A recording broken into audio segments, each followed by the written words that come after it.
Welcome to another Ice Guys Stanley Cup Playoffs Betcast. Friday, May 21st, Ian Cameron with you, and we are ready for our second live Betcast in the Stanley Cup Playoffs. I will be joined by Alex B. Smith. He is, we're starting this early, 6:30 p.m. Eastern, because of the fact we've got a game about to begin. Capitals and Bruins, Game 4 of the Stanley Cup first-round series there. And Alex running a little behind, but he'll be with us very shortly. And we will take you through the night. We plan to be here all night long, essentially. All night long. Little Lionel Richie style. We're going to be here all night long here tonight, looking at the Stanley Cup playoff action. We've got 4 games on tap. Look, this game's about to start, so we have very little time to waste. Let's get to my goal-scoring props that I'm on in the Boston-Washington game. Shop around for this one. I couldn't believe the price I got it at Bet365, among other books. But I couldn't believe it. It was a price that I simply could not turn down when it came to this particular prop. Evgeny Kuznetsov, Washington Capitals, plus 600. I couldn't believe it. Anytime goal scorer. He's going to be on the top line tonight for the Washington Capitals. I don't know if it's a misprint. I don't know if it's a typo. It has to be for me to be able to get him at plus 600 in this game tonight. To score a goal, but I had to jump on it at that price, although I don't know if you could get that number widely, if it's widely available across other books. Make sure you shop around. The other goal-scoring props I'm on are David Pastrnak. We're going to ride Jimmy Murphy with that one. By the way, Jimmy Murphy is going to be along during this Betcast at some point, and from the press box at TD Garden in Boston. He plans on checking in with us from there. David Pastrnak at plus 150 to score a goal for the Bruins. Ovi in a big game like this. Look, his team is down 2-1. They almost got to have this game tonight.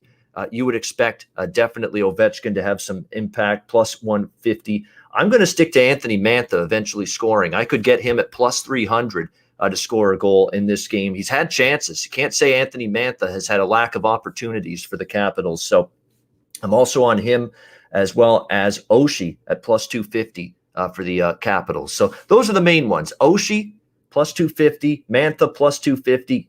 Ovi, plus 150. Pastrnak, we're going to ride Jimmy Murphy with that one, plus 140. And I couldn't believe it. It's got to be, I don't know, the Bet365 is asleep.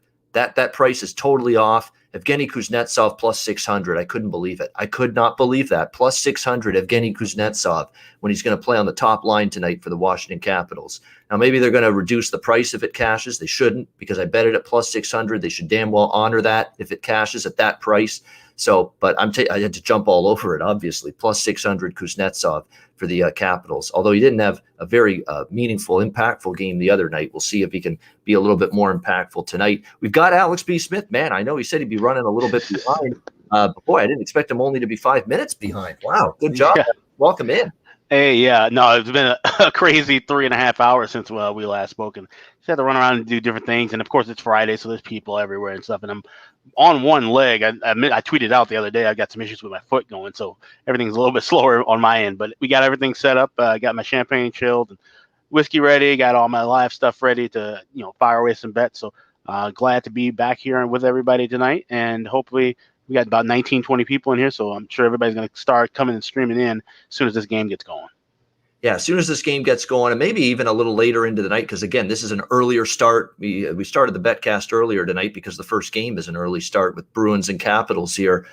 So I just mentioned some goal-scoring props. Alex, we're both on Washington in the first period here in this game at plus 130. If you missed the Ice Guys show earlier today, we both mentioned we like that. The Capitals in the first period. Look, there's a lot of things that make sense with that bet. You've got the Capitals playing, getting off to really a brutal start in the first period in Game 3. I mean, if not for Ilya Samsonov in Game 3, they're down 3-0. After that first period, it was a domination period from the Boston Bruins, and with them trying to avoid a 3-1 series deficit, you'd expect their best in the first 20 minutes. That's what Alex and I are thinking. We'll see how the Capitals come out of the gate, but they can't come out of the gate any worse than they did in Game 3, can they? No, absolutely not. And like I said, I got them, first period, but also we'll be looking to do, what I did with Florida Tampa Bay last night and what I did last time we were on the Betcast.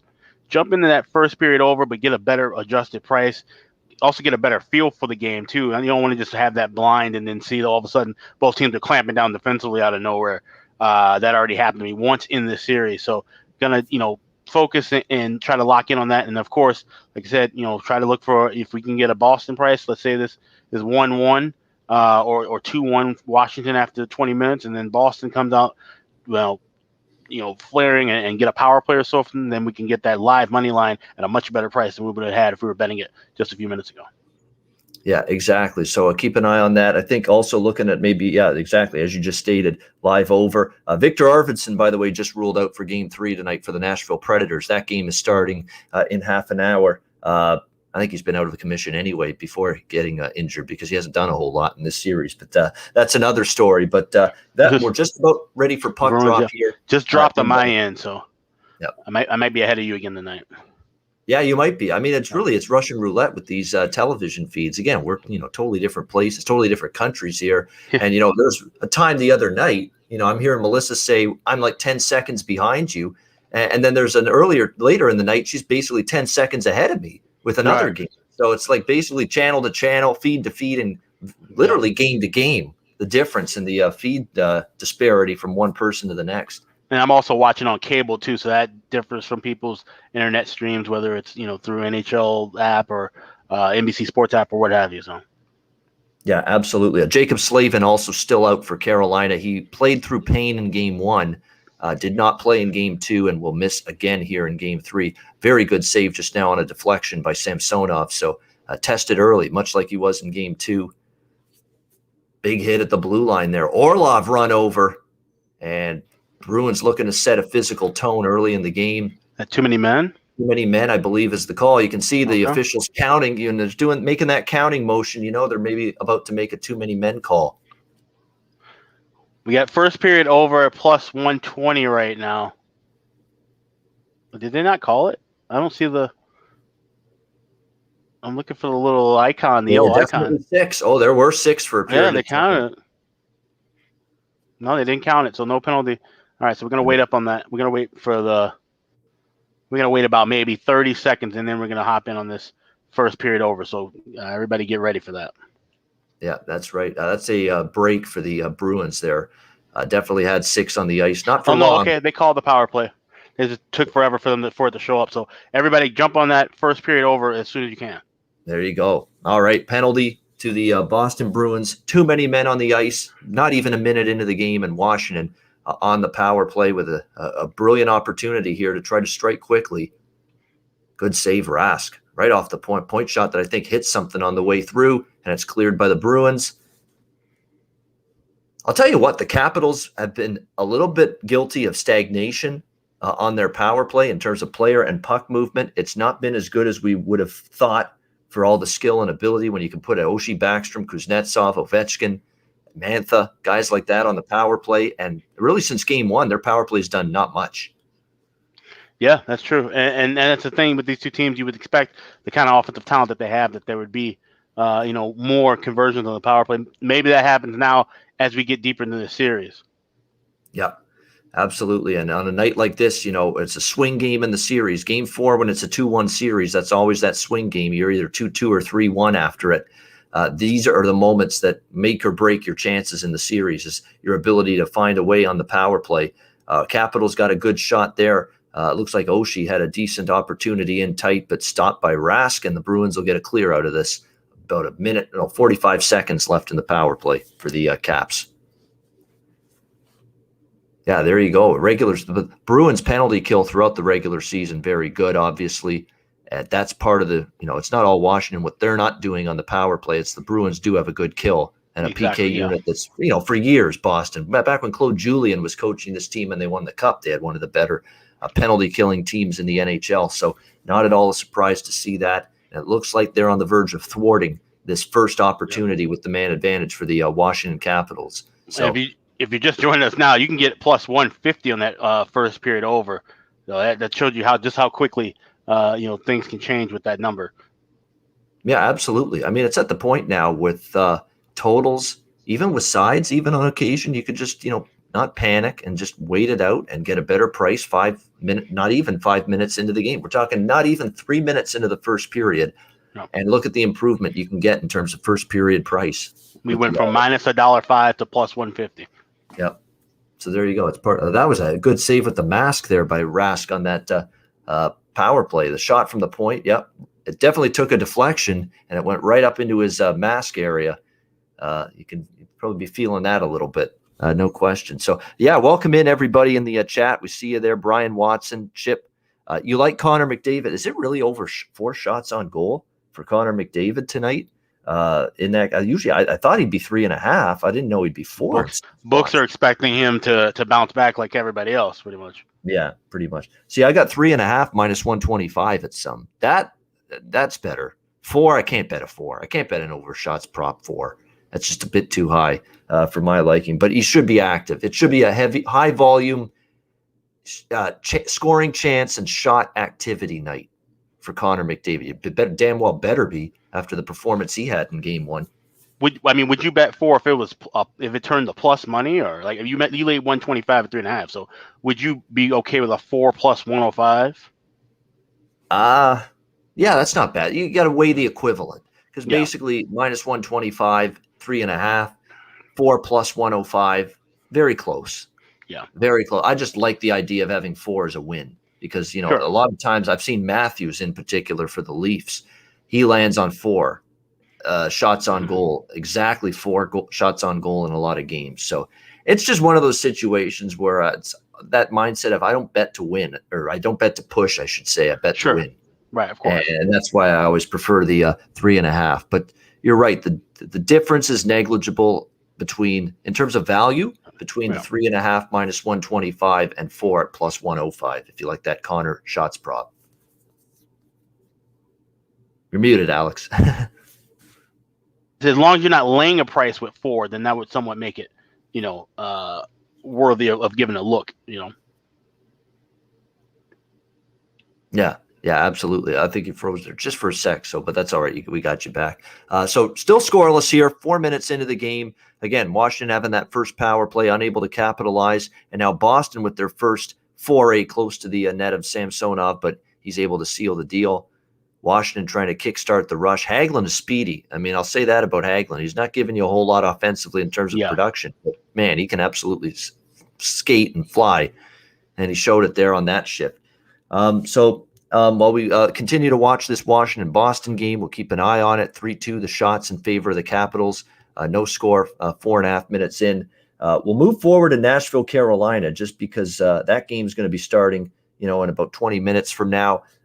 Carolina is about minus 135.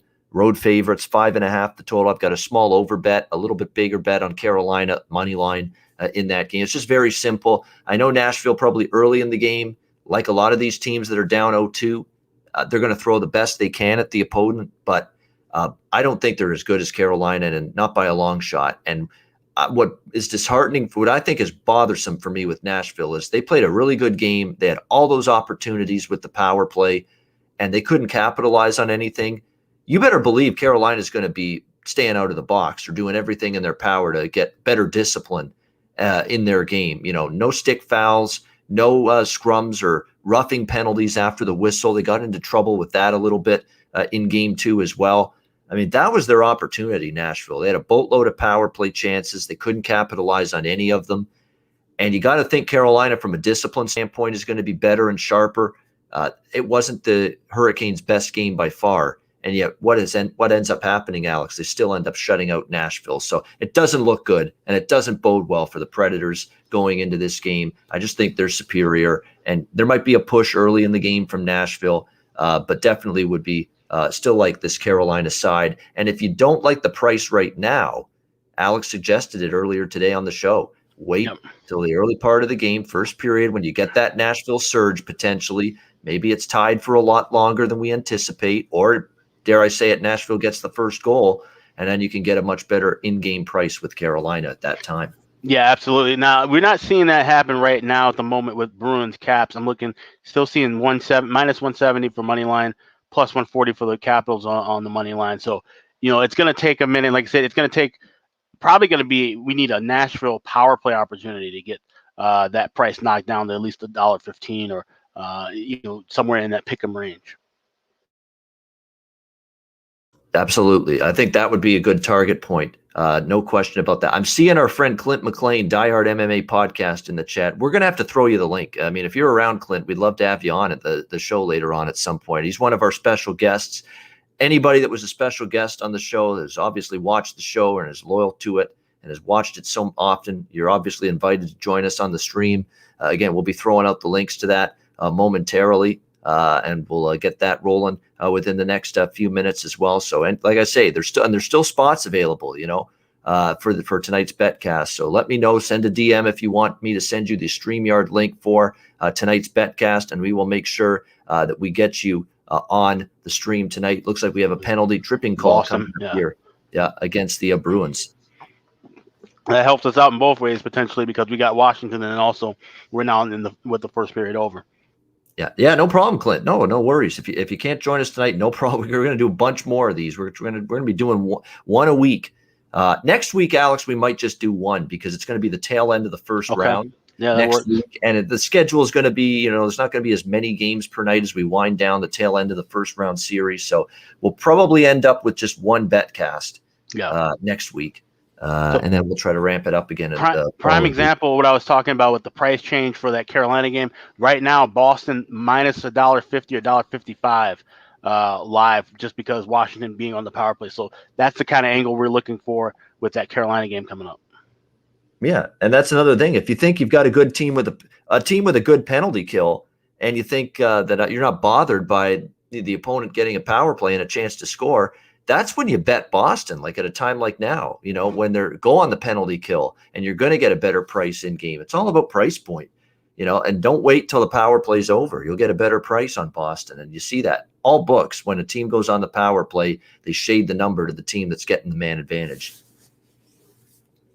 which is 135 left in it right now. And the Bruins got the Capitals hemmed in at the very beginning of this power play. As the Capitals' power play struggles continue, and if they don't capitalize on this one, I don't want to say for sure, but pretty damn good chance, there's reasonable chance that Washington gets the next penalty, you would think. So it's a big moment here for this Capitals team early in the game, trying to get their sputtering power play going.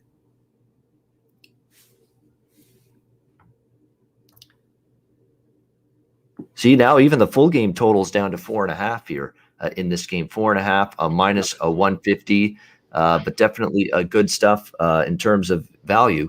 If you had 5.5 earlier and you're already seeing 4.5, so could even wait longer. You get 4.5 at a plus price within the next few minutes, especially if Boston is able to kill this penalty. Washington keeping the puck in the zone here, decent puck movement, but a lot of shots from the outside. Good penalty killing, really, by the Bruins. I mean, they're just keeping everything to the periphery right now, not letting Washington get into the slot area, which is definitely key. All right, It's time for me to crack my first beer of the night right now. I'm starting to get thirsty. It gets warm in this room. So what have we got? Our first beer of the night is Good Juju right there, courtesy of the local brewery there. Fairweather here in Hamilton. Really good. Conceived and brewed a Saison beer with a gentle touch of peach, rhubarb, and ginger. It sounds delicious. So that sounds pretty good. Brand new as well, hot off the presses for this brewery. This is one of their new flavors, new types. Summer seasonal. Exactly, summer seasonal. Exactly right. It's the kind of beer you love when the weather gets warm. Yeah, definitely. I'm back to the old standard. I got the cooked champagne. I've also got the proper 12. So proper 12. That for later in the night when maybe the shots start going down. Yeah, sure. So power play it is over now. Teams back at even strength, and the Bruins, that's 2 early penalties killed for them, and potentially a momentum swing here for the Bruins now, settling down and getting 2 big kills in the first 10 minutes of this opening period. And like I said, watch out. Now if you're Washington, you got to watch your sticks.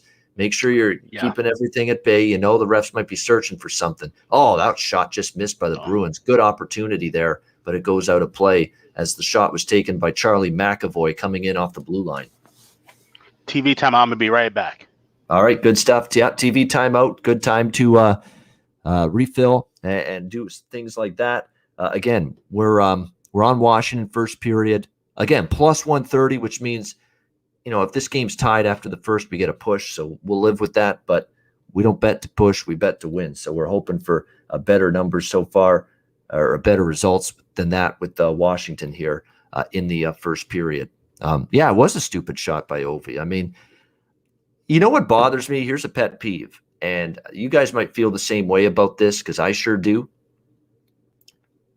When you shoot the puck on the power play and you try to hit the wide part of the net or the far post or the far side of the net, if you miss the net with the shot, and so many different players do this, and it's annoying, the puck comes all the way around the boards, all the way around the glass, and guess what ends up happening? It comes all the way back down the other end of the ice, and you've got to reset on the power play.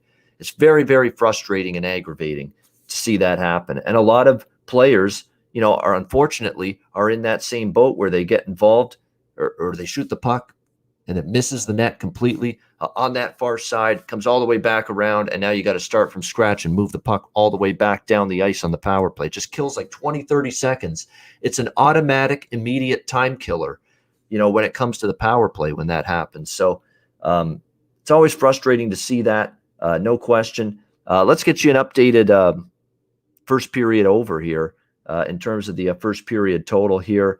The first period over now down to 0.5 at minus 180 now because we've gone these nearly 9 minutes without a goal. So pretty soon all you're going to need is one goal. If you wait even until the next TV timeout, you actually might be able to get over 0.5 goals in the first period at close to even money. So it's all about patience. It's all about timing. And, some people may not understand the nuances and the ability and the opportunities you have to profit from live betting. And we've noted already earlier this week on the show who those people might be.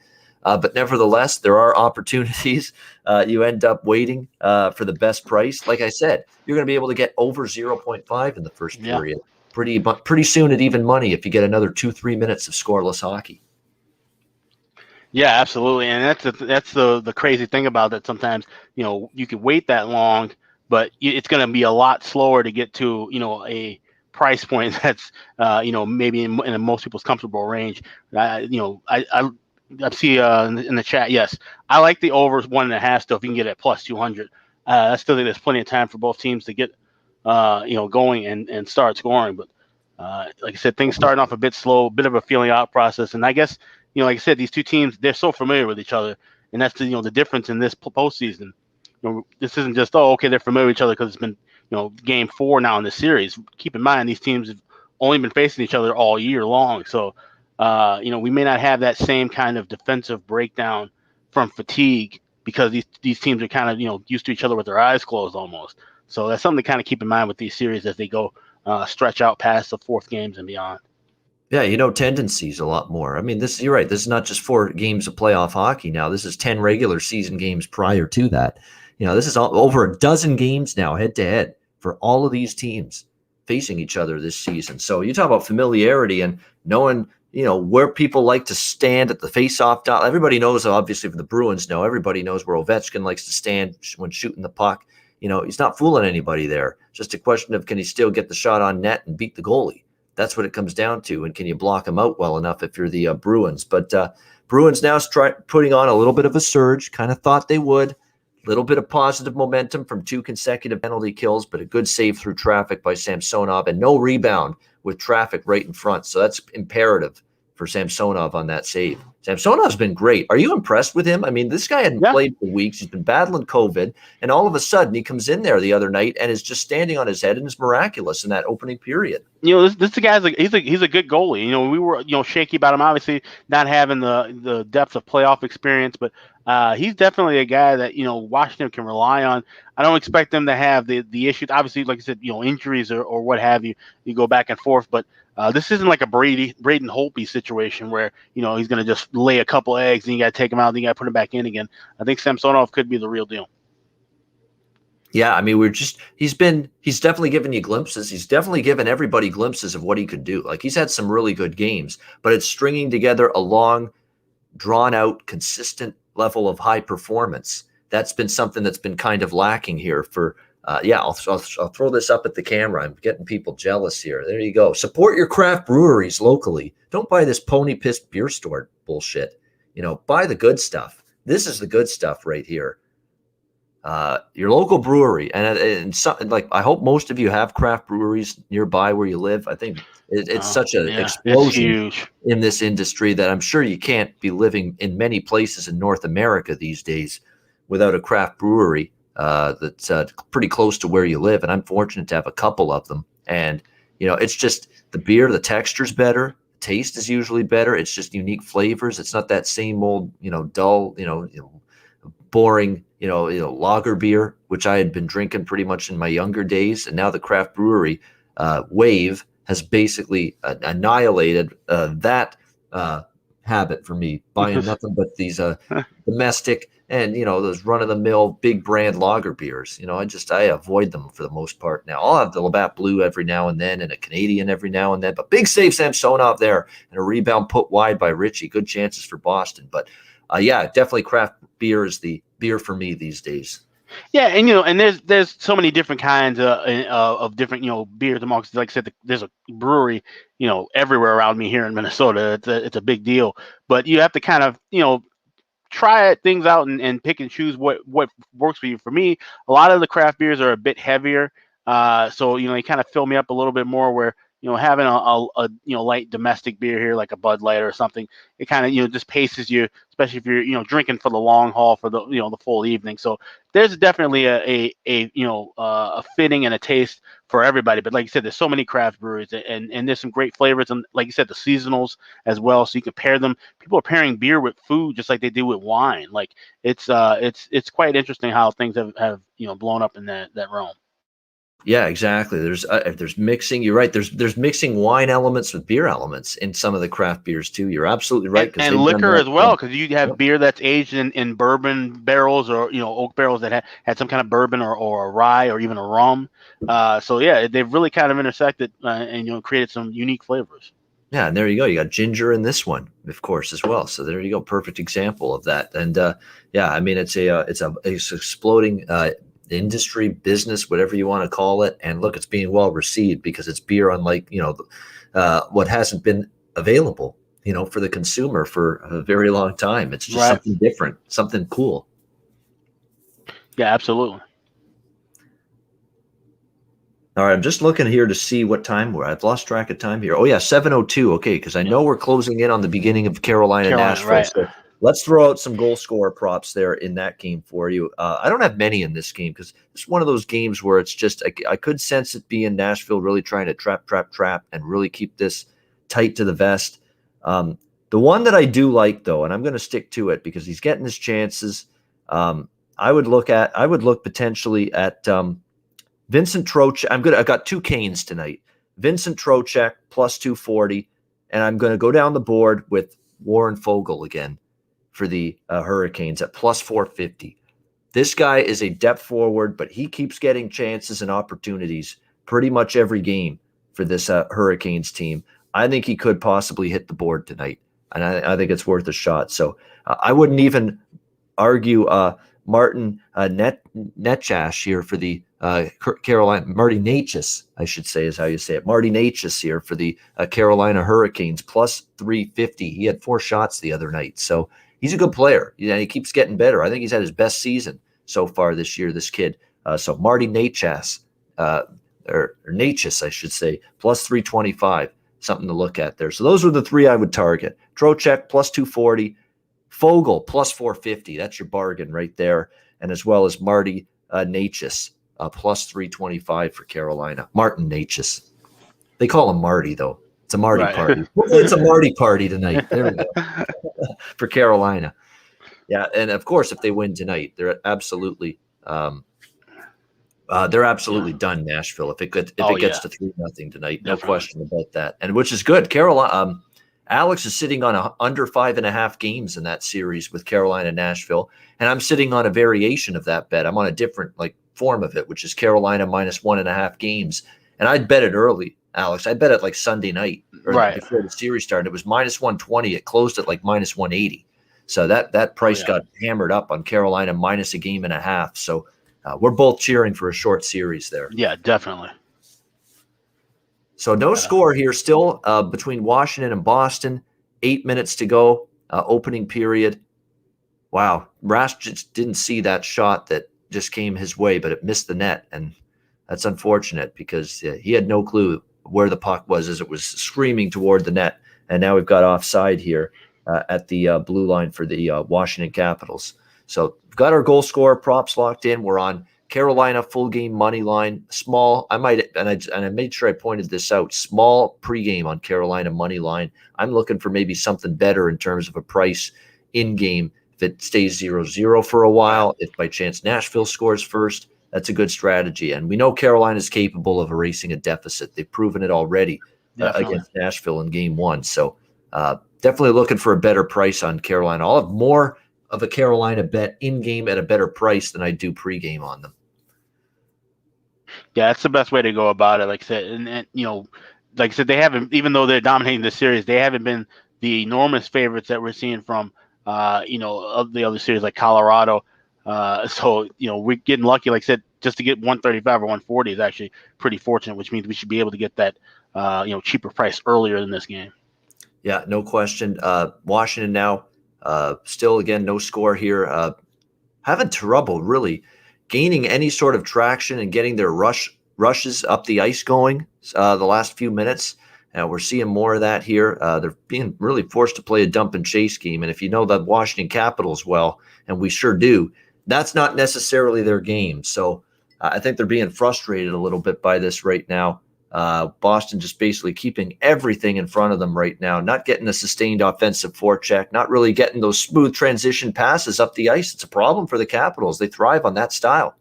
Yeah, absolutely. Like I said, this is an older team, this Capitals team. So, having to go and chase around the puck, that's not really their style. They want to have everything kind of set in formation. So maybe Boston's using this tactic to kind of wear them down a little bit.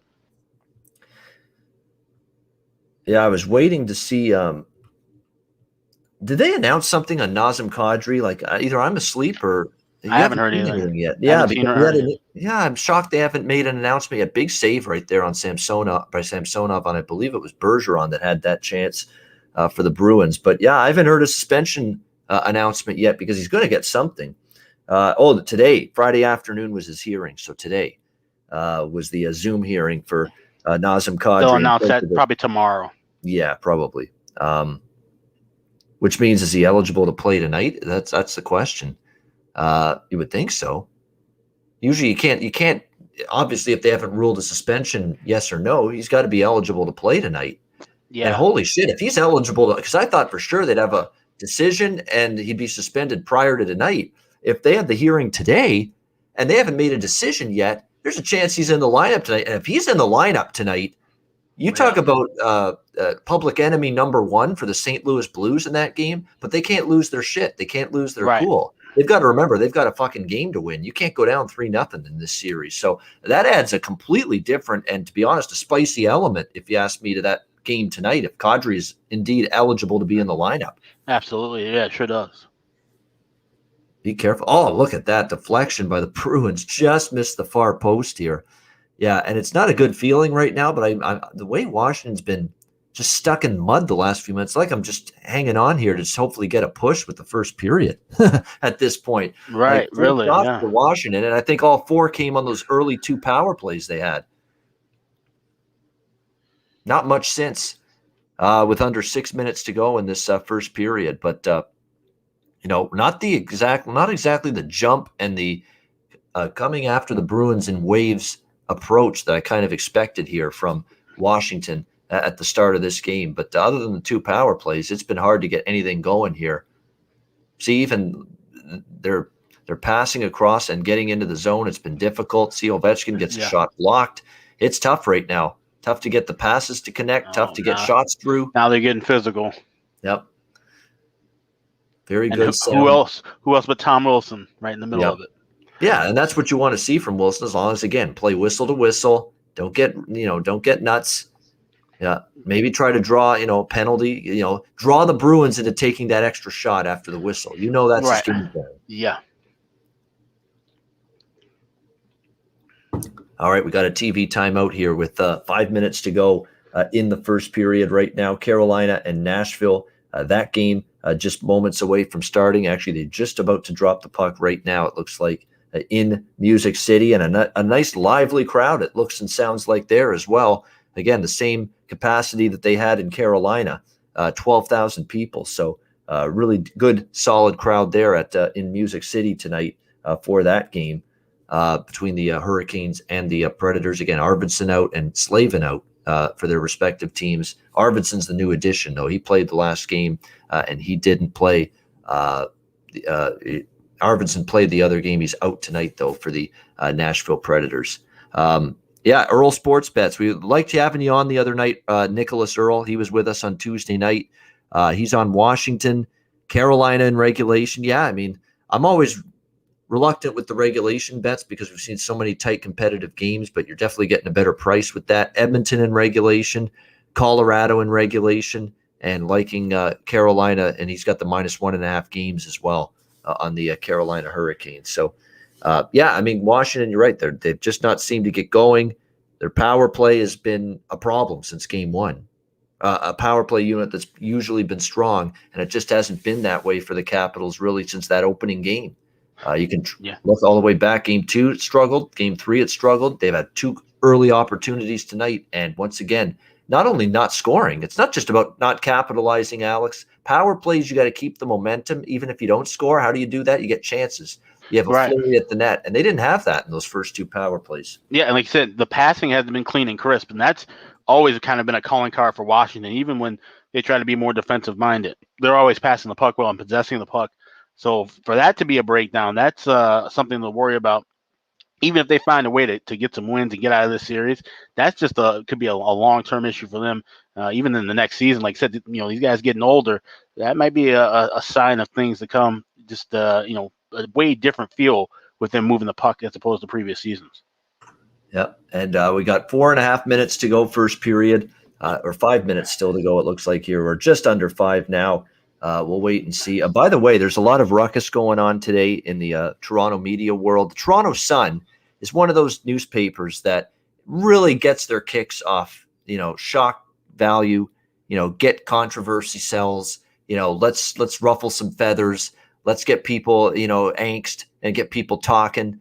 And the Toronto Sun did it once again today. The headline in their paper today, and here I'll show you a picture of it right here. There you go. Tavares basically lying on the ice. He looks like he's completely dazed and confused. Captain crunched. That's the Toronto paper saying that. Wow. As a headline. You would think maybe Montreal paper would do something like that. This is the opposing team and maybe have a little bit of lack of, how about a little lack of decency, a lack of respect here? Like, this is a guy that could have been seriously hurt, and it could have been something extremely bad that happened last night. This is the Toronto paper. He plays for a team in that city, and that paper comes up with a captain crunched type of headline. Like, are you shitting me? Like, talk about the lack of respect for a human being's, own good. I mean, my God, but I don't expect anything less or anything more from a Toronto Sun paper. Football paper, sleazeball, shock jock, grab headlines paper. It's got no regard for the mental well-being and physical health of John Tavares. Is the Sun that out there, Captain Crunched, and just to generate people, to get people upset, riled up, ruffle feathers. That's why they did it, right, Alex? It sure looks that way to me. I was going to say, as we welcome Brett into your Leafs fan, but I ask both you guys, is the Toronto Sun akin to what we have here in the U.S. with the New York Post? They kind of run the same kind of style of headlines and so forth. That's what it kind of looks similar to that. Welcome in, Brett. Oh, how are you guys? Good. Yeah, no, sorry. My mom just walked in. That was a tough game last night, and a lot of hard things to see. I had a moment where my stomach was just turning, and in terms of that respect, I don't know, especially a guy he's willing to do anything for your team, to have that respect, that you give him back. We all felt the same. I'm assuming most Montreal fans, as much as you want to win, that's just not a sight you ever want to see. And there's a point where I feel like a lot of people were turning on each other, like the whole was it an accident, was it not? And it's just such a crazy situation, and the fact that it's 1 in a million is the frustrating part. You know what I mean? Like, when does that ever happen? That's like the only way to actually get injured in hockey now. There's no headhunting anymore like there used to be. So, yeah, I was quite upset last night for sure. But yeah, Toronto Sun, that's classless.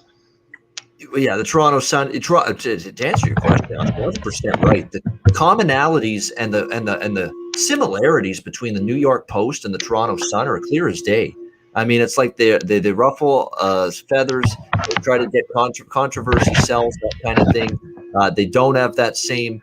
They're a little bit more of a conservative leaning, to be honest with you, paper as well, and that's a similarity with the New York Post, no question about that.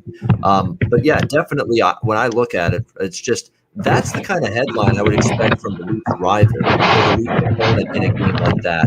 And unfortunately, we ended up seeing it from the Toronto paper. Like, that's their team. That's the guy from a team in your own city, and you're putting that kind of headline out there. Just very, very unfortunate to see that. But and John Tavares, the good news is, guys, I don't know if we got to this on the show today, Alex and I, but he's in better spirits. The team physicians are monitoring him. He looks like he's going to be out for a while in terms of playing again, but definitely he is going to be good, I think, long term in terms of his physical health. It's not going to be that you're worried about head trauma or brain damage potentially. He's avoided that. He's avoided anything serious. So definitely looking forward That's to. Good to hear. Good to hear that. By the way, Boston, Washington here. We're coming to the end of the first period here. 36 seconds left. Yeah. No score. Capitals and Bruins. A penalty to Washington here with 36 seconds left in the first period. And you know what Alex and I are thinking right now? You better kill off the first 36 seconds of this penalty. Yeah. If you're the Washington definitely. Capitals. Yeah. Get out of this period at least scoreless. Yeah.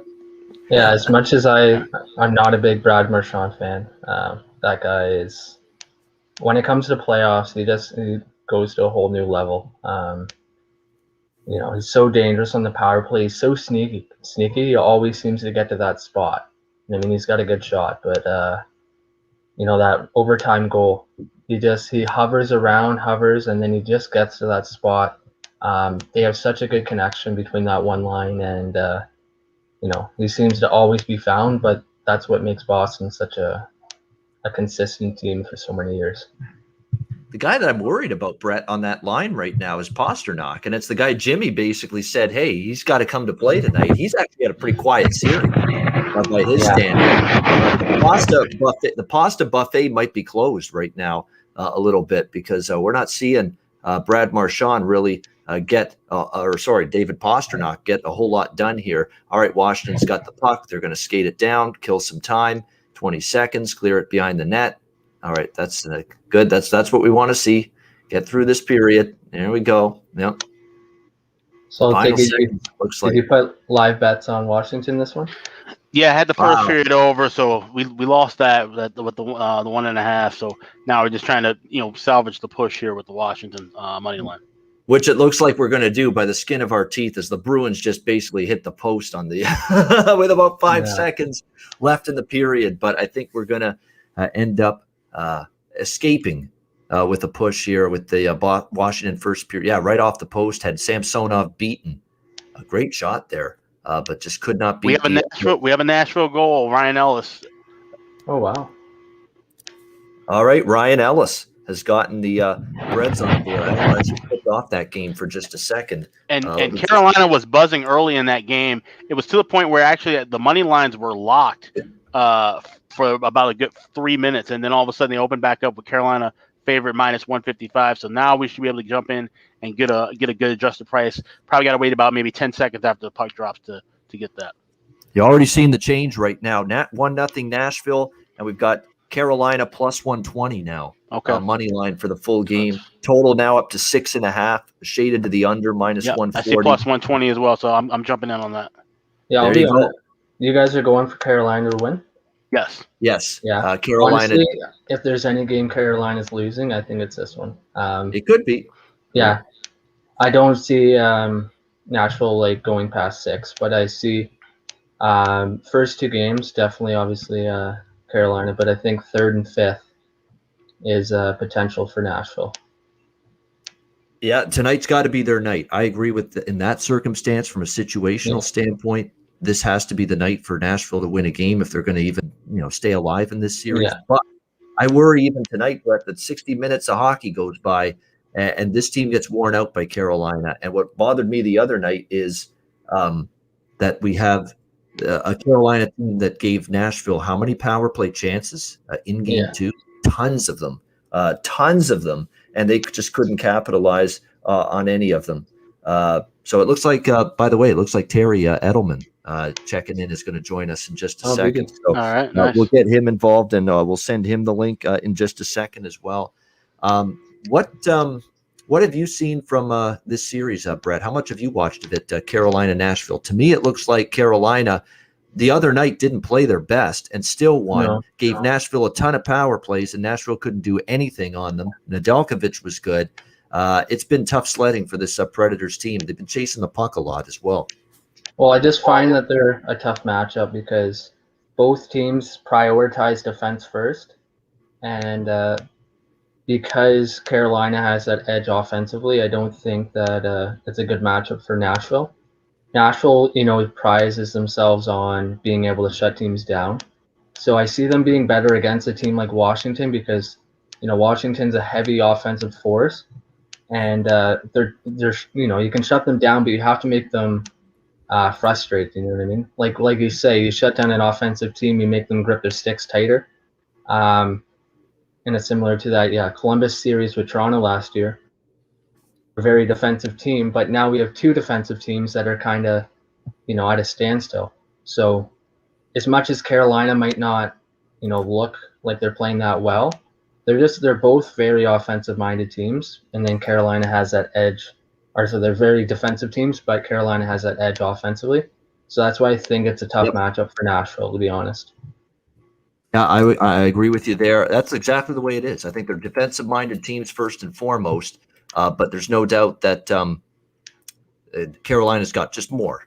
They got more game breakers that show up in big games. Does Duchesne ever show up in a big game? Does Johansson show up ever in a big game? Arvidsson's injured, and really before the injury, who cares? He hasn't done anything in this series. Yeah. So they missed him. Honestly, Forsberg looked like a major threat, and outside of that, I haven't really seen too much that I'm too excited about on the Nashville side in terms of offense. Like Forsberg's out every couple shifts, it looks, and he's providing lots of good chances, but I don't think he's got the firepower to work with.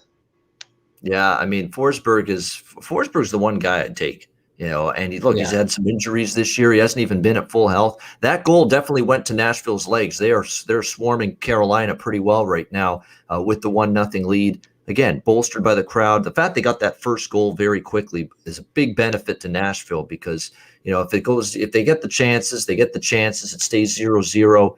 Then it deflates you a little bit. You know how momentum works in hockey. When you fire a million pucks at the net and you don't score, eventually you're going to get deflated from it. They've avoided that with getting that quick goal early. Yeah, honestly, it's tough thinking about the chances for the Leafs right now because Toronto potentially might be, one of the only teams to have no fans. And you know how it is. Like you play in Boston. And beating Boston is one thing, but beating Boston in the playoffs at home with that fan base, it's a surreal place to play. And if Toronto has no fans at home, and a lot of the Canadian teams don't, I think that'll be the biggest issue come later on. What's going to happen if they go to a place like Las Vegas, there's 50,000+ fans, and then you have you go to Toronto, you have no support from your fans. It's gonna be tough later on for sure. Did you see the difference in intensity? Yeah, definitely. Did you find that last night, Alex, watching the Leafs and the Habs game last night, that it just felt like without the crowd, wow, that rivalry really had something missing to it last night. That was definitely one game that was just crying out for some fans in the building. Yeah, and especially when you have every other series, at least the other three other divisions having fans and having a lot of fans. A lot of noisy fans. So it definitely made a huge difference. Yeah, and I think the Tavares going down with fans would be a whole different atmosphere. I think with the fans, that would have riled Toronto up enough to give them that edge because the fans obviously would have been so emotional. Sure, yeah. And instead, it was the quietest building in the world. We all sat there thinking the guy had like brain damage. Like, it was a really sad moment, and without that fan base and like Yeah, but the input of the fans. that could work both ways, and that kind of leads Yeah. to what I was saying about with the that Foligno fight being a kind of a thing that snap his his team back into the game. That could have been a crowd of 20,000 people being completely silent, and I think that would be even more taxing on the team to know that, oh wow, our building's just absolutely stunned, and people would have been shaken by that. So that's it's kind of hard to judge, but you never know. What did you guys think of the fight? A lot of people are frowning upon it, but the part I like about it is the fact of, like, obviously accidental hit, but Toronto gets called, wimps every year. Everyone's like, oh, Toronto are a bunch of pussies, and it's just nice to see somebody who we know, can play that physical level step in and show that, like, yes, it was an incident, and yes, it was an accident, but we're not going to stand for it. And you guys take a run at anybody, like, I'm coming for you. And you need to have that killer instinct in the back of the mind of your opponent. And Toronto's never had that. Like, Toronto, who's going to take on Shea Weber and Jeff Petrie in previous years for Toronto? Like, maybe Kyle previous Clifford, years, nobody. They didn't have that element. They didn't have that element to their game. So that was more of the put, like, the fear into your opponent.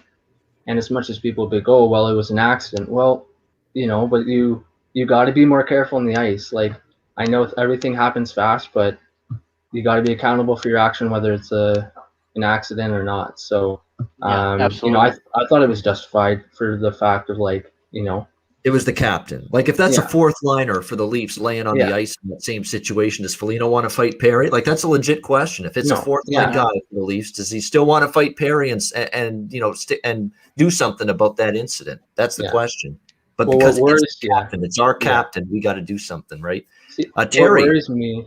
I'm just going to welcome in Terry Edelman here for a second. He has joined us here on the show. Look, Terry, I know I was harsh with your team earlier. And I said that I didn't agree with your stance that the referees were a huge part of why they lost. I thought the team was just bad in the second period. And I'm angry because I had money on them and they lost. You had money. It was a double whammy, Terry, for you, right? You're a fan and you lost money on them. That's a tough spot to be in. But let's give you a shot here to say your piece. You weren't happy with the refs. You said, hey, I want to say something about the refs. So, look, and I'm shocked that they weren't great. And I'm shocked it was Wes McCall. I'm thinking Terry McCall, NFL ref from years ago. Wes McCauley was actually on that crew, and I couldn't believe it. That it was one of those rare games where his crew and him himself wasn't maybe at his best. But to me, it was still just a pathetic last two periods for Minnesota. It had nothing to do with the refs. But Terry, welcome into the Betcast here. Let's give you your chance here. Let's give you your chance to get on your soapbox here and talk about what you thought of the refs last night in that Wild game. Well, I'll definitely agree with you for sure. The Wild played horrible. The last two periods were definitely horrible. I think everything changed.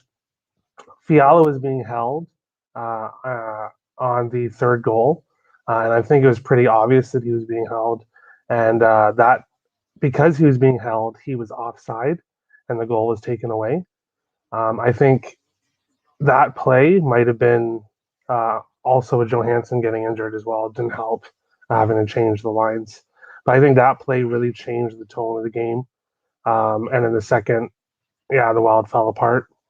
But you think when you see that Vegas is completely like dominating the game, you think that at that point the refs would maybe call the game fair because like the Wild are getting outplayed. I'm not saying give Vegas extra calls, but I'm just saying call the game fairly. And I feel that the game was not called fairly at all. I feel that there was 4 or more missed penalties on Vegas last night. And I feel a couple of the Wild calls were pretty soft. So, I'm a fan. I had the Wild last night, my biggest bet of the year.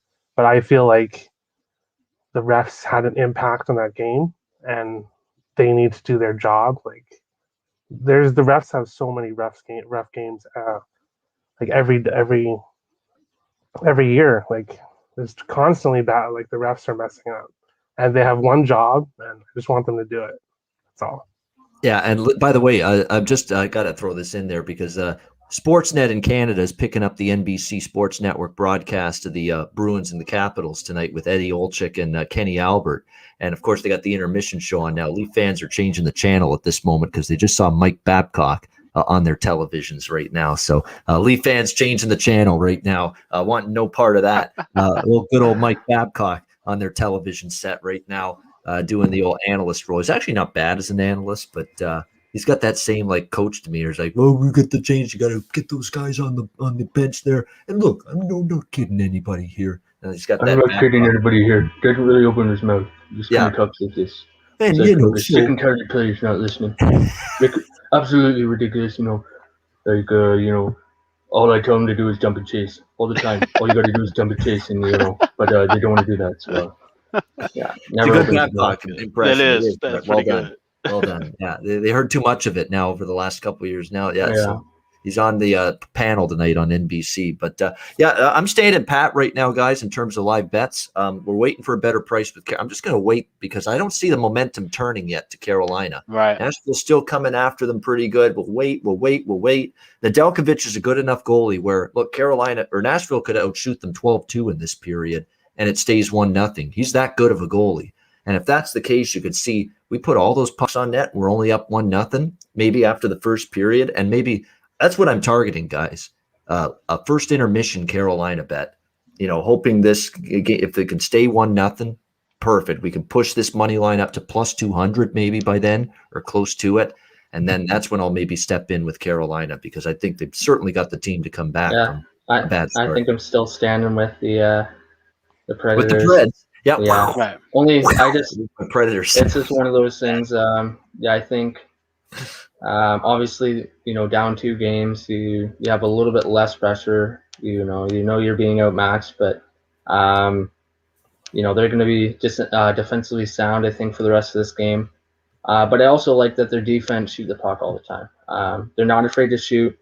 Just like say a team like Ottawa, they shoot from everywhere they can. And as long as people are winning battles in front of the net, it doesn't take a lot of skill. So if they keep firing pucks and get some good bounces, I think that they can take this game. But yeah, I don't think they come back in the series, but game 3, game 5, I think those are the games they're going to win.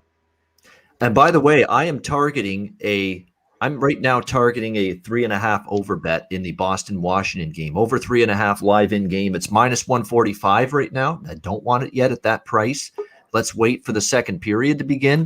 Maybe get 4 or 5 minutes more of scoreless hockey at the beginning of the second period with Boston, Washington. And if we can get that 3.5 number to get to an even money or plus price, I'm hopping in. Simple as that. Boston, Washington over 3.5. That's my target. A plus price on an over 3.5 with Boston, Washington. So we'll keep an eye on that.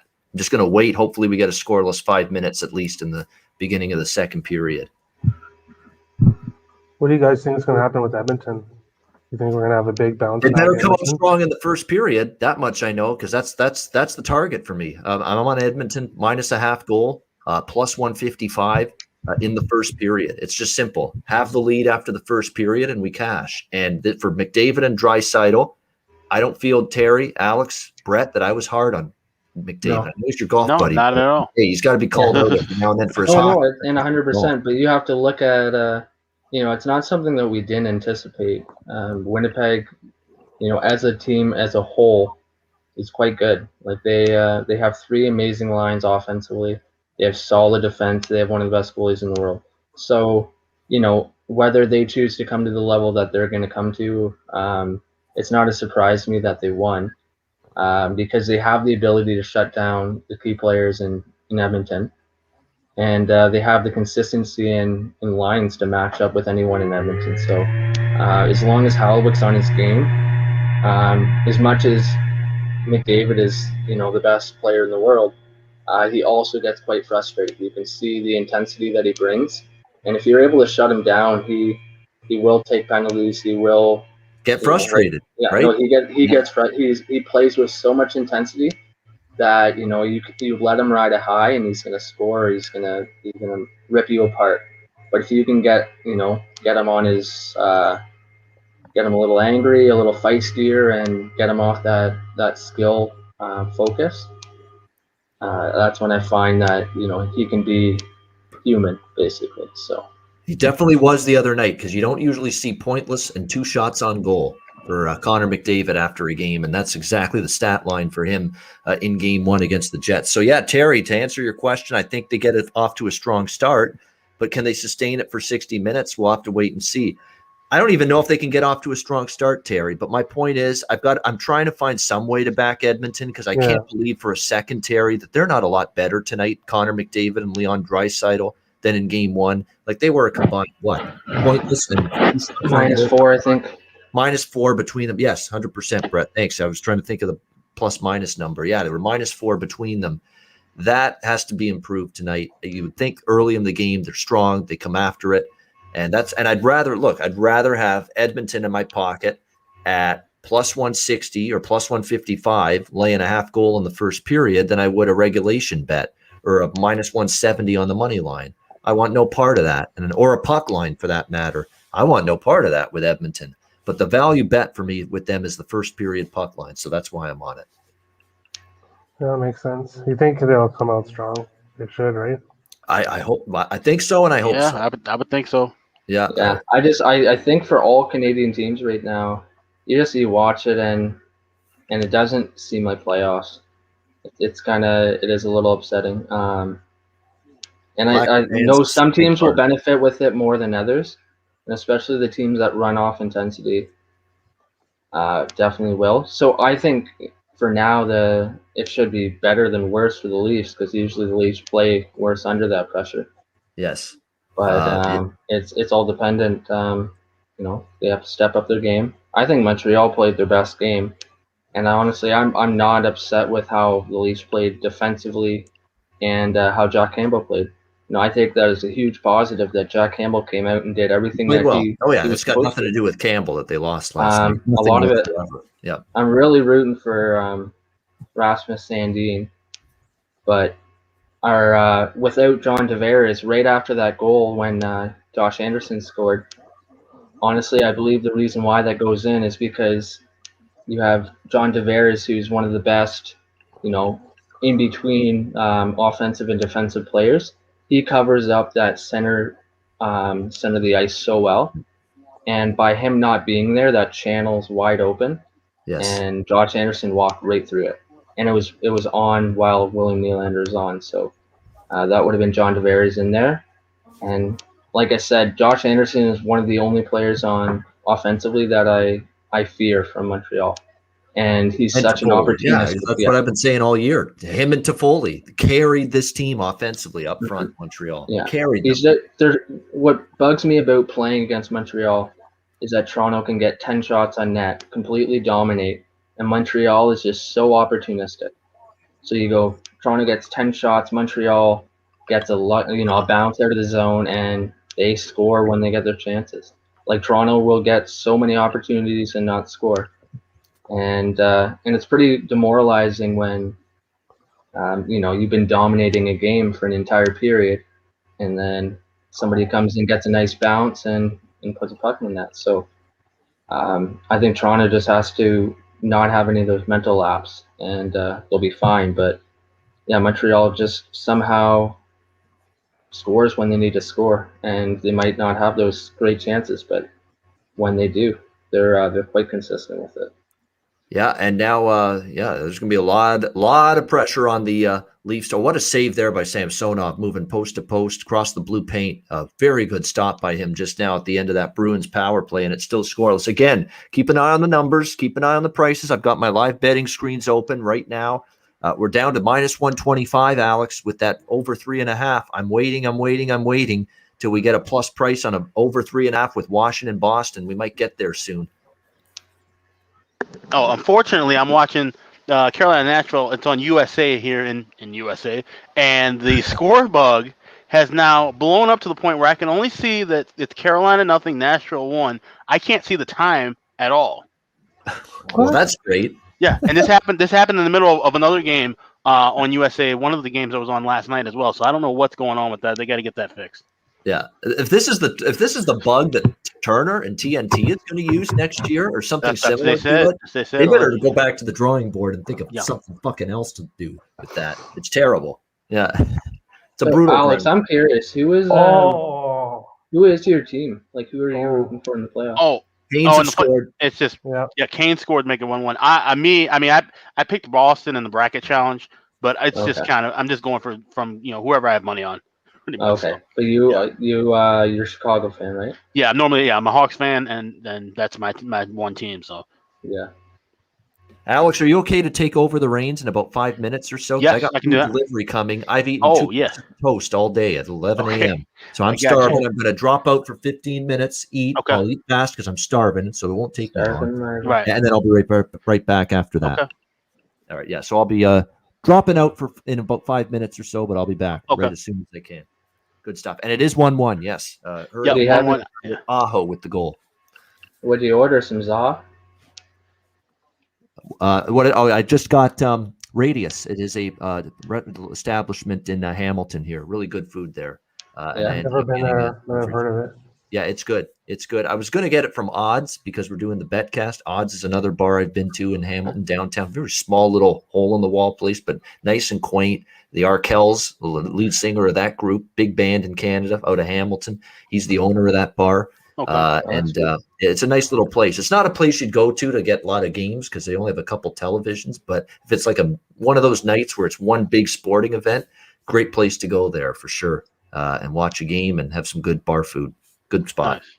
So honestly, how is Hamilton? I've heard not the best things. But that's like, Terry and I's domain. Yeah. Yeah, that's it. You see things in reviews of like worst cities in Ontario, and Hamilton always see Hamilton and Oshawa seem to get all the flack. Yeah, it gets a bad rap. I'm just curious why. A bad rap. Yeah, it gets a bad rap for sure. It's better though. I mean, in terms of local businesses, and it is humming in terms of local, food places and restaurants. And like I say, the craft brewery scene in the city is getting better. Mm-hmm.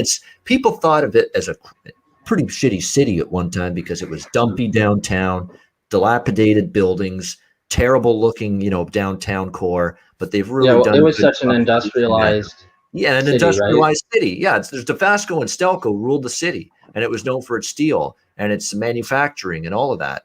Industrial, Pittsburgh type city, steel city. Yeah, but now they're getting away from that. They're trying to get more commercialized, more residences as well. They're building some nice residential buildings as well. Like I say, the businesses in terms of mom and pop shops, restaurants. It's getting better. There's no way this is the worst city in Canada. I mean, maybe you could have said, I don't even know if you could have said that 10, 15 years ago. You certainly can't say it now. Hamilton's made some improvements. Well, I really like Ancaster. I play baseball up in Mohawk College. Ancaster is such a beautiful view of the city from that mountain. Yeah, the escarpment's beautiful. There's no question. It's one of the highlights of Hamilton, the escarpment and the view you get from there.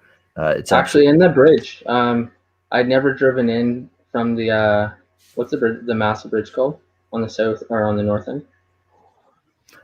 Oh shit! I don't know. The skyline, I think.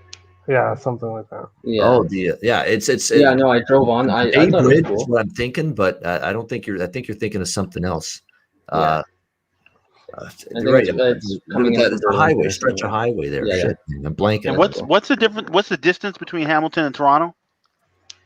An hour and a half. 1 hour drive. Distance is probably about 80 kilometers. Oh. It's 80 kilometers? Yep. That's weird. Because it takes me, I guess it takes me about an hour 40 from Muskoka to get to Toronto. Yeah, it's a 1 hour drive. Yeah. About 220, yeah. Yeah. Yeah, 220 or so to get to Hamilton. An hour west. I play a lot at Turner Park, if you know where that is. Yes, definitely. Yeah. A lot of baseball there. Yeah, that's a good part. The Bernie Arbor Stadium's been around Hamilton for a very long time as well. Victoria Park, it's another one of those places you could set up, play baseball there as well. There's a couple places you could do that. Of course, Tim Hortons Field where the Ticats are. I'm a season ticket holder. Someone asked about CFL. I'm hoping in the chat. I'm hoping we get CFL at some point this season. Hey, Ian, just a heads up that over 3.5 in Boston, Washington, it's now plus 110 at my book. So yeah, I'm going to try to squeeze out getting to this TV time. I'm going to try to I'm pushing the limit here. I'm going to wait to see if I can get to this next TV timeout, and that's when I'm probably going to take my little intermission to eat at the next TV timeout here, this Boston game, and I'm going to hope I get an even better Boston price. buzzing, so be careful. Yeah. Wow, that's Gary, you got any big bets tonight? No. I was hoping for some nice live bets tonight. So hoping to get some good live bets on here. yes. I have the draw in Washington, Boston, and Carolina, Nashville, though. So. There you go. Liking the draw with the Carolina Nashville game. That's pretty interesting. Good call there with that, because you might get a pretty close game when it's all said and done. Could there. possibly, yeah. And I got the draw with the Edmonton Winnipeg game. Weisberg. Up Nashville. Wow. 2-1 Predators getting the lead back right before the end of the first period. Wow. Philip Forsberg. There we go. 2-1 Preds. So there you go. That Nashville finally first period. Stepping up and answering the call. Yeah, there you go. This is the one first period of the 0-2 teams I didn't like. Was Nashville, and it looks like it's going to come through. I do like St. Louis in the first period later on tonight against Colorado.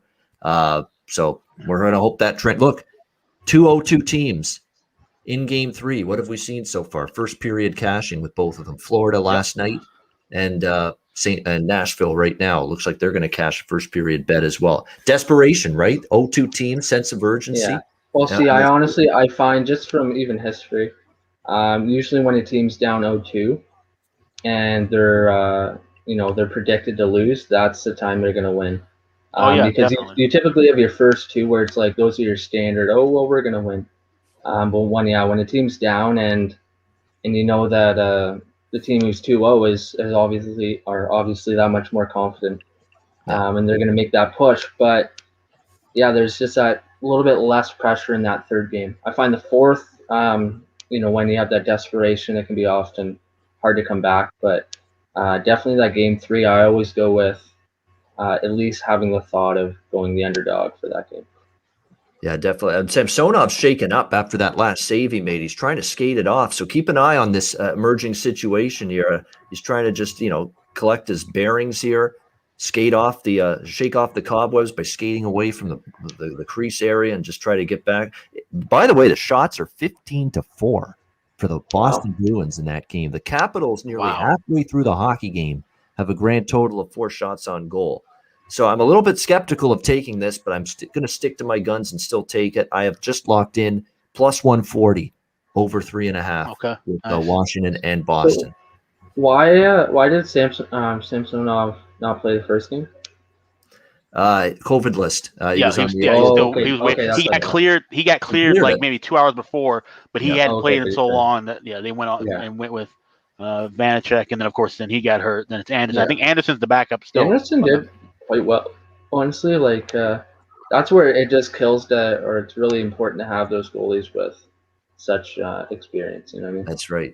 Anderson, he's not who he was, but definitely experience under his belt. My food and my stomach is just rumbling right now. It's going to arrive in like a minute or so. So I will be back in about 15-20 minutes. Alex, Harry, and Brett, and anybody else who joins in will take you through the rest of the Betcast. So we'll be back soon, guys. Alex will take it away from here. I'll be back in just a bit.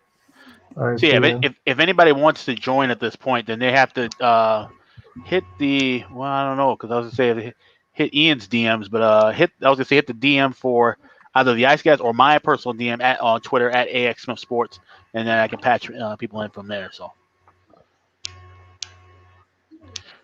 but yeah, we got. I just came back to say that is not me. Yeah. Don't worry about the display picture. Network StreamYard account. So obviously, that's not me. It's their account. And I guess the person that started that account, that's his picture. That is clearly not. We know you have nicer hair. Come on. Yeah. Thank you very much. I appreciate that. All right, you guys, you may continue. Okay. All right, sounds good. So Nashville, Carolina, it's 2-1 at the break. That just ended. The period just ended about maybe a few minutes ago. So now it's 13:48 left in the second. Washington, Boston still scoreless. They're looking over at Craig Anderson. He's talking to the coaches, so he might, be possibly getting loosened up. I'm quite confident, honestly, in Boston taking this one. I think Boston's just they're on a whole new level right now, and they're especially with Samsonov. He had to play so well last game to keep him in. Yeah. And if he's not at 100%, I think they're in a lot of trouble. And someone mentioned Bruins to score next goal minus $1.20, $1.25. I actually kind of like that.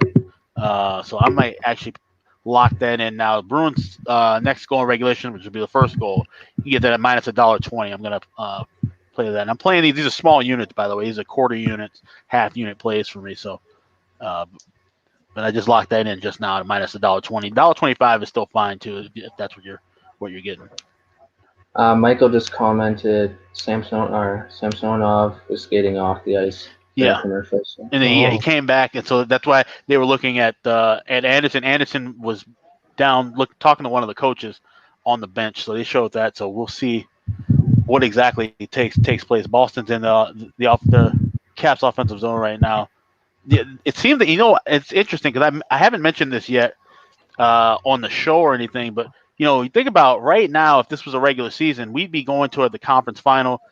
A week away from getting ready for the Stanley Cup final. We always talk about how it gets warmer this time of year, and the ice tends to be a little bit bad because you've got 20,000 people. You got the there's no way to consider.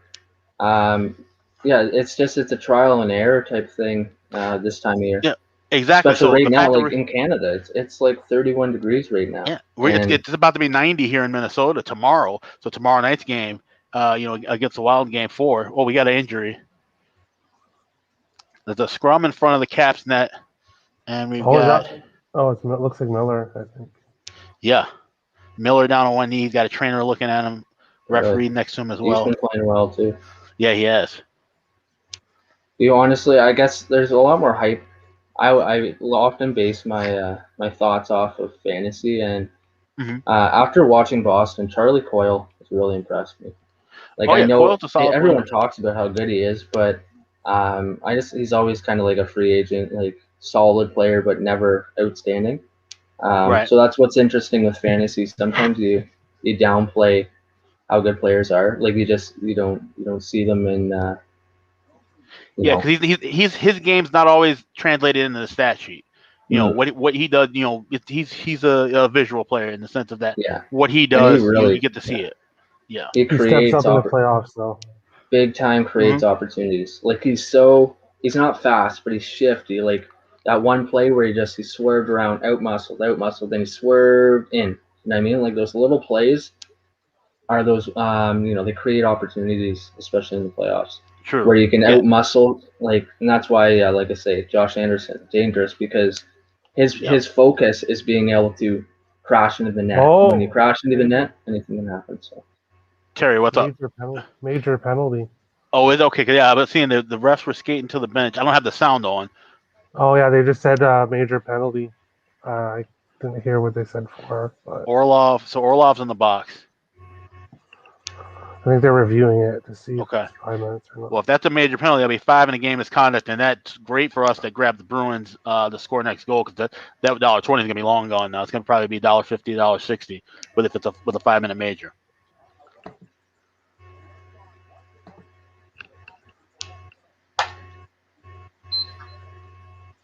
So curious. So I posted something earlier on today, and I posted something about the delay of game penalties. So obviously, it's frustrating.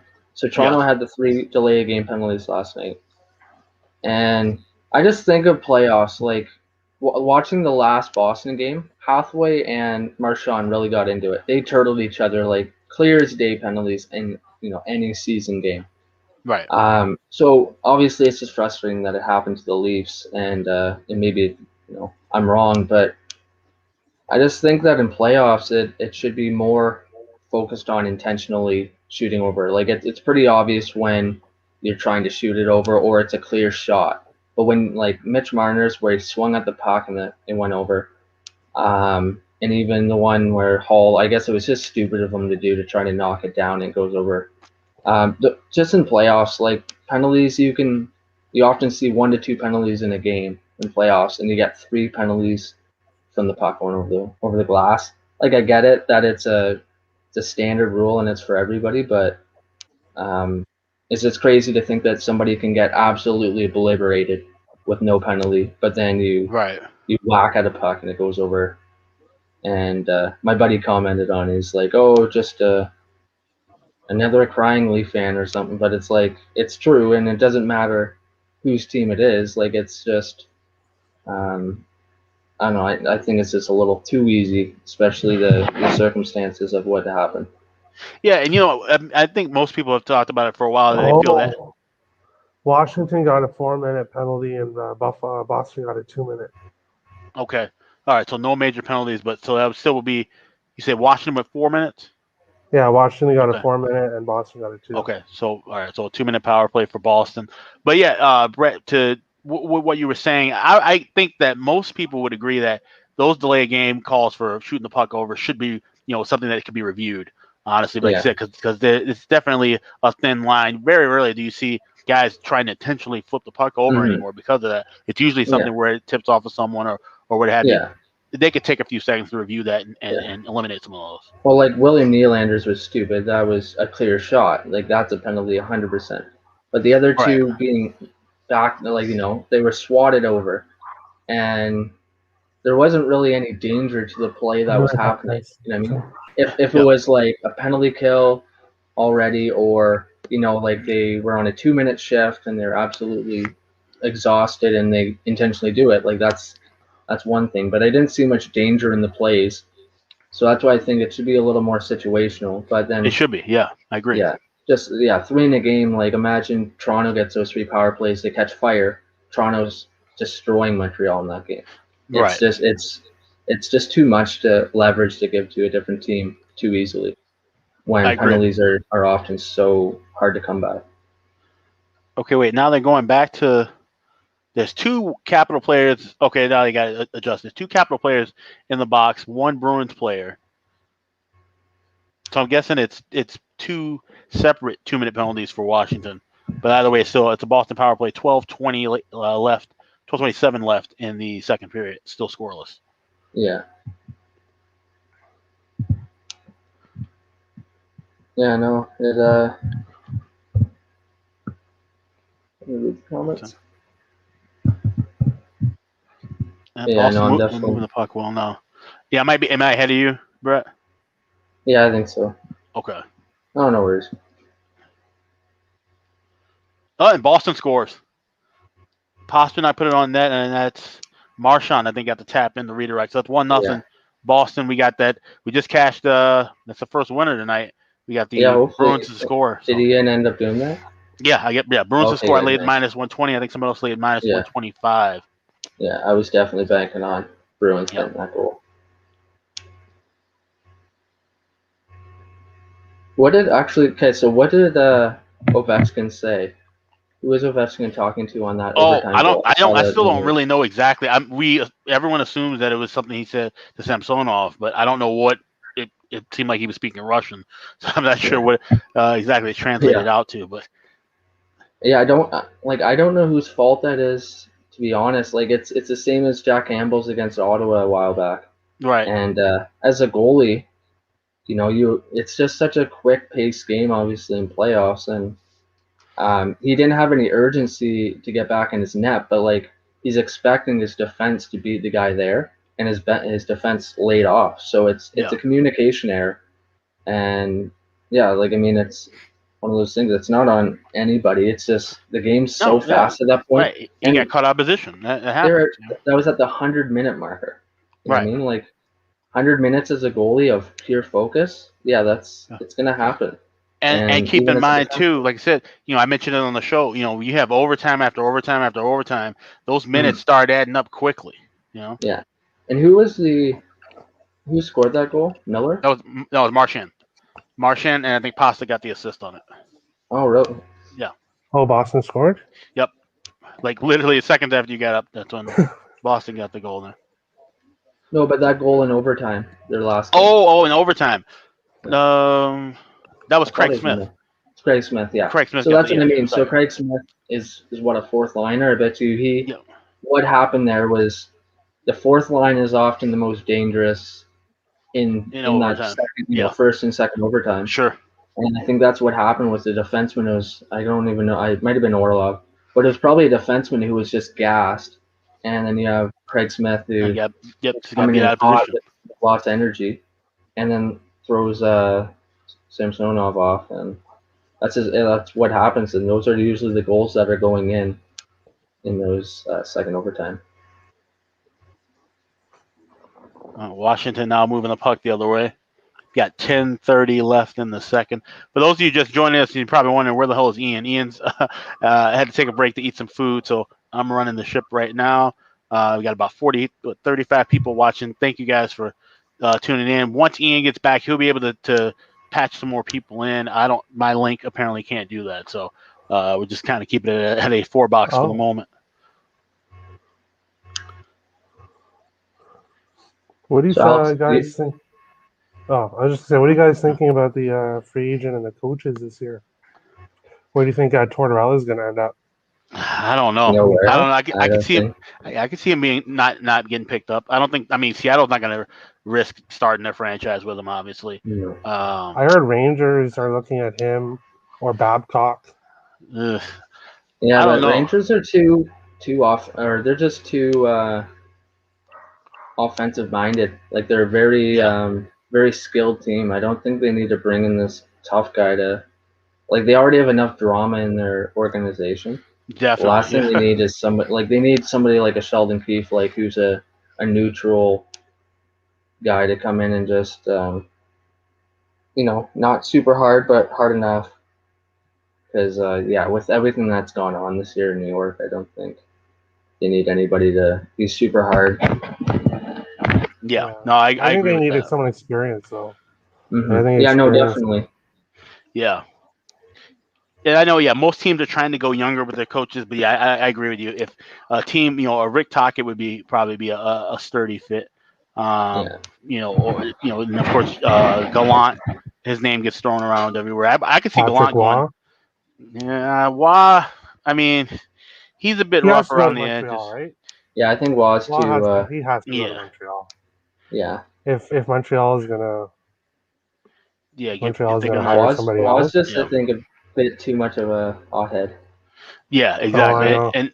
And with the New York media pressure, that would it would be entertaining, but I don't know if that would. I think Waugh work out. suits as an assistant coach in Montreal. I think he's a little too emotional as a head coach. There'd be but I think a lot of pressure. Yeah, even as an assistant, there would still be a lot of pressure on him to go back to Montreal. Yeah. So someone in the chat said there'll be riots if Torts comes back to MSG. I'm probably that was a pretty tumultuous exit for him in that spot. So, all right, we got the TV timeout. 9:33 left. Boston up 1-0. Still in intermission with Carolina and Nashville. Nashville is up 2-1. Let's see here. Is it just me, or is it a sauna where you guys are too? I haven't got the AC hooked up yet. And I just turned my AC on last night because we're about to hit 90 degrees tomorrow. We got storms in here in Minnesota, so it's officially summer for sure. I'm in a basement, so it's so much better down here than. Oh nice. Man, I'm in my room and just boiling.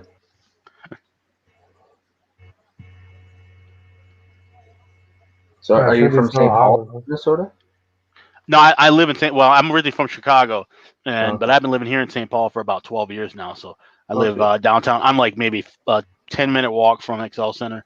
And, what made you choose to move to?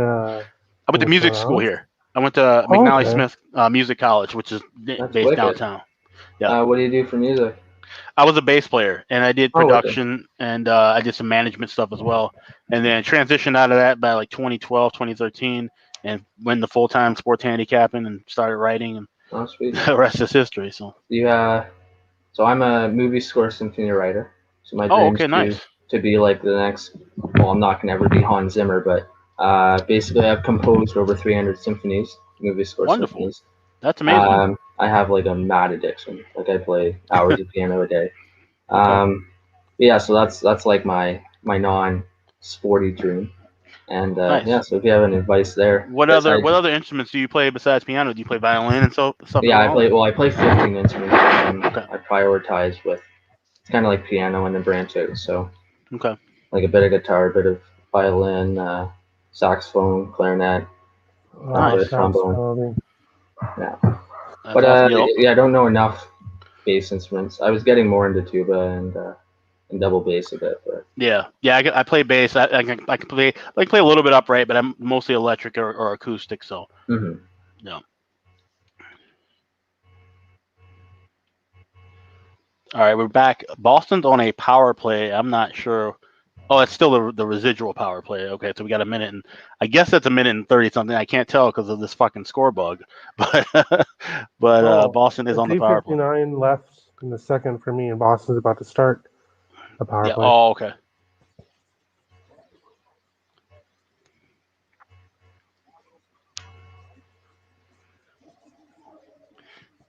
Let's see.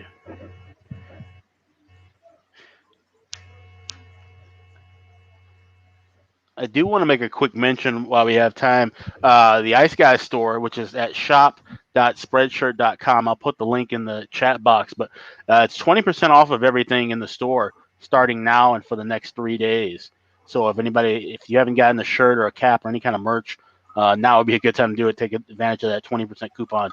You go on the top of the screen, you just click redeem, and anything you want, 20% off over at the Ice Guys store.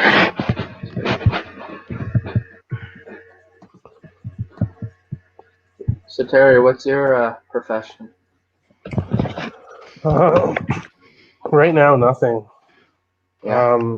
I moved in to take care of my grandma, my sick grandma. So I took care of her for a few years, and she passed away right before COVID started. Sorry to hear that, man. Oh, sorry. Yeah, so COVID started, and now I'm just trying to. Yeah, I know it's definitely a tough transition from COVID because Yeah, I was out of the workforce, and then COVID. Right? So it's hard to get back in when. Yeah. Yeah, no, I feel you. I end up recently quitting coaching gymnastics. I guess that was 3 days ago now. So I was competitive gymnastics coach, and Okay. it's too hard. I was doing 12-hour days, and I was finding it really hard to do on and off. You know, you learn, especially coaching a sport, you learn so many skills. You put so much time and effort into getting to a certain spot, and then you're off again, and then 3 weeks later you're back, you're doing well, and then you're off. And yeah, it was really tough, especially on the kids. You know, how do you find consistency when your government shuts you down every couple of weeks? So sure. Absolutely. All right, so Boston's out of the power play. They had a couple of good chances. Once again, Samsonov caught out of position, but the Bruins missed the net. So it's now down to the 6:29. Yeah, 6:30. Yeah, and so good. Once again, the power plays not converting for either one of these teams, but there was good chances for Boston after that power play. Yeah, that redirected, and there was a wide open net. Pasta just missed it, just flipped it. He could have flipped it over, and yeah, just about a half an inch downward, he would have got that in the net. So. How's the Carolina game looking? Still in? That game is just now coming back. It's a minute in, flipping over to that now. Okay, cool. Yeah, still 2-1. Nashville with the puck. Nashville's on a power play in that game as well. Awesome. Yeah. Carolina's plus 160 right now. That's pretty tough. Did you take Nashville to go into OT? Yeah. Yeah. No, I see Nashville. I wouldn't be surprised if Nashville takes this one in OT. Oh, the Washington-Boston game is suspended here. Not my book. Oh, yeah, I just see that now, too. Did something happen? Let me flip it back. There's I don't know. Oh, Washington's heading down the ice. Come on. Tie it up right here. Looks like a penalty call in that Washington game. Oh, it is. Okay. All right, I'm going to have to leave the studio room for a bit. I'm absolutely, it's a sauna in here, and I got to eat. So, yeah, but I'll try to join you guys up sounds later good, Brett. Cool. All right. See you, Brett. Yeah, thanks for chiming in. There we go.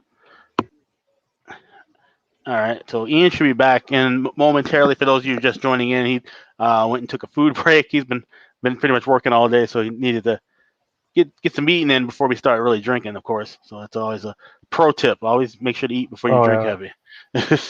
For sure. Yeah. So we got 17:10 left. That power play is now expired for Nashville. Carolina looking solid defensively once again. You know, like I said, Ian talked about it in the show that Carolina is just a complete hockey team. They do everything right now. And, Nedeljkovic being a rookie, although, I mean, like I said, he's at playoff experience. He's won a Calder Cup. but we know how rookies can get hot in net, for teams in the Stanley Cup playoffs. That might be the case here. If he can start making some saves, batting down the hatches late in this game, this is a dangerous Carolina team to look out for. Some people think he might compete with Kaprizov for the Calder. That's a stretch. I've heard some talk that some people think he'll be a finalist. Like I think he leapfrogged over Kevin Lankinen and Kakinen as the best rookie goalie. But yeah, I mean Kaprizov's numbers are absolutely standout, solid as far as rookies. But the age thing, some people are gonna look at his age and they're gonna vote for Robertson because of that. Which I think is unfair. That's unfair. I think that's unfair too. I mean, you can only play when you play. Like that's not he didn't have a choice, to come over here earlier or whatnot. So.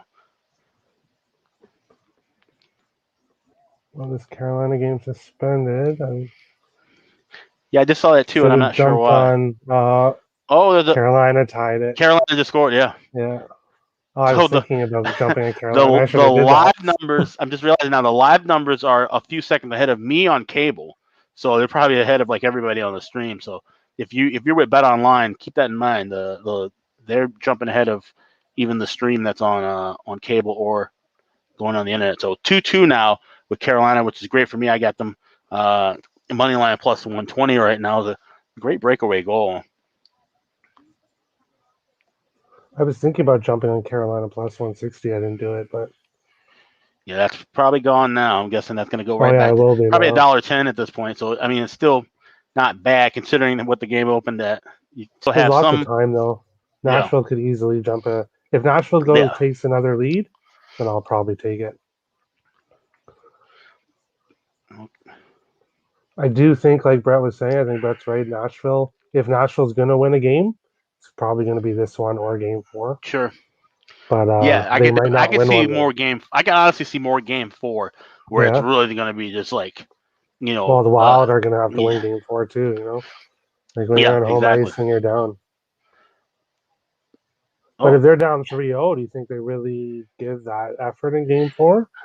At least early. Honestly, my gut would be to probably take Nashville first period, and then look for Carolina. And of course, I'll talk about it more on the show. But the third period overs, those were absolute money last couple of postseasons in elimination games because of that extra, pulling the goalie. We'll see if the books have adjusted to that. I doubt they have, but that's something to definitely keep an eye on. We got a Nashville power play upcoming. Yeah. All right, we are back. There you go, Ian. How was the meal? Very good, tasty, delicious. Anything was going to taste good, though, given how hungry I was. So, but no, in all seriousness, it was really good. Good restaurant, because I've been there before. Radius is a good spot. And you got to support your local businesses. We're still in an area, Alex, where absolutely, it's still not fully open. Many of these restaurants at all, because they're still not at all, because we're still just at the tail end of a shutdown and a lockdown here in Ontario. So June rolls around, they're going to be rolling it back, restrictions and all that. So slowly but surely, they'll be having patrons again at the restaurant. So hey, takeout and delivery, you got to support these places at a time like this. Yep. And even here in the States, with places being back open or whatever, I mean, these places have lost a lot of money. So you got to, go out and support your business. If you're in the U.S., places are open, go out and support those local businesses still, because even though they were doing the takeouts and whatnot, they still are trying to get back to stability. Yeah, no question. They definitely are. And at a time like this, times are tight. You've been stretched to your financial limit. A lot of these businesses, every little bit you can do to help them out, it helps in the long run. No question about that. So since the last time I was with you, not a whole lot's changed in the Boston game, other than Boston finally got on the board with a Marchand goal, 1-0. So Washington had another power play opportunity just now and couldn't capitalize on it. What else is new? I mean, this power play is becoming a serious problem for the Washington Capitals. Too many missed opportunities with the man advantage, and it continues to haunt them. No question about that. So 9 shots on goal, by the way, in almost 2 periods here in this game for the Capitals. That's not good. Not good at all if you are a Washington fan, and they just haven't thrown enough pucks at Tuukka Rask. It's scary, though, for Boston that you've controlled this game entirely, and here you are still only with a 1-goal lead, and all it takes is one shot, one deflection, and you're tied. And it probably shouldn't be that right now. Yeah, you're right. You're absolutely right about that. Jordan Stahl just tied the game for the Hurricanes, by the way, 2-2. Hurricanes and Predators. So the over for that game is looking good for me. The over that I bet. I've Carolina. I did not pull the trigger yet with them. I waited around too much at the plus price. Now I wish I had. So we've missed our moment. Same with me. Yeah, it was plus 160, and I was looking at it. Yeah, got all the way up to I got in early at 120. I could have waited, but yeah, good job, guys. And now you got a good price with a team that's fully capable. All that onslaught for Nashville in the first period, and now here we are in the second. It's 2-2. Yeah, and that's a problem if you're Nashville, because you would think Carolina is only going to get stronger as this game goes on. Yeah, J Stone 9, you're right. Support local. Got to do it at a time like this, because I don't want to give Wendy's and Burger King and all these franchises and chain restaurants business when I could give a struggling local business pumping money into the economy. Sure, there's the support that they deserve. So that's the way I see it. Another power play for Washington. Could you do something with it? Nice. Get a couple chances Let's hope so. here. Let's hope so. Here we go again. Block. What a block that was, Carlo. That's how you block a shot. You get right out in front, right in the lane, and you don't do the flamingo dive, as Don Cherry would say. You don't do the flamingo. You just get your foot right in there, and that's how you block it right there. Carolina had some close. Yeah, I was saying, Carolina had some close chances to take the lead, but Saros made a couple of big saves right there. Number 11 stand on there. He had an open net for Carolina, but number 11. I'm back to Washington, Boston now. Yes.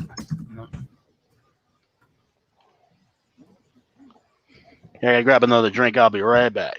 All right. Yeah, I'm going to go grab one too. All right, cool. All right, we'll see you guys in just a sec. Alex and Terry getting a beer run, as I like to call it. I'm on my second now, by the way, so this is number 2 that I'm on right now. So we're getting there at this point in time. You're right. The Washington power play is absolutely dreadful. It's they're just not getting pucks through. You've got to somehow make the penalty killers go side to side, and you've got to get them off their spots. And the only way you're going to do that with the man advantage is player movement and puck movement. That's it. That's the only way it's going to work. So you've really got to try hard at that. Moving the puck quickly so that the 4 penalty killers on the ice for Boston, they've got to move quick, and they don't have time to just stay in one position in a set stance and try to keep the puck out. So that becomes the issue right now for the Washington Capitals or for the Capitals right now, is definitely the way the Bruins are defending them. They're not making them move around enough. That almost got through Rask, but he just closed the wickets, making a save there on Lars Eller, holding on for a face-off. That's still not what I would call, though, a quality scoring chance. It just isn't. I mean, that was, shot right at him. Not a whole lot of traffic in front. Nobody there to get the rebound. You just got to be a little bit better, a little bit harder to be able to score goals than that. So disappointing there for the Washington Capitals. Even like I said, even the shots they are getting, it's one and done. There's no rebounds. There's no second chances. There's no third chances. That remains the issue for them. So Boston trying to get to the second intermission with this 1-0 lead. They have 33 seconds left to kill on this Washington Capitals power play. I'm sitting on the over 3.5 in this game. We pushed with Washington in terms of the first period. I do have a small bet Washington full game. I don't feel great about it because they're just not doing enough and generating enough and really shooting the puck enough to feel good about them scoring a goal anytime soon. Another save by Rask on a long point shot there. He'll hold on for a face-off. Down to 30 seconds now left here in the second period. 1-0 still for the Bruins. 2-2 Carolina, Nashville. 12.5 minutes to go in the second period there. Again, the Hurricanes survived the early onslaught from the Predators. They've steadied the ship. Now they're in a tie game. And you got to worry now if you're Nashville just a little bit. You got to try to get momentum back on your side. Nashville is getting a pretty decent flurry right now, but not many of those shots got to the net. Carolina clearing the zone. We got both games rocking here, so keeping our eye on all of them. When the Jets and the Oilers start, we'll have to see where the Washington-Boston game is, but there's a good chance that Washington-Boston, the end of that game, will overlap to the start of the Winnipeg-Edmonton game. Really good save just now by Tuukka Rask on a shot right in the slot area, and now a penalty coming up to Washington. Well, they were going to get the initial penalty, and now there's a little bit of a scrum. McAvoy involved, Mantha involved, Marchand involved. We'll have to see if there's any extra penalties after that. This little fracas, this little scrum that's unfolded. Oh, wow. Yeah, which is still unfolded. Mantha and McAvoy still going at it a little bit. I'm back on the Carolina Nashville. Yeah, that's good because I've got Carolina Nashville going too, but I'm focusing a little more on Washington Boston. Sure. So that's good. So I just switched over because it sounds like Boston's a lot more exciting game. Well, definitely a little bit rougher in the last minute or two. Yeah. Yep. Boston power play. Big cross check right in front of the net by Brandon Carlo. By the Bruins didn't get called, but usually they let that stuff go, especially when that team's already shorthanded. Right. I find that the shorthanded team gets away with some things in front of the net.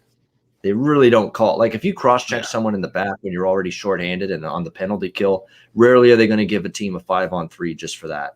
Right, That's exactly. just the way it is. That's like you talk about hockey code. That's hockey ref code right there. Yep. That they just don't give a 5-on-3 just for a simple cross check in front of the net. It is a cross check. It should have been probably called in the course of a game. It would be called, but when in you're a season game, it would be. But yeah. Don't get me started on the refs. I just want fair calls for all games, right? We all have do. money on these games. Yeah. Oh yeah, I get you. And then I know the refs aren't allowed to bet on games, but is it possible that they have friends that bet on games for them? Like, I mean, it's possible, but I really don't think. I'm not saying that any refs are throwing a game to make money. I'm not saying that, but I'm saying it could be possible that they could have money on it, like through a third party. Yeah, there's not going to be any Tim Donaghy incidents in the NHL. No. But still, there's going to be some calls that affect the betting outcome of a game. It just is. And you're going to see that. And the NHL, that's why the NHL came down so hard on that ref earlier in the year with, he's saying, I wanted to give them a call because, it's like they don't want any semblance of that shit. And it, you got to be that harsh. Whether I'm sure it was nothing of that nature, but you can't take the risk. So. Yeah, absolutely. No question. Cheshire Cat, welcome in. Let me know if you want the link. I know you talked about it. You were only on the air for a couple of seconds. And happy birthday to him today. Today's his birthday. He said that. That's right. Happy birthday. You're right. Earlier today on the show. Come on. You got to come on the show for a little bit, a couple minutes now, now that we know that. So let me know if you want the link. You've got it.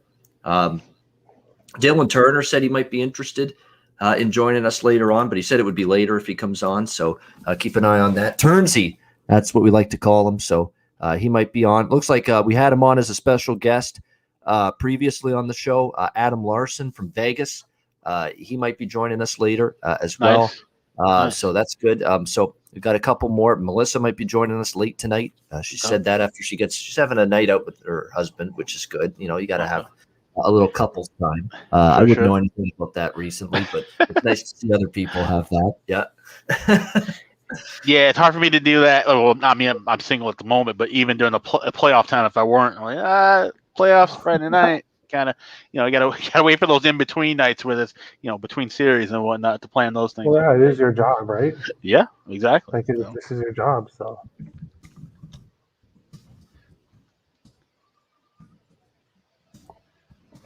Yeah, I wanted to get your opinion. I asked Alex and Brett. Do you think Tortorella gets a job? Do you think Tortorella gets another coaching job in the NHL this upcoming year? Yeah, I think he will. I think he will because someone will give him a chance. That's number one. And number two, he wants to coach again. That's what he's kept saying, actually. Or not that he's kept saying it out loud, but Pierre LeBrun, who had a big article about Tortorella and leaving Columbus, saying that he doesn't want to be done with coaching just yet. He's still got the desire, the appetite to do it. So I think someone else will give him a shot. Just a question of when and will it be the right fit. Yeah, that's true. I don't think we've seen the last of him behind the bench just yet. Sean Boland, yes. Will you be giving out? Yes, absolutely. I'm still debating what to do. I know I want to be involved with McDavid in particular in some fashion in terms of scoring a goal or maybe his point totals. I'm still trying to figure out where to go with that. This is one of those nights where if you like Edmonton player props, might be one of those nights to stick more toward the big guns because you figure those are the guys that are going to carry the load, carry the mail tonight, knowing they got to respond and play a lot better after game one and that performance against the Jets. So it's probably, again, one of those nights where I'd look more toward be a top-heavy player prop betting frenzy for me when it comes to Edmonton tonight. Looks like we have a scrum going on in the Carolina-Nashville game. Yeah, I was just looking up at that. Yeah, just a little bit. Mini scrum there. Sisson's involved. You've got a couple of Carolina players involved as well. Now they're skating away. Not a whole lot to that one. That was pretty tame that was a tame scrum if you compare it to some of the Boston-Washington scrums and tame compared to some of the Pittsburgh Islanders scrums we saw last week. Definitely. That was damn near a line brawl last night in that third period. Oh, it was great. They had the whole group of 5 players that were out on the ice at that moment for the Penguins in the box after that scrum, after that ruckus. So that's great. That's old-time playoff hockey. I mean, yeah, absolutely. We love that. That's what we love about playoff hockey. Things get heated to that extent, and it's great. That's what makes it exciting at this time of year. As long as no one's being vicious, no one's being dirty, there's no cheap shots. See, there's nothing wrong with that kind of physical hockey. Just good old-fashioned. I don't like your team. You don't like our team. We want to advance in this chase for the Stanley Cup, and you're standing in our way. And that's when that kind of stuff starts to unfold. What happened to that? What happened to just, we got mad at the other team, not because of an underlying incident or a cheap shot or a dirty hit across the middle of the ice. It was just, you know what? We want to win the Stanley Cup. You're in our way. Oh, yeah? But we want to win the Stanley Cup, and you're in our way. And we we want to beat your ass. So we get mad. We get angry at each other. And like I mentioned earlier, these teams are sick of seeing each other. These guys have seen each other constantly since January. So yeah, the animosity, and that's the thing. I think everybody talked about that at the beginning. I think we talked about it as well, where we expected to see a lot of chippiness in this postseason because these teams have played each other, upwards of 10, 12, 13 times before it's all said and done. Yeah. It does. The familiarity breeds contempt. There's a reason that friggin' phrase exists, yeah, and it's absolutely true. So it looks like after all that, see, this is where people get upset sometimes. When the referee, after a scrum, picks out one guy from one team and gives the other team the power play. And so Carolina getting a power play here after that scrum. All right, waiting for a time to hit Carolina to score next goal. 135. I might wait until this power play ends if they don't. They're clearing down. All right, so we should be able to get looking for $1.25, $1.20 in that range. Yeah, it's already dropping minus 125 at the 365 where I'm looking right now. And wait till the power play. Just take your chance that they won't score on this power play. But I was thinking the same thing. Actually, I wanted to bet Carolina when they were down 2-1 to score the next goal, and I missed that too. Yep. Actually, you know what? That price was actually I didn't. The price was like 170 at one point, so it priced me out. Yeah. Okay. All right. So that's the thing. I didn't look at the price. It's funny you mentioned. I think 365 and Bet Online's live numbers are the same because 125 is where I got right now. Now it's got 120. All right, so we're hitting on 120. Kane to score next goal minus $1.20. Yes, absolutely. Yep. He's locked in, Alex, with Carolina. Next goal. There we go. Breakaway by Nashville, but it was stopped by Zelkovic. Oh, okay. Could you imagine that? If that goes in, there you go. That bet lasted 10 seconds. Oh, I've had that happen a few times this year. No. Literally seconds after. Oh yeah. Yeah. But then I've had it work out. Like last night, I had one of the Islanders to score props. It was maybe an 8-second difference between me getting the submit, cleared, and then the goal. So it can work. It works both ways. Oh, I've had it before where I push in and it's processing and then kicks you out. That's happened to me too. Yep. And then of course the team I was just betting on scores, of course, right? I Yes. had that happen to me 3 times in one game on each team. Like it was twice with one team and once with the other. I think I remember you in one game. posting that. Yeah. It's like you thought they didn't want you to I'm like they're They didn't want definitely you to like, bet. yeah. I got off of my computer and went to my phone because I'm like, they're probably like are they watching me through the camera or something? Like they've got this time down way too much. All right, power play's over. 7:20 left. Carolina, Nashville, and there's a whistle saved by Saros. Yes. UC Saros. Big Oh, we save got a there. scrum. Whoa, we got a bigger scrum going on.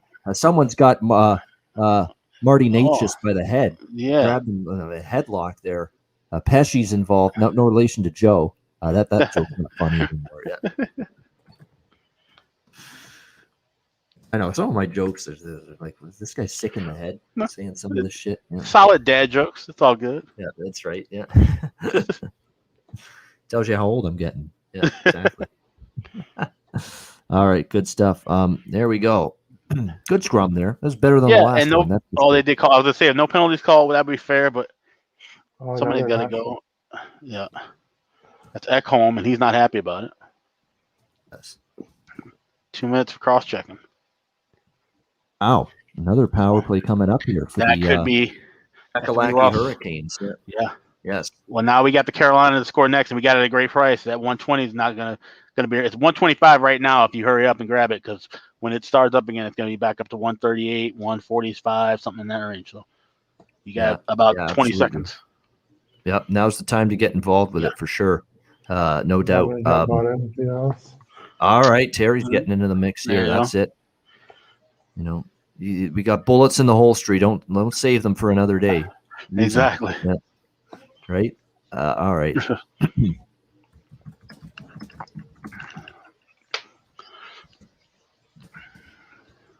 Yep. See, now everything's locked down on my book. Yeah, it's suspended on my book. Yeah. Is there there's a goal. There's a goal. Boom. Yep. Nice. That's right. Thank you, It doesn't Alex. always work that way. But, Where's that Sean Shapiro guy? Yeah. Right. yeah, there we should- go. we should, Way to go, guys. put it- Carolina next goal for Alex. Yep. Terry, did you jump in on? Is that what Yeah, you I had? did. Too? You got it. Nice. Well done, guys. Very good. That's the second goal score next to score prop I hit the first one with Boston as well. So Yes, very good. So look at Alex. Alex is. I'll be the first to admit he's a better live bettor than I am. I'm okay, but for hockey, especially with Alex, I can't hold a candle to Alex. Yeah. Congratulations, thanks. nicely done there. Yep, Whew. and a nice go-ahead goal here for the Carolina Hurricanes. 3-2 power play marker for them. And with nicely one more for the done. over, right? Was that over 5.5? Yes. And I've got the over 5.5. That was one of my There you go. pregame bets mentioned on the show today. So we're happy there. As far as pregame, we pushed with Washington first period. We have Washington full game, which I'm not liking the looks of that right now. They just can't generate a shot right now, let alone a goal. And we have the over, which is dead in that game. But we have Carolina. We have the over in that game. And we have Vincent Trocheck, too, to score. So there you go. Boom. Oh, okay. Nice. As well, plus 250, one of the goal scorer props. Now wait, Ian, did you play that over 3.5 in Boston? I did Boston, yes, and I liked that Boston scored right away, and I thought, hey, now Washington's got to go after it, and I haven't seen Washington go after it. They're still struggling to get any sort of chances and pressure and shots on goal consistently here, and that's an issue. I might wait for that to go from that angle by Trocheck to even get that in. Wow. 2.5 is probably going to be steep because it's going to open up high and then it's going to take forever for that to drop down if there's no scoring. So I don't know. I'm debating jumping in on that 3.5 right now at plus 150. Yep. Before the game comes back. I wish it was 2.5 because I can see Washington tying it. Yeah, but 2.5 is probably going to open like minus 220 or something crazy like that. Think, look, guys, that's a great point. Let's think about this for just a second. Sure. 2.5 as a target in-game total for this Capitals Bruins. But think about the possibilities of how you could get over 2.5.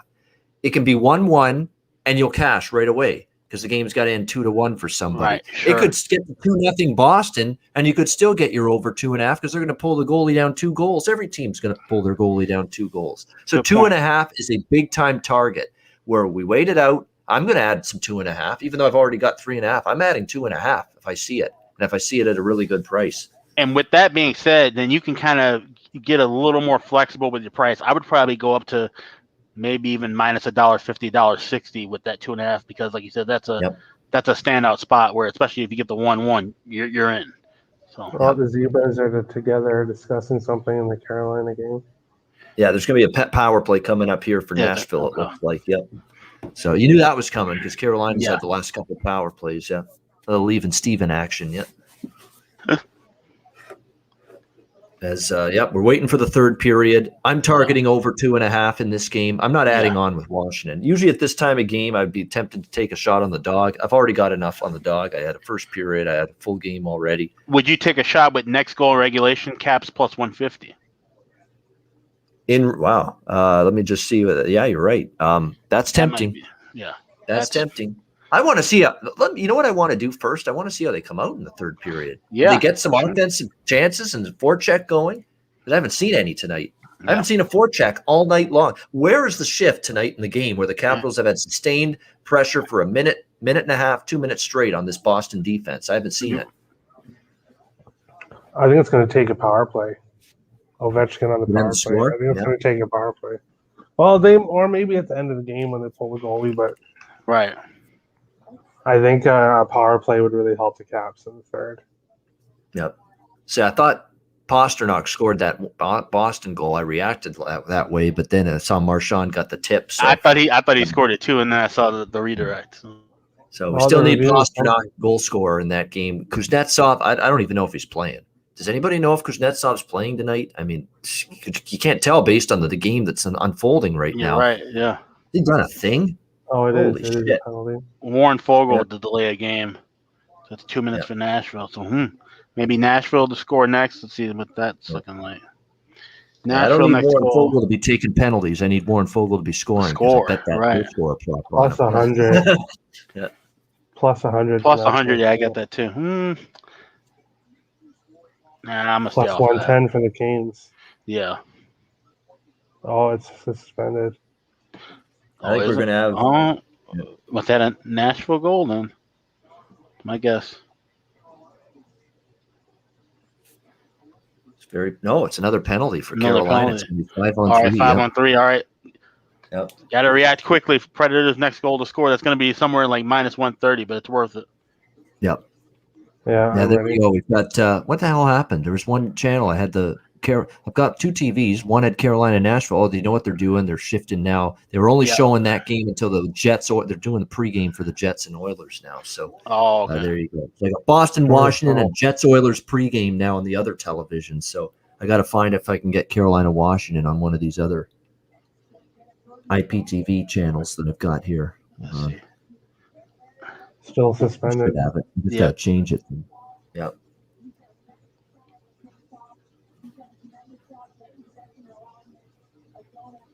It's a baseball point, so I'm not going to belabor the point, but I've been riding the Alex's White Sox against lefties all season, and they're getting shut out right now through 5 innings by Jordan Montgomery of the Yankees. So that's what's the score there? I haven't looked at the score. No score, though. Rodon is dealing again. What else is new there? Yeah.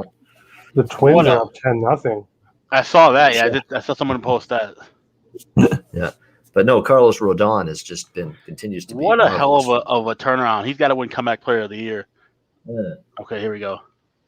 All right, 5-on-3 for Nashville. Yeah, still locked. It's suspended at my book. Yeah. Glorious opportunity here. Let's see. All right, I've got the Nashville game on. Let's see how they do. They're working it around. See, this is what I don't like. Too much passing here. You got to take some shots here. Yep.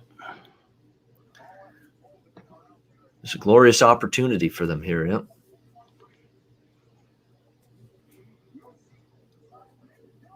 Oh. They went in. Yep. It was right in the line. And they put them. Yep. And see, the books, and that's an issue. The books do not want to deal with certain situations like a 5-on-3. Even if they juiced it to 150, they're just like, no, we're just not even going to offer it. They locked everything at BOL. Yeah. So there you go. We got a tie game. Nashville's. This is the first time it's finally come through and for them in this series. The power play. Yeah, it's been dreadful. And that's the over 5.5. 3-3. Yep. And there's the over for me, 5.5 in that game. So there we go. It's been a zigzag total series, over, under, over. We're seeing that quite a bit in some of these series with the totals. So Winnipeg, Edmonton. I'm still cycling through these props. Connor over 1.5 points, I think, is something I'll be taking. This is my only points prop, is going to be him over 1.5. I'm going to just stick to goals probably elsewhere.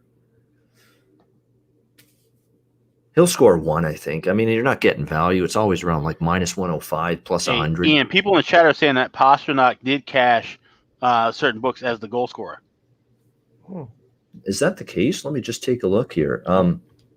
They initially said Marchand, and they've still got it Marchand on the actual sheet, on the actual game sheet. Yeah, Marchand.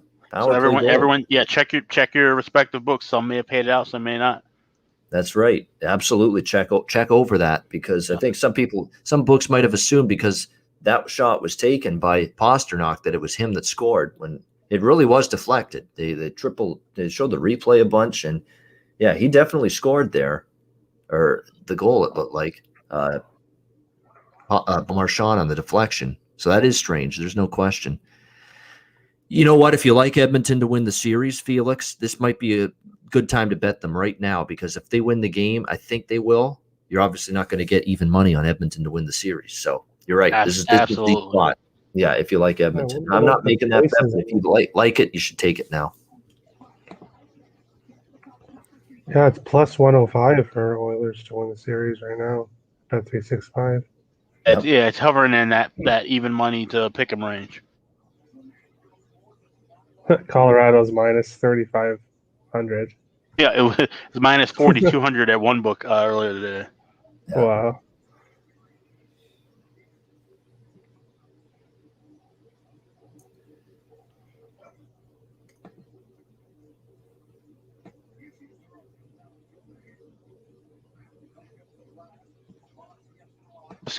Bruins just scored to take a 2-0 lead.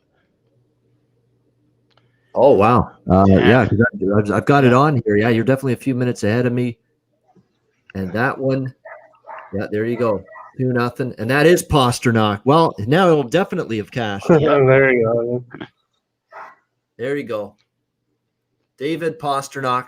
If he wasn't on the board already, although some books thought he was on the board already, he is now. Well, that's significant. If anyone bet him to score 2 goals and they already cashed the first one, yes, then you're definitely happy right now that they got that one. Okay, guys. So I'm locking in Connor McDavid over 1.5 points, minus 110. I actually thought it'd be more juice than that. Actually, it's less juice than it was in game 1. It was minus 130 in game 1. Now it's minus 110 because, again, he struggled that night. So maybe that's why. This would be the time I think you jack it up, though, because I think he's going to be a lot better tonight. So there we go, over 1.5 points. Kyle Connor for the Jets is a goal scorer. I mean, he just finds a way, this guy. He'd be the Jet I'm interested in, plus 180 to score a goal in this game tonight. And I'm on McDavid to score a goal. It's minus 110 on that. It's not a great price, but to me, if Edmonton's winning, he's showing up, and I think he does. That's just what he does. He's done it a ton, especially in a home game off a bad game or a loss. He's been a lot better time in and time again. So let's hope that is the Connor McDavid we see tonight. I'm going to put a small bet on Connor McDavid to score. It's now 3-0 Bruins. Oh, wow. Wow. Well, there we go. Over Charlie Coyle. I think the Charlie Coyle goal. Yeah, it is. Wait. And then we got. Oh, he's on the breakaway. Right in front. Score. Yeah. We got a goal, and then all of a sudden Wilson goes after. I can't see who that is. Was it Frederick? Oh, look at they're like Richie. Oh, Richie. Yeah. They're skating over. Dylan's in the mix in there too as well. So, but it's 3-0 Bruins. Yikes. Well, Nick Ritchie's got a tough hombre. He's not going to back down. Oh, look at that. A little jab on Wilson right there. Oh, Dylan trying to get in there now. See, this is Washington sort of losing their cool. They should be losing their cool about the way they're playing, not at anything Boston's doing. Yeah. That was 2 quick goals by Boston. Yeah. Yep. Yeah, Carolina, I would not bet them. Martial arts fan now. I would only be interested in Carolina live money line if they fall behind. Yeah, I've already got them for full game minus 140. So yeah, I'm not interested in Carolina now. Yeah, not laying a price. Don't love that price. No. 3-3 game. Connor McDavid to score, or Leon Draisaitl to score two or more is plus 600. Yep. See, that's where you go. That's really where you could maybe find some I would put a small little bit on Connor small McDavid stake. to Why score not? two or more. Yeah. Plus 600 is such a great price if he's a two goal game, right? Now, the Jets defensively were great in game one, and Connor Hellebuck was outstanding as well in game one. But prior to game one, during the regular season, Hellebuck had terrible numbers against the Oilers. So is this all of a sudden going to be a case of regular season Hellebuck struggles and he just stands on his head the whole playoffs, or was that just one game? We'll find out. That's kind of why I think you could see Edmonton find ways to get some offense going, because they've had a good time of it this year against Connor Hellebuck. He's actually the no team he had worse numbers against this season than the Edmonton Oilers. The Oilers looked like a different team. Yep. In the regular season than they did in that first playoff game. Yes. In my opinion, anyways, they look like a different team. Yeah. The Oilers, last year, we thought the same thing, right? We thought they'd be a little bit better and, they'd be ready for the postseason wars, and they just weren't. And that's a concern again with them. They got to show it again this time around, just like, they failed to do last year against Chicago. Tonight's a huge game for Edmonton. Like, I don't know if there's a scenario where against this, the one thing about the Jets is people started to envision them, or I guess label them and categorize them, Terry, as a shitty team, because of just how bad they were down the stretch. But let's not forget, they had a terrific 3/4 of the regular season before the roof caved in the last, few weeks of the season there. And they really went on that tailspin. But we know that's still a very good hockey team when they're on their game, when they're at their best. And look, I think that's a potential that Winnipeg could be maybe a team that's just better built for playoff hockey than Edmonton. We'll find a little bit more out on that tonight. Yeah, I cashed a lot of plus money bets with Winnipeg. They were underdogs a lot this year. Yeah. Against Montreal too, they were big underdogs. Yes. But they, I cashed quite a few bets on them.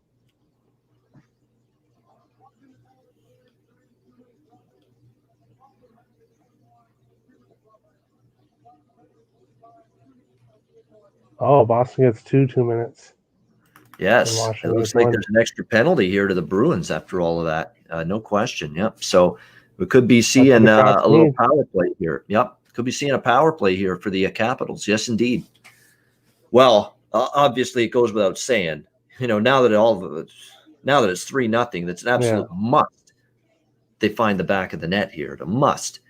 And it's a must too, because I'd like to see over 3.5 come in. That would be nice. So that's another reason it's a must. Oh yeah, you're on the over 3.5. Yep, we are indeed.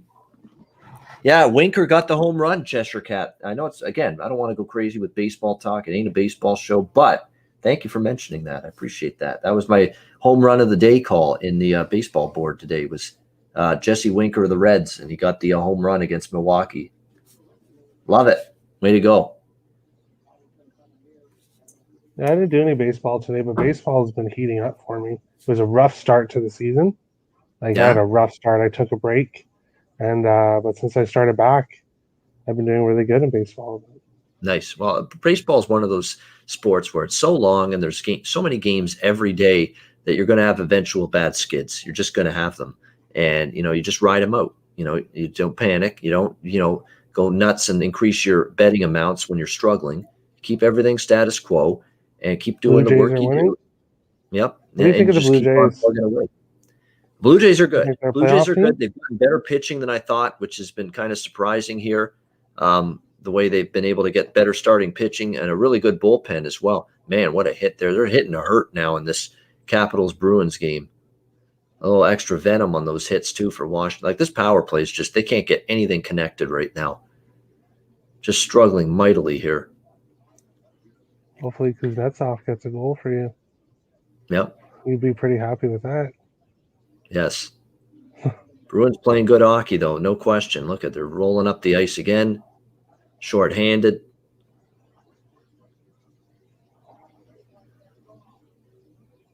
Yeah, Washington just looks listless.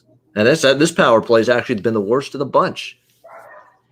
Do you know what Tom Wilson is starting to remind me of, Howie, in the chat there, mentioning it?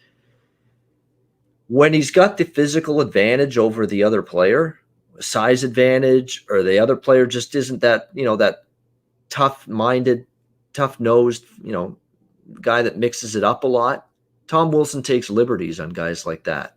But if it's someone that can handle himself against Wilson and someone that's on Wilson's level physically in terms of stature and in terms of ability to chuck the knucks, he's not that big bully anymore. I've seen that a couple of times with Tom Wilson. That kind of bothers me. He bullies the guys he's capable of physically dominating. The other players, he gets a little shy, shies away and actually, backs off a little bit. Just a little two-faced that way, Tom Wilson. Kind of like Darius Kasparaitis or Matt Cook kind of style. Exactly. There you go. Those two guys, when they've met their match physically against someone, they cowered a little bit. Yep. They backed down a little bit. What a terrible power play for Washington. You wouldn't even know they had a power play just now. They look completely they look completely disheveled right now, Washington.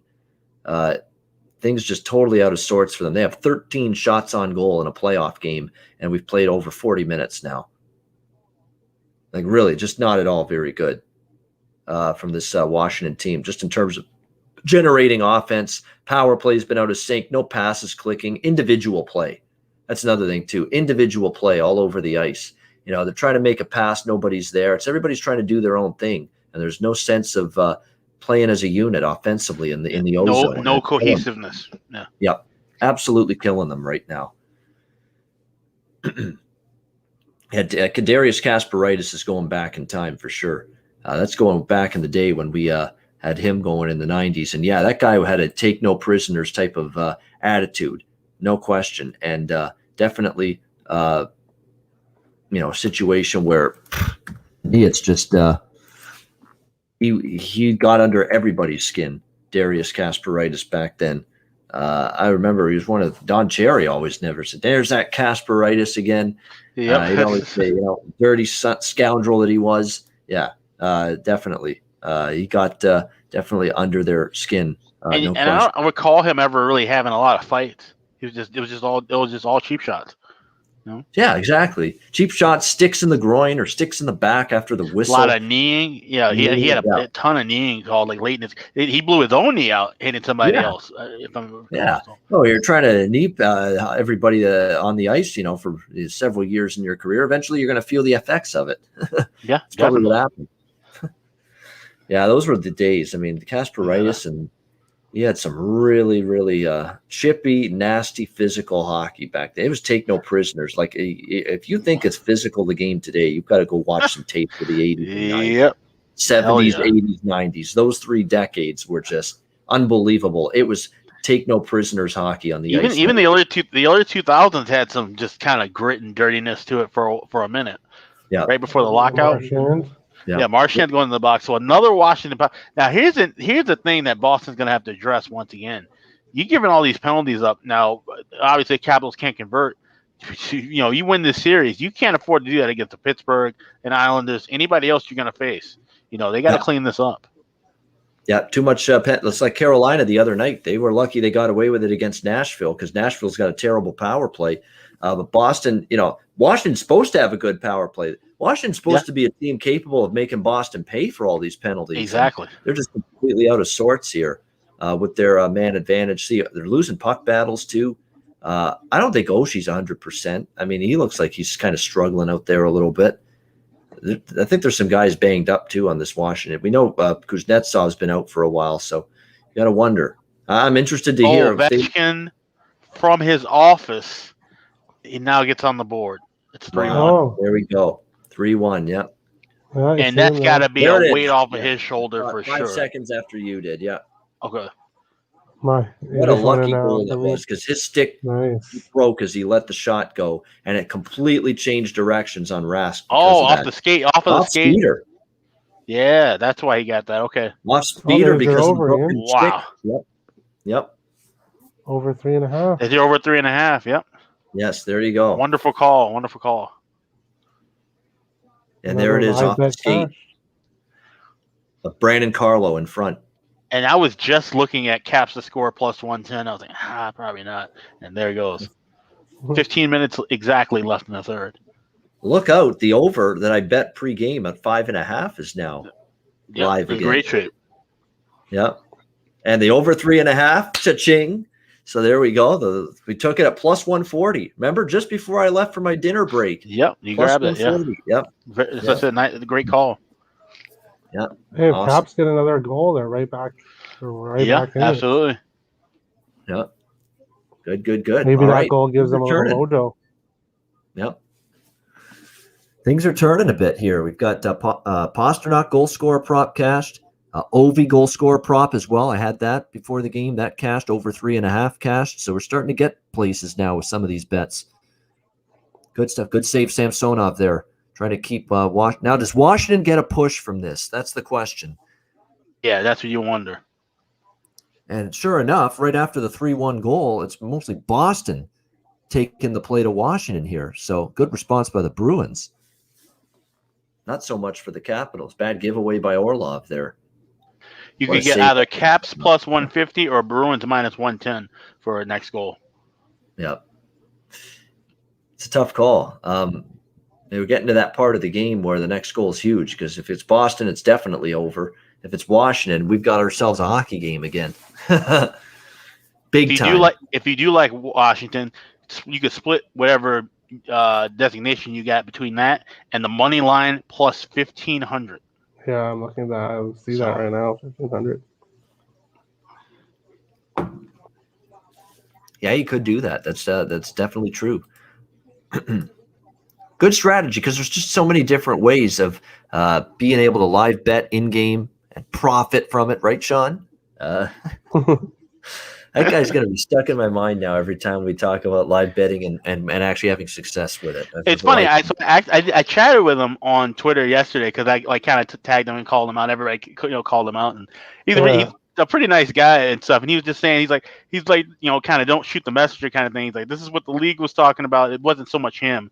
And I'm like, yeah, I get that. And I'm like, I buried the league too. I'm just you led off by saying hockey's not a sport built for in-game betting. I'm like, that is dead wrong. Then he also kind of talked about too that they said that this is kind of a more intimidating avenue of in-game betting. When we talk about that with casual bettors, people who are sitting around at the bar with their phone in front of them want to bet $20 a game. Yeah, it is a bit kind of it could be intimidating. I put up that article. It's on the Ice Guys Patreon page, but it's free, no paywall there.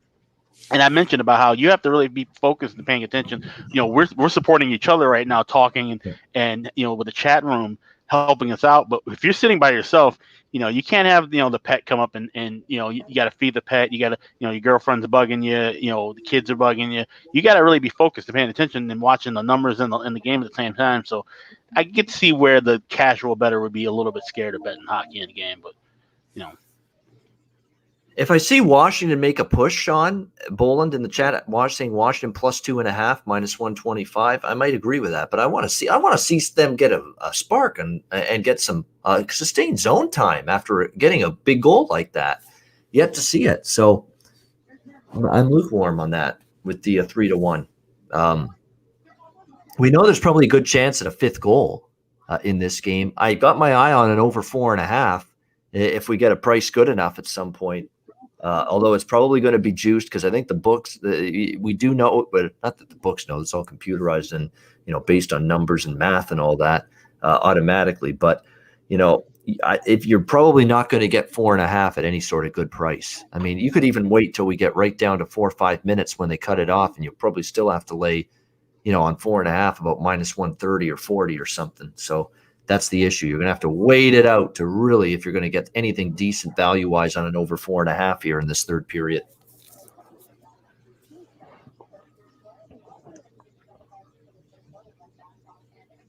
All right, so we got a face-off here now coming up in the zone. Jaden McKee, St. Louis Blues, 2021 champions here.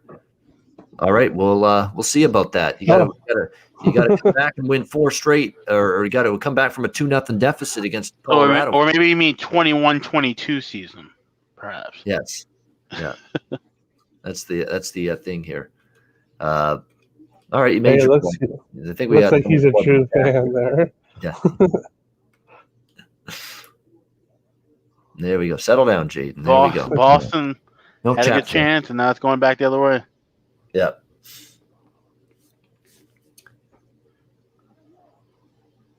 Samsonov just brilliant in this game. I don't know what more this guy can do. He's been unbelievable in this game, and this could be 6-1 right now for the Bruins if not for him. Yep, good. Absolutely outstanding here for the Washington Capitals. The Blues, you guys think the Blues have a chance? I like them in the first period. Look, the 0-2, the team down 2-0 in the series in Game 3, first period angles 2-0 so far. You know, Nashville and Florida. And Nashville's the one team I wasn't convinced could maybe do that. St. Louis, I think, can because, A, they played better as that game went on in the second and the third period against the Avalanche the other night, and because I think the Kadri incidents fired them up a little bit. Definitely fired them up because I thought they really got Colorado on their heels for the first time in the 10 minutes of that third period after the Kadri thing the other night. I like the Blues to score the first goal, and then it's going to be all Avalanche from there. Yeah, there you go. I could see it going that way because, you know, as much as I think there's a mismatch with Nashville and Carolina, there might even be a greater mismatch with St. Louis and Colorado. So, like I say, I want Colorado maybe to score the first goal. That does interest me as well. Colorado first period, and then that's as far as I'm going with the Blues in this game. Same thing, yep. It's as far as I'm going.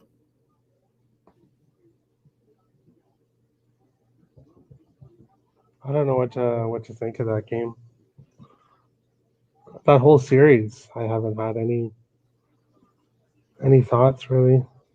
I've been trying to stay off that series. The thoughts are that St. Louis looks completely and utterly slow compared to defensively against that speed of Colorado and the 4 lines of depth they have, the 6 defensemen. I mean, it's been a chore for Colorado or St. Louis to keep up with Colorado. I mean, they have just been skating circles around them for so much, and much like Samsonov is what's keeping Washington competitive in some of these games the last couple. That's been Jordan Binnington especially the first periods. And that's another thing I like about St. Louis first period. I heard Berube the other night after the Game 3 loss say, we just have to have better starts. We can't be being outshot 20-2 or 17-4 like they've been in the first period in the first 2 games in Denver. So I think they worked to address that tonight. You see a much different first period pushback from the Blues tonight. Listen to the coach. Come out strong. Yeah. And that's why I'll be also possibly be looking. I already got Blues to score first, but I'll be looking potentially to get a better price on that first period over as well. Yep. Yeah, exactly. So, yeah, we like St. Louis early in the game, and then we're probably jumping ship at some point after that. That's basically our strategy is St. Louis to score first, St. Louis first period, and then we're going to take off our Blues jerseys and we're going to put on some Avalanche gear after that, so to speak. Yeah. Switch teams. Cheers, guys. Cheers. Yeah, cheers. Absolutely. Finish off the second. Cheers. Yep.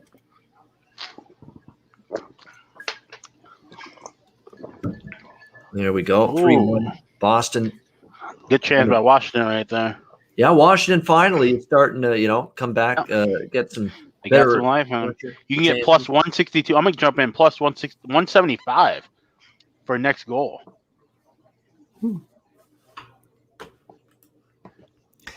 When Alex says something about next goal, something tells me I better listen. So I might join him on this, actually. Washington plus 170. Small, but I'm going to put something on it. I put a small bet on it, too. Alex is excellent at gauging momentum, right now. Oh my gosh! Look who is just about to join us here on the Betcast. Look at this! Hey. It's our boy Jimmy Murphy from the TD Garden, the beautiful press box there. Jimmy, what's up? Looking good, Jimmy. Yeah, looking dapper there. Yeah, thank you. Look handsome. Yeah. How we doing? Good. We're doing good. Yeah. Bruins are doing good. I mean, if not for Ilya Samsonov here, Jimmy, this is 6-7-1 right now. Yeah, for sure. I mean, the Bruins missed a lot of chances, but mainly because of him. He's been great for them. I kind of feel for him, to be honest, after getting that tongue lashing from Ovechkin and then playing his heart out again. I hope Ovechkin doesn't go after him again. But great game, but tough to see Kevin Miller go down like that, though, guys. After everything he's been through to battle back and play. I mean, the guy had 2 knee surgeries, just worked his tail off to get back there. Is a heart and soul guy, and I got people on Twitter coming at me saying, why are you getting so upset? Why am I getting so upset? Because it was a dirty play. He launched himself and he went for the head, and now Kevin Miller's in the hospital. So once again the league fails to do the job. Yeah, he's in the hospital. Was transported to the hospital for tests and observation, and all the guy gets is a double minor for roughing. I mean, this league's a fucking joke, and it always will be. Yeah, I mean, there's no consistency either. One incident to the next in terms of what's 5-minute major and what's suspendable and what's downgraded. That was downgraded on Orlov from a potential 5-minute. I mean, it still might be a fine or a potential suspension, but. Yep. No, in the NHL, no. He'll just get a slap on the wrist, But it is what it is. But yeah, guys, I mean, the Bruins came to play tonight for sure. It's been something. How are you guys doing on the live betting? Really good so far. More good than bad. How'd you like that Pasternak goal?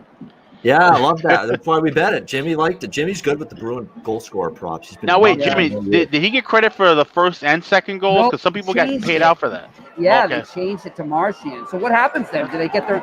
They don't. They were paid out because they initially thought it was Pasternak. Okay. I saw it live and I thought Marchand tipped it in. So you were right. Yeah. Yeah. I did too. I said the guy next to me.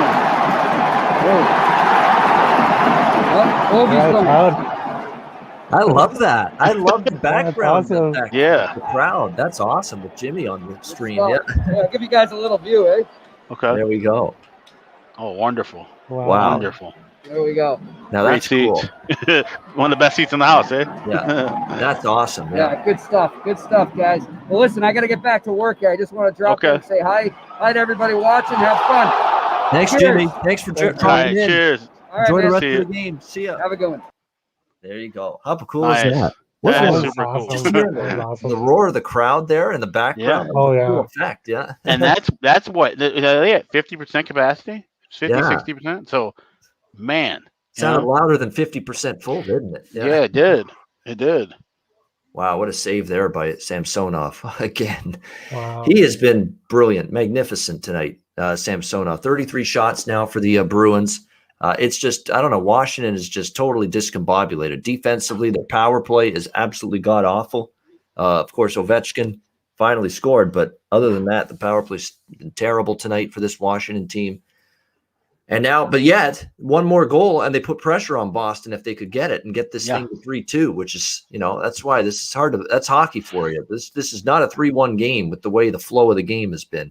They just showed Ovechkin looking down, hunched over on the bench. That's an interesting sight to see. Interesting in that, is he hurt? Has he got something wrong? Yeah, look at that. Yep. He looks like he's gassed too. He's just breathing heavily. This is the first time we're really seeing him look, kind of like, well, he's a veteran. We've known that forever, but it's like he's looking the part now. Yeah, he had the gray hair long ago, but feelings. But now exactly. And it's interesting. People always ask about, can he catch Gretzky's record? And I've always said, the guy's never really had any serious injuries, hasn't missed any big time. But this looks like things are starting to take a toll on him, and that hourglass is now turning the other way. There's definitely something going on here in terms of. Washington's game is suspended here. What is that? What was that? Wow. He jumped like there was a rodent on the ice and then just went straight for Rask. Yes. There's going to be a penalty here, I think, for goalie interference. For sure. Now it's going to be a protect the goalie situation here for. Yeah, and Rask saying, I'm getting the hell out of here. Yeah. Yeah, there's definitely going to be a penalty coming up here against the Gaps. Goalie interference, yeah. But it didn't seem like he was jumping toward for him. He jumped as if the puck was underneath him or he was going to step on a stick. The way he jumped, that was a bizarre play. I wanted to see the replay, but it went to commercial. Oh yeah, that's definitely that was caught. And I didn't look like he was pushed in. No, he jumped, but he jumped as if something he was about to land or something, or someone was going to hit him, but there was no one around him. So wow, that is a beyond stupid penalty to take. You got. It was a bizarre play. There's got to be a reason he jumped like that. Yeah, Maybe he just got, he didn't realize he was that close to Rask, Yeah. and he was, I think he thought the puck was going to be underneath him. Yeah, maybe, but then the contact, and that's just not what you Marcus, want when you're down by 2 with 6.5 minutes left. Yeah, Marcus Johansson stepped on a puck last night for the Wild, and now he has a broken arm. Not broken, broken arm out of the playoffs. So. Oh, is he officially out? He's out. He has does he need surgery? For broken arm. He's out for at least. I think they said at least the first round, but I think it's the full playoffs. If he needs surgery, then he's done. But I'm not sure if it's surgery, but broken arm, and he's out for a while. Yeah, if it's a hairline or just a low grade fracture, he could be back if they go further. But I mean, that's obviously I don't want to play or hurt, but he had to come out of the lineup anyway. Yeah, like he was a player that should have been scratched anyways. Well, Terry, I'll ask you this: what do you think about Parise getting back in the lineup? Because that seems to be the natural move now. I'm hearing that Boldy's going to become some consideration. Oh, really? Okay. Boldy, yep. But yeah, the best thing would be to put Boldy in. Parise's too slow. Down. Go ahead. Down in the series, even if you put him in the third line and give him a power play opportunity or two, and the fact that he's been scratched, you think he comes out saying, "Hey, I need to give it all I got." I don't know. For momentum's sake, Yeah, it's a must get for Minnesota tomorrow night, 100%. You can't go back to the fortress there in Vegas down 3-1. It's a must win tomorrow night, essentially, for the Minnesota Wild. Just about. I don't think it would be a bad idea to have Parise on the third line. It might spark the group because I'm sure he's still pretty well liked and well respected in the dressing room. I would think with the. There's talk that there could be something that's not being revealed with Parise.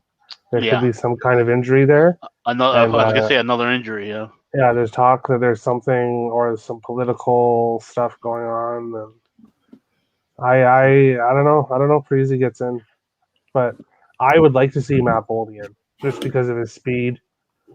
I feel, and he's produced everywhere he's played.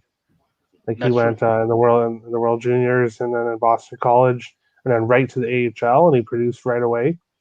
For almost Iowa. like a cool Caulfield trajectory, except he might get a greater playoff chance than Caulfield for Minnesota, which is shocking. Yeah.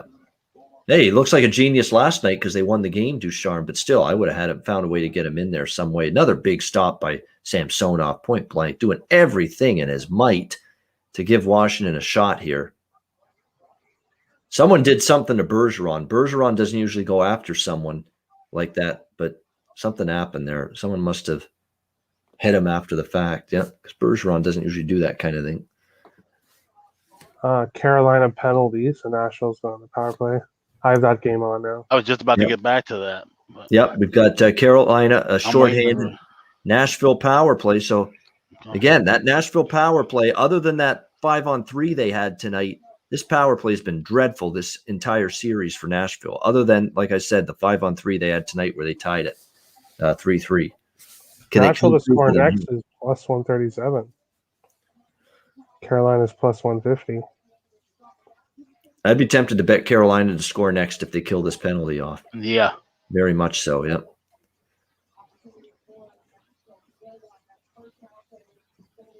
yeah. Boston just scored. It's 4-1. There we go. 4-1. Oh, wow. Yeah. Yep. So there goes my Caps to score next play. That's gone. Yep. It's gone. That's all right. Can't win them all. Yeah. Not back to Carolina Nashville. That game's pretty much curtains at this point, unless you got the total. So yeah.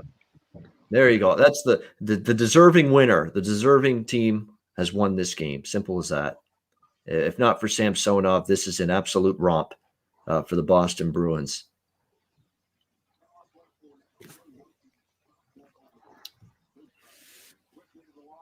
Boy, could you imagine if Jimmy had stayed on the stream with us through this goal? I was kind of hoping to hear that, even though I bet Caps to score next, but that would have been amazing. Well, when they all cheered, I kind of thought, I did too, yeah. He said Matt Grzelcyk would score a goal tonight. This son of a bitch, Jimmy Murphy, I'm telling you. I didn't get that one. He said Matt Grzelcyk on the friggin' he did. show today. And there he is scoring that goal. You know, nobody paying attention to him down at the face-off dot, off the blue line, jumping in on the power play. What a call. Jimmy Murphy, the savant when it comes That's to the Bruins. That's the thing. When you follow a team, and Terry, you're a great example of that as well, as I am with the Hawks, where when you follow a team that closely, you should know, going either way, if they're playing well, they're not playing well, if who's going to score, who's not, and the intricacies where people are like, oh, you can't be a fan and be a better. Sure, you can. Yeah. You can, if you can separate those two, like, and I know Terry, you probably don't bet against the Wild often, if at all, and that's fine. Where me, this season, yeah. Go ahead. Oh, that's it. Whereas me, I have no qualms whatsoever, and even going back seasons, the years we won the Cup in 2013, 2015, I had series plays against the Hawks. I thought the Hawks were going to get trounced in 13 against Nashville. I thought in 15 when we played the Wild again, I was freaked out. I'm like, oh, we're playing them for the third straight year. They're probably going to be amped up and have our number, and that's the year we swept them. So let's not talk about that. All right, I still have nightmares of those years. Game 2013 to 2015. I was at Game 4 in person. I'll tell you this is a quick story, and it's like 4-1 because the Wild came back with a couple goals late in that game. So there's a guy chirping me. It's him and his girlfriend. They're like 5 rows back, and we're in the upper deck, and he goes, dude, I'm not even talking much shit. He's like, you want to go? And I look at the scoreboard and I look at him and I go, yeah, 6.5 minutes. I'll meet you outside after that. His girlfriend freaks out, grabs his arm, and they both leave. Just pulls him away. Yeah. All right. Called his bluff. Way to go. Oh yeah. He didn't like, well, do you think I don't want the smoke? Are you kidding me?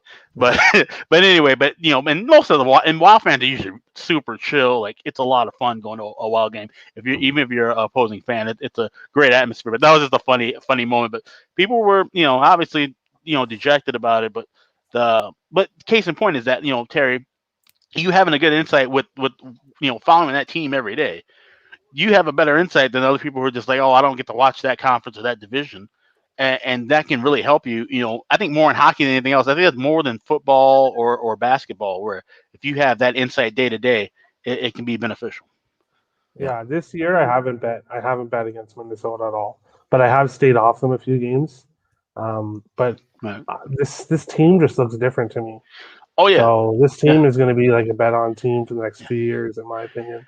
I was just about to say that when they get back to the Central Division next year, they don't have as many trips out west.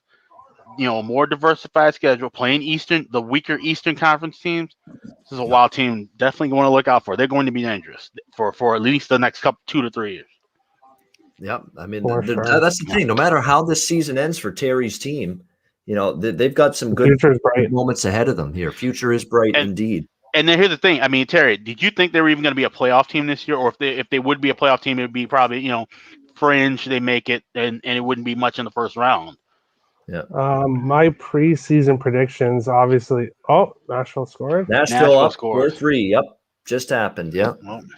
Wow. 4-3 Preds trying to win their first game. And Johansson has done something. Wow. I can't believe my eyes. Ryan Johansson has scored not just a goal, a playoff goal, a meaningful goal, an important goal. Wow.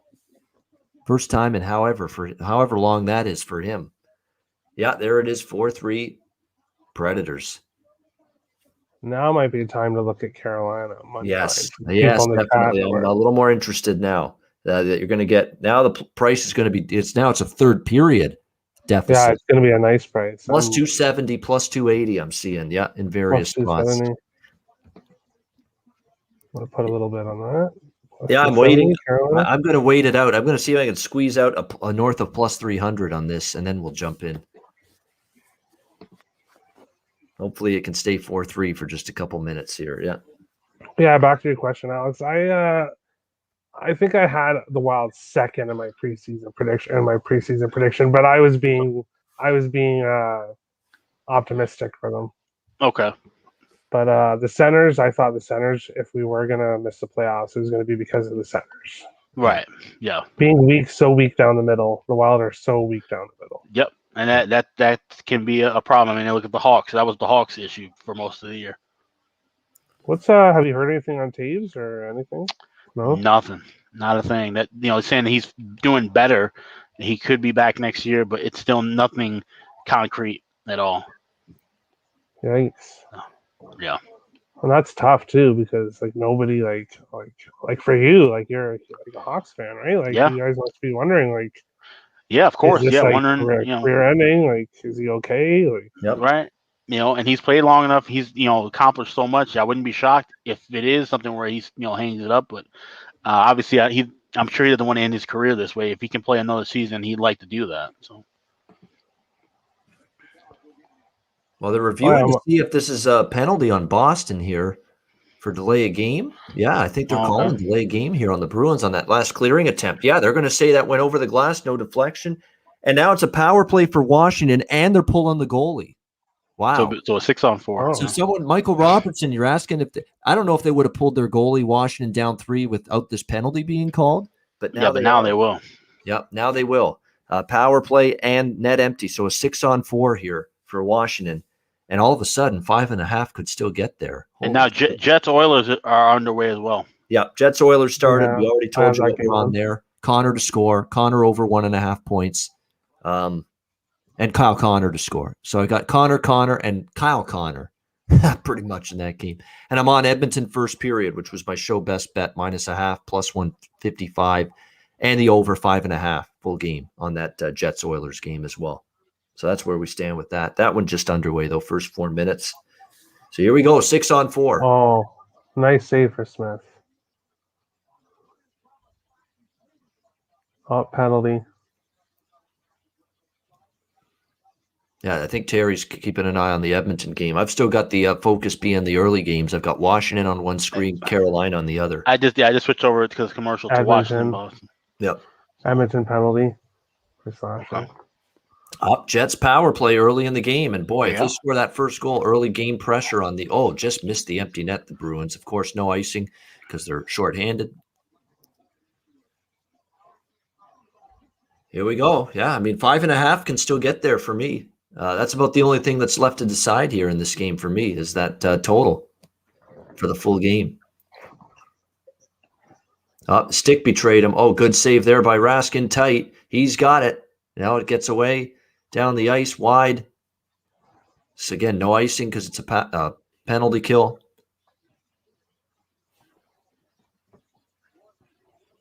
Marchand almost stuck it in the empty net. What a play there. Saving that empty net goal was Oshie. But yeah, it looks like the Capitals running out of time. They need 3 goals. It ain't happening. They can't even get a pass strung together in the neutral zone. That's the night in a nutshell right there for the Washington Capitals. Can't get any points there. Look at that save. Oh, man. Lots of chances. Oh, wow. Unreal. Yeah, another open net wide. Yeah. Yeah, at this point, the next faceoff, Peter might put the goalie back in because since we got no shot now, that could happen. And there's the opportunity missed, maybe to cash over 5.5. That would be an all. Well, let's see. Let's just see what happens. See what happens. There's still a minute left, but time's a wasting. Again, it's been continuous at play without a whistle, without a stoppage. So the net is still empty for Washington. But now there's only a minute 20 or so to go. And see if that was going to be icing Washington, they would have put the goalie back in for sure. They would have kept him in. So that's a break that there's no icing there on Washington. Oh, Smith get back in the net. Smith made some good saves on Connor and Scheifele, but yeah, he was caught behind the net there, but he got back in. It's all good now. 33 seconds left in the power play. The Jets. Net's still empty, and it's just been continuous play. There hasn't been a whistle for this entire 3-4 minute stretch here. 30 seconds left. It's looking like it's going to end 4-1 at this point. Man, can you believe that with all those chances on the empty net? Saves by any regular Washington players, defensemen, forwards. Oshie stopped an empty net chance. Crowd on their feet. 4-1 Bruins. 20 seconds to go.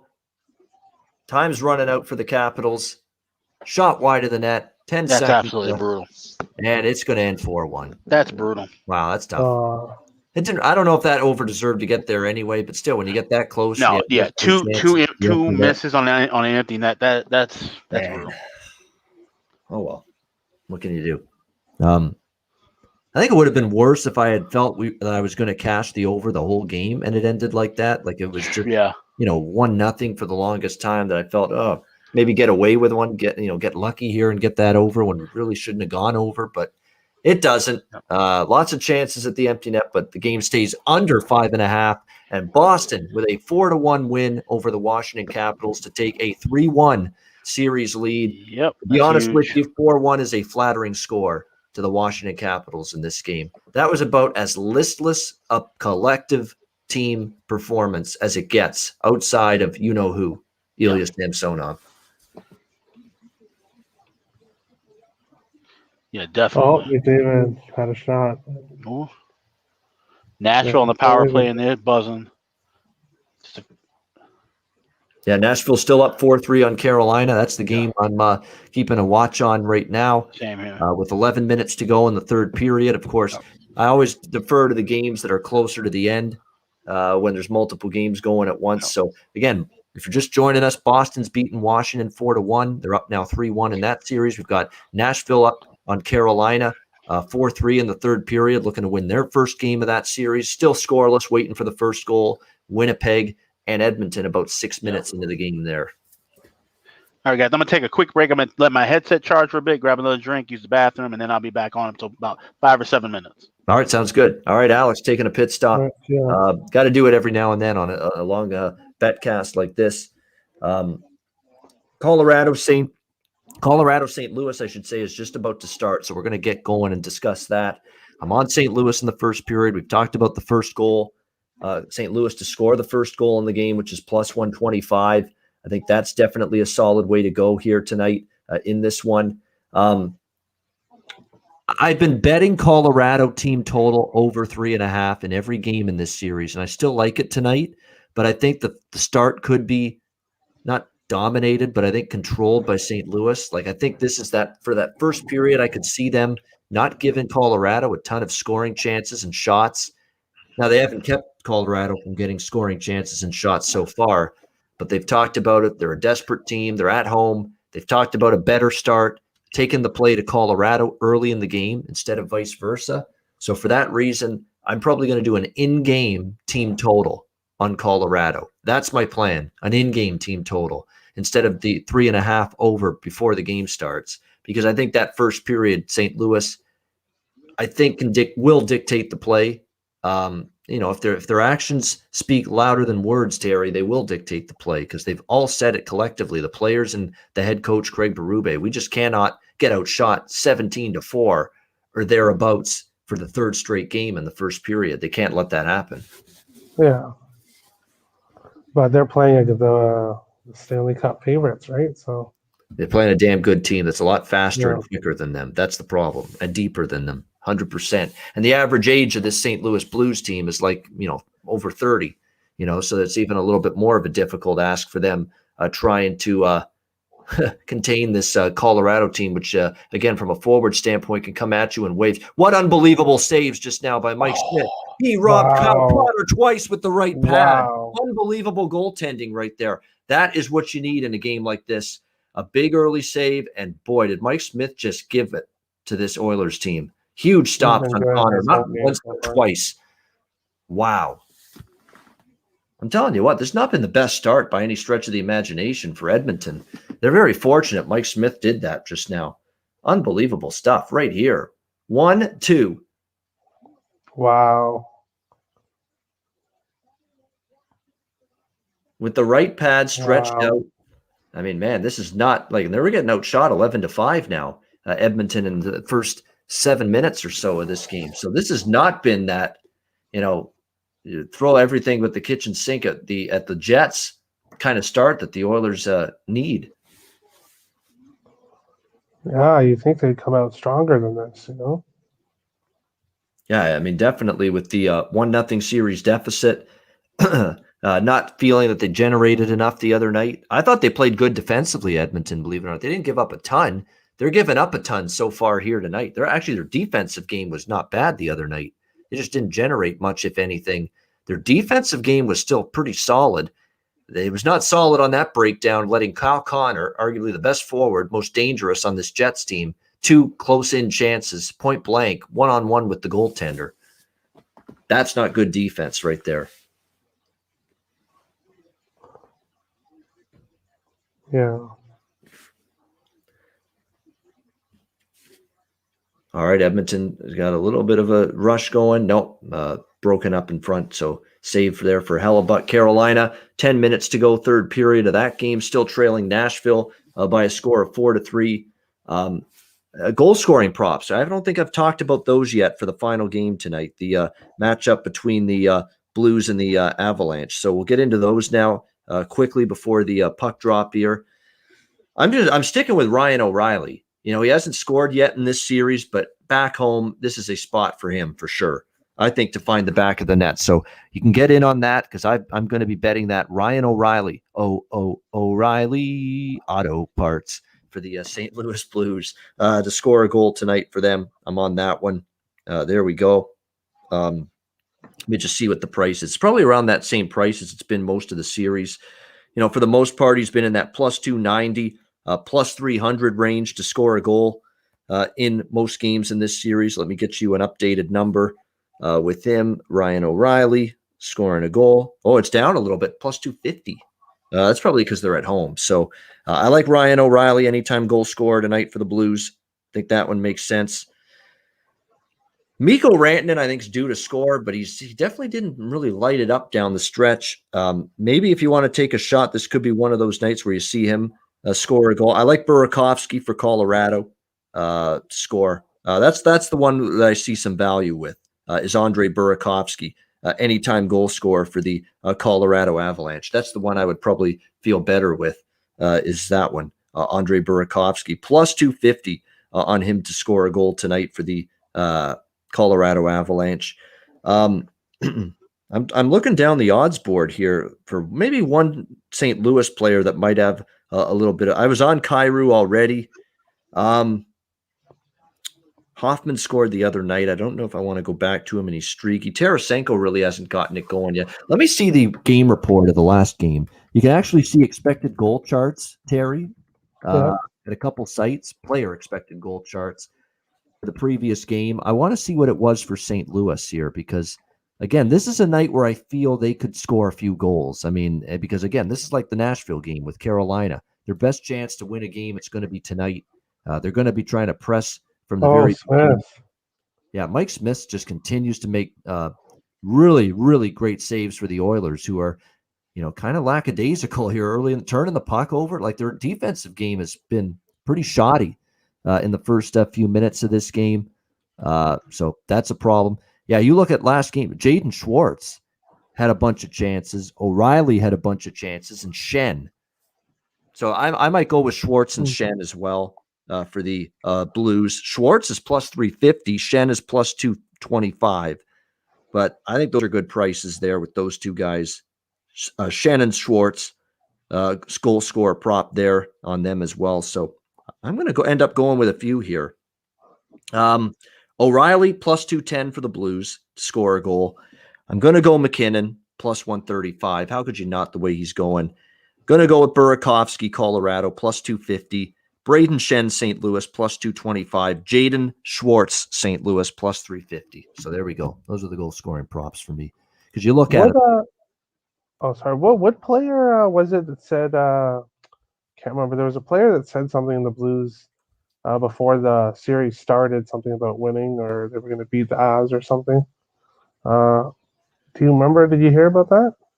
I'm trying to remember. O'Reilly actually guaranteed his team O'Reilly going to beat Colorado in this series. Yeah, it was O'Reilly. Yeah, absolutely. Yeah, so he has to put the money. He has to put the money to where his mouth is, right? Like, yeah, 100%. Can't guarantee a win and then not show up. Yeah, no doubt. Yeah, so I'm on O'Reilly.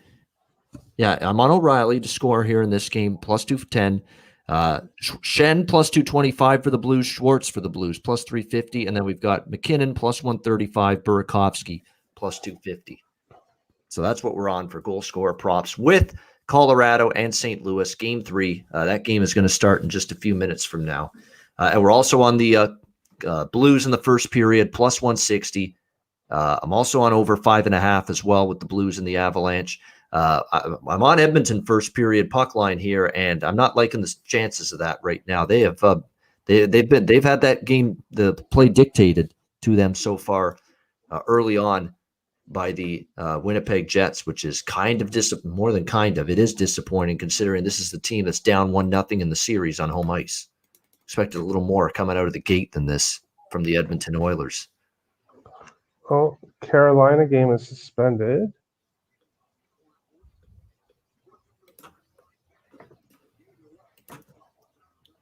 It's a Nashville penalty coming up. Carolina Awesome. power play. Yeah, that's why. Yeah. Awesome. Yeah, because I live bet there the Carolina money line. Yep. So this is a good opportunity for the Canes. Yeah. Yeah, absolutely. Yeah. Well, Dylan Turner in the chat. Yeah, welcome in. Just got home. I haven't watched a minute of any of the games. I can't believe the Caps got spanked. Not just they got spanked. I can't believe they played as bad as they did. Absolutely terrible. Absolutely 100% positively brutal tonight by the Washington Capitals, other than Samsonov. It was an offensive flop. The power play was absolutely horrendous. The defensive play was not really great, but Samsonov bailed them out. Like, they were giving up grade A chances. Like, I can't even say they played great defensively, and it was Samsonov just, making incredible saves to keep them in it. And like I say, the offense looks broken, guys, for the Washington Capitals. Yeah, it does. 5-on-5 offense, power play offense. They didn't generate anything. They didn't even have passes connecting. Someone tried to make a cross-seam pass thinking a teammate would be there. There was nobody there but a Bruin player. Easy clear down the ice. That's the kind of night it was for the Washington Capitals tonight. Absolutely brutal. And 4-1 is a flattering score, Dylan. It was. It could have been 6 or 7-1 tonight for Washington, and it could have been that bad for them. Alex back with us. Again, we're waiting for the Blues and the Avs. It's going to start in a minute or so.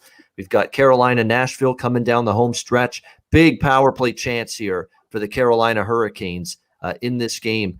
We'll have to wait and see, can they capitalize on it. Carolina's plus 185 to score the next goal. Man, am I tempted? I'm throwing in on that. I got plus 225. Wow, I'm throwing in on that right now. There we go. Well, plus 200. It jumped to 200 just before I locked it in. Perfect. Plus 200, Carolina to score the next goal. Let's go. That would be terrific. You know what? It's a better price now because we're late in the game now. Yep, I'm on that too. I got 188. So there we go. All right. I just jumped on to 187, and then it moved to plus 225 right after. Yeah. I know. That's sometimes that I always get pissed off. So damn it, just got like 30 cents better the price the second after it gets locked in. Nashville trying to hang on and make this a 2-1 series. Which again, I was always thought in the back of my mind, look, if Nashville's going to win a game, this is probably that game. As long as Carolina comes back and wins game 4, I'll be very happy. Yeah, Because here. if they do that, it's still going to be, huge advantage Carolina up 3-1 going back home if they win the next one. The next one is the key game, no doubt. Regardless of whether Nashville wins or loses tonight.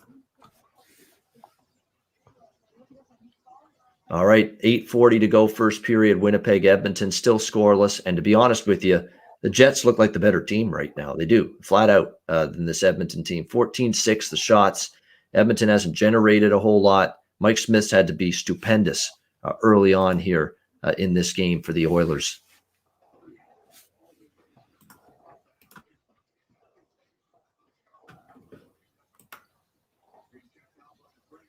We've got 5 minutes to go, by the way, in that Carolina-Nashville game. So there's not a whole lot of time left right now in that one.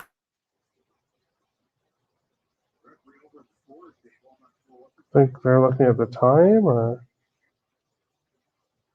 Yeah, it looks like potentially a clock malfunction of some kind in Nashville. But again, I got the sound down. So that's the one thing. I don't know about you guys. I always have the sound down. I have the sound down as well. Yeah. You're just trying to do the best. Do you hear my sound? Yeah. Because I have the sound on, but it's low. Yeah. So I don't know if it's too loud or. No. Yeah, I don't know. There's no background noise, or it doesn't feel like it's coming across the screen. Not at all. Okay. Now Edmonton's starting to get a little pressure going for the first time in this game. It's probably the best shift they've had so far right now. Still scoreless, though.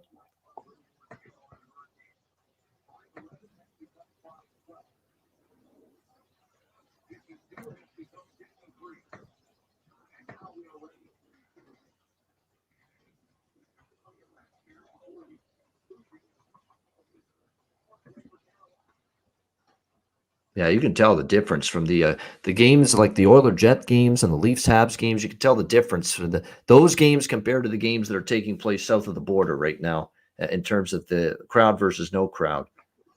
See, right now the crowd would be buzzing. This is the first time Edmonton's had a big, sustained pressure in the Winnipeg zone all period, and you can't tell with no fans, the crowd not getting into it. Looks like Nashville going to survive maybe this Carolina power play, waning seconds of it for the Hurricanes,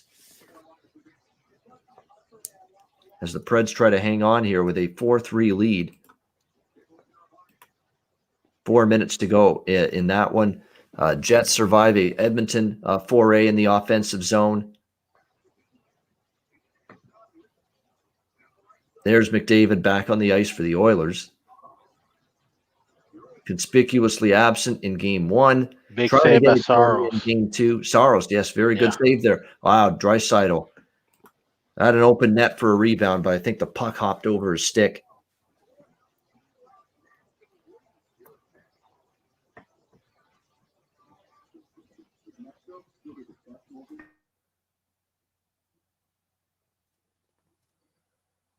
Jets clear it back in.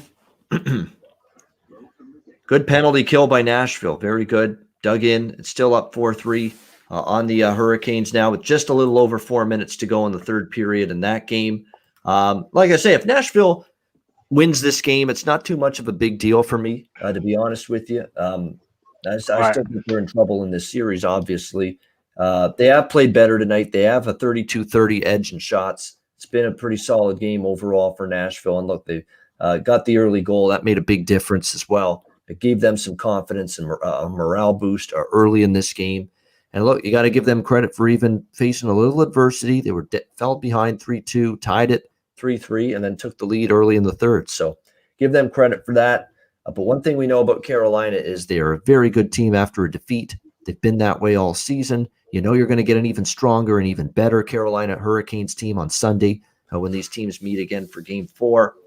So Nashville will need to be ready for that. And that's the game that's the penultimate game. Who's kidding who? I mean, tonight's really inconsequential.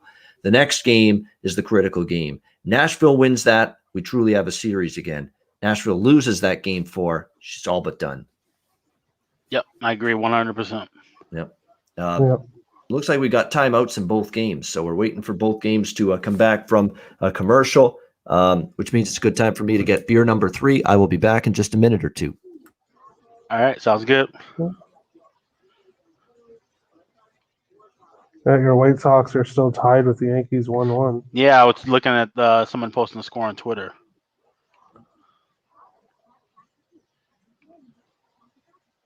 Yeah, they made me a lot of money this year, the White Sox. Yeah, playing good so far. It's still early, but I'm enjoying it. And then the Twins have just fallen off the map this year.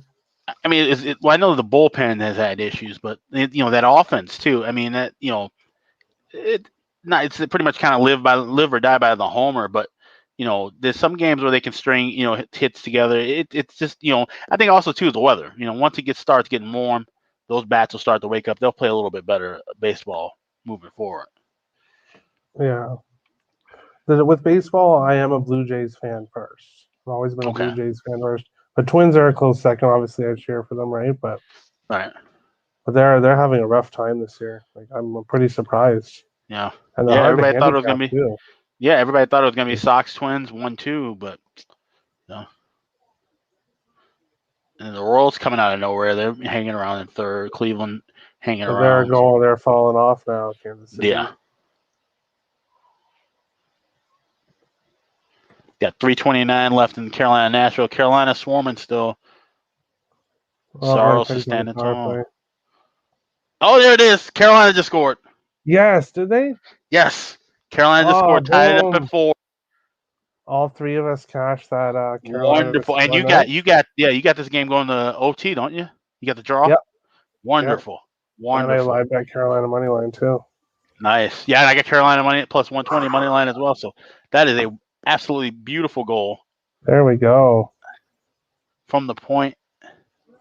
That Niederreiter. 4-4. Oh yeah. I was downstairs. I was in my other room getting the beer when I saw the goal go in. Yep. All three of us. Put my other TV on Yep. while I was getting the beer because I didn't want to miss anything. And sure enough, I heard score. Lovely. Wonderful. 4-4. Tie game. Brett Pesce. And Okay, it's a Pesce, 4-4 all right. game for the Carolina Hurricanes. Cash that next goal prop as well. Yep. Yeah, and Michael Robertson in the chat said he had the next goal plus 200. Wonderful. Nice. People in There the we chat are all happy too. High fives all around to Hell yeah. Gary and Alex, to Drink everyone in the chat. Yeah, Yep, cheers. and a drink to that. Sure. Cheers. Cheers Hell to yeah. a next goal prop win. Yes. Plus 200 for as well. Yeah.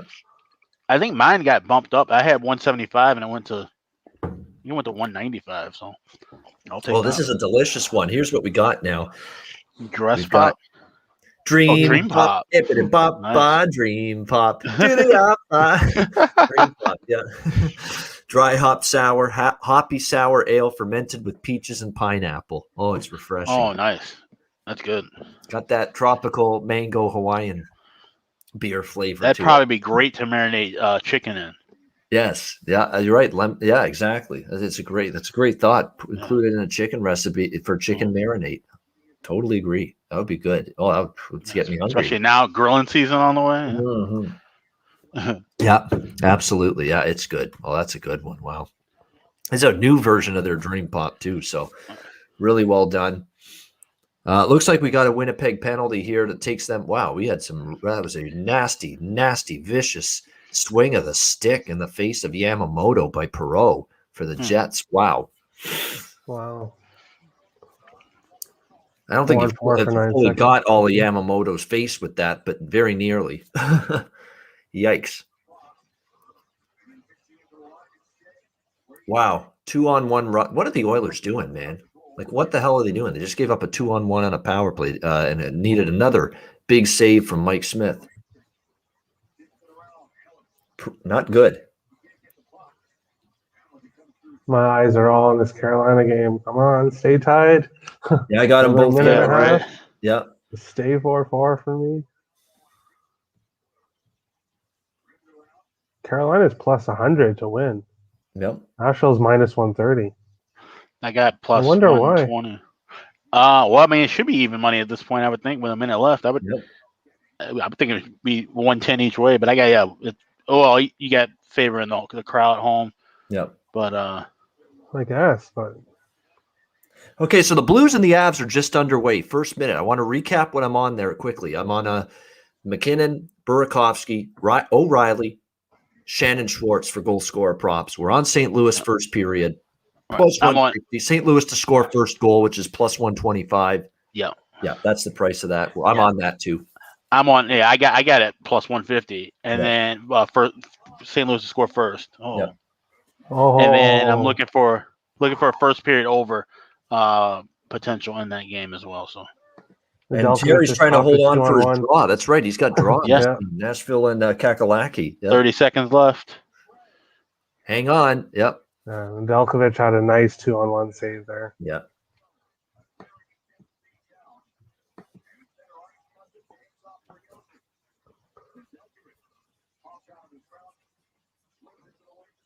And time is ticking down in the third period, and we have ourselves overtime for Carolina and Nashville. Nice hit, Terry. Nice That hit. is awesome. Good. The draw cashes for Terry Edelman. There you go. At a plus price. Awesome. It's the playoff season of the draw right now, and we're looking like we're in rough shape for this Edmonton first period puck line. It's still scoreless. Minute and a half though left in the first period. Not much time. Edmonton's done nothing with this power play. This has been a bad period for them. For a team that's down 1-0 at home, they're lucky it's no score. They're being outshot 17-9 in this first period. Yeah, they're fueling the argument of some of the people out there that have said Edmonton's only a regular season team. They're not a playoff team. I mean, right now it's kind of looking like that right now. at this point in time for the Oilers. Just not a great come out to the gate game for them, or start for them in this game. Edmonton become the new San Jose potentially. Could be, yeah. San Jose at least won a series or two, though. At least That's true. You got to wait for Edmonton to do that. Even Toronto, you could say, you can't even call Toronto the San Jose of the NHL. Let's win a series at least. San Jose at least won a series or two when they kept not getting over the hump. We're not seeing that right now with the Leafs or the Oilers at this point in time. I got Colorado St. Louis is scoreless with 17:45 left in the first. All right. So also that means all the remaining games on tonight's schedule have either ended or underway or at least started. So there's no future games pending. Everything is underway now for the rest of the night. And again, we'll take you through the rest of this game, Winnipeg, Edmonton, and the St. Louis, Colorado game. And of course, overtime, Carolina and Nashville. 3 games still in progress right now.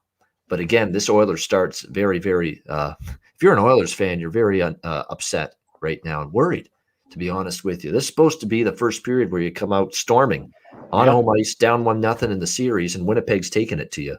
And you're lucky to be 0-0. Yeah, 17 to 10 in shots. Yeah, and how many Both great, teams are shooting. unbelievable, terrific saves from Mike Smith have they needed in this first period? Ton of them. Multiple big saves by Mike Smith, or else this is 1-0 or 2-0 Winnipeg right now. Come on, McDavid. This is where he's got to fight through this stuff and, find a way. That's playoff hockey. The checking is tougher. The defense is tighten up a little bit. Find a way. That's what you got to do. You're Connor McDavid. Find a way. No one's going to make excuses for you. I'm not making excuses for him. And with the way he performs, there's expectations on him. Yep. Everybody has expectations. First period puck line goes down to defeat for the Edmonton Oilers. 0-0 after one. Pretty pathetic period for the Oilers considering what they're trying to establish momentum, and they really didn't in that period. And if not for Mike Smith bailing them out a few times, they're trailing right now. St. Louis with some good puck movement, but nothing yet. Yeah, those 2 saves were brilliant by Mike Smith in that opening period. Yeah, you can tell the Blues are having a better start to this game than Edmonton's had to their game. They've had the puck most of the time so far. That's all they talked about after game 1 and game 2 was that we can't get outshot like double digits again like we did in the first 2 games. We got to be better than that, and you're seeing that early on here. But again, you got to now find a way to put it in if you're the Blues. So have not done that yet, but again, very early in that game. Let me see. White Sox and Yankees. Yeah, 1-1. White Sox and Yankees. I'm just keeping an eye on that score because I'm interested in it. And, of course, Alex is a White Sox fan, so definitely want to keep Alex informed of what's going on in that game. But they're tied 1-1, Yankees and White Sox there. All right, so it's scoreless at the end of 20 minutes between the Jets and the Oilers. And, again, waiting for our first goal with the Avalanche and the Blues. They're in the first period as well. We'll have to see what the post-game comments are. I'm interested tonight, the post-game comments from this Capitals team and what they have to say for themselves after a pretty listless game and a pretty listless performance tonight. Oilers are horrible, Styles P, at least so far. We'll see if there's a speech that can be made in the first intermission from Dave Tippett to try to get this team geared in again because, you got to up your level just a tenfold. After that kind of first period performance.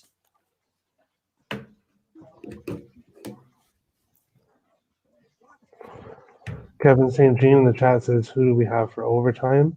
He has Hala or Teravainen. What's unfortunate? Most books take down player props, live goal scorer props when it goes to overtime. I don't like that. Yeah. That's very frustrating. You like to be able to bet someone to score a goal in the overtime, but it doesn't often let you. Unless I check, maybe I'll check another. There is the new Betfair book that I used for the World Hockey Championship. Maybe I'll see if they've got something. All right, I'm going to be back in a few minutes while it's still intermission here, so I'll be back. Yep.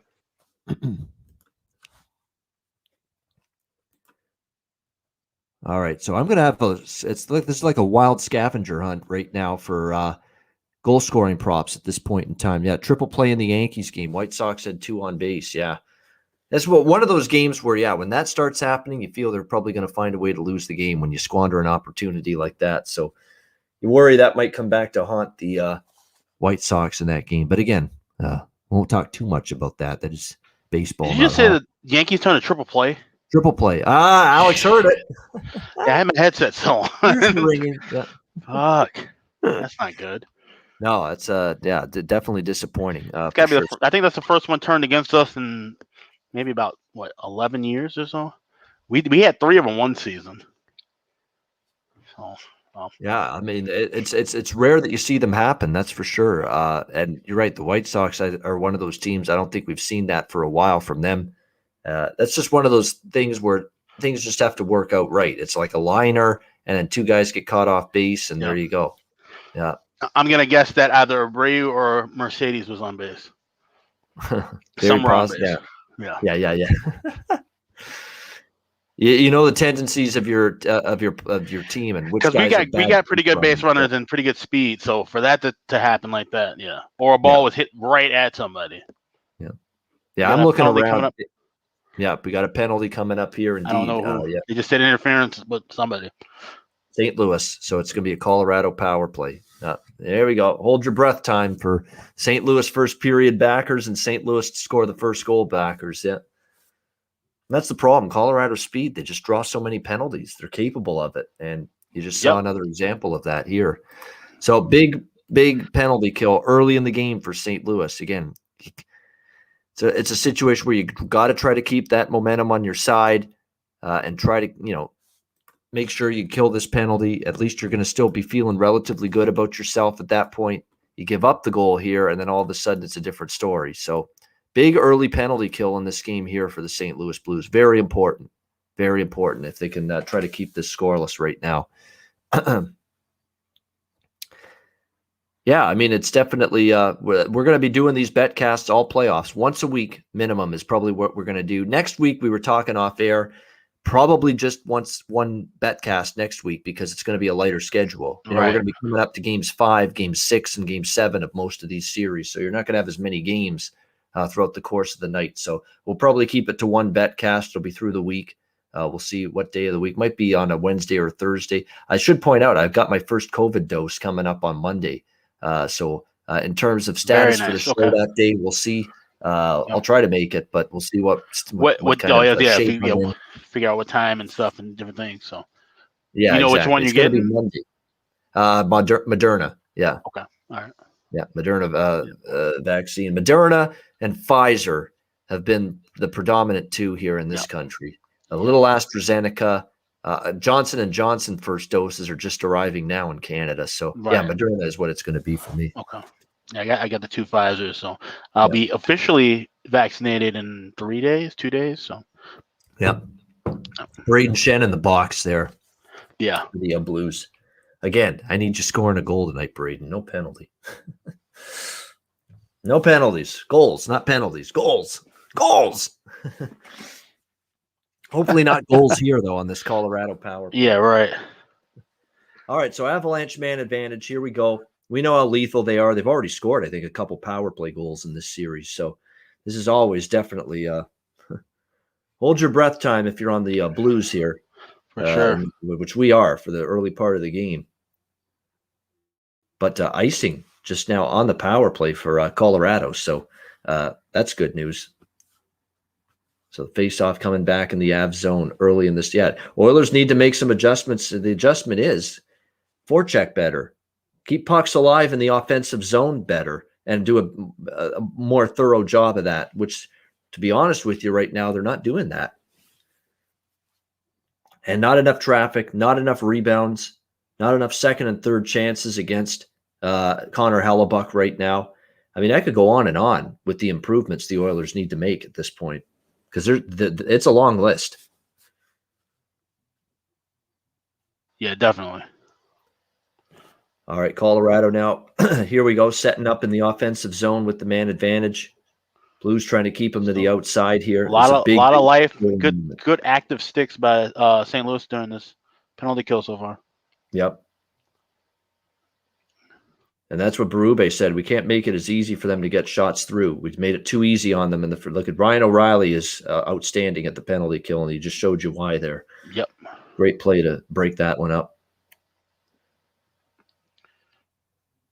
Yep, good stuff by St. Louis here. Active. Everybody's moving. Nobody is sitting around and stationary. That's what you want when you're trying to kill, especially a team that's very capable with the power play. I mean, they got 5 guys. They can all score. The 2 blue liners, Makar and whoever else is with them on the power play, usually can score. We know the forwards can. They're all dangerous. Yeah, absolutely. And that's the thing, too. Yeah, you got to have active sticks, but also break up those passing lanes. That's the thing. It's a great passing team, Colorado. Yeah, those cross-seam, cross-ice passes, you can't let those be open. You can't let those be available. It's another thing Berube mentioned after the loss in Game 2. We can't let them move that puck, across the zone. And great penalty kill for St. Louis. Outstanding work to get through this, largely without giving up any kind of major chance on goal. Outstanding work by the Blues PK. And now they've drawn a penalty. See, they kill a penalty and it leads to a they draw one. That's wonderful. Yeah.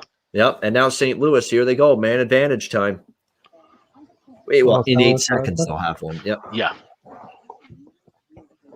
Yeah, you guys are on St. Louis to score first, right? Yep, that's right. Yeah, and for me, first period as well, plus 160. Yep. Plus and like 110 for the Blues right now. Yeah, like I said, Terry, before, I'm also going to look to live bet a Colorado team total. I've been on the over 3.5 team totals all series with Colorado. I said, I'm waiting until they might have a shaky first period, slow first period. And then after the first period, look at an in-game Colorado team total. That's what I'm looking for. What book would you do that at? Because I don't think, does Bet365 do that? They do have live in-game. Yeah, they do. Oh, they do? In team totals. Yep.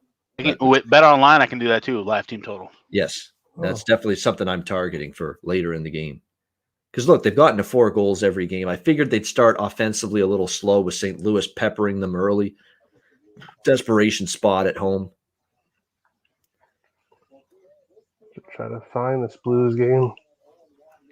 Let's see what channel it's on here. For me, here in the States, it's on NHL Network. I'm not sure. Yes, for you guys. I can tell it is because all the channels are NHL Network here because even the Canadian networks are picking up NHL Network. Yeah. Okay.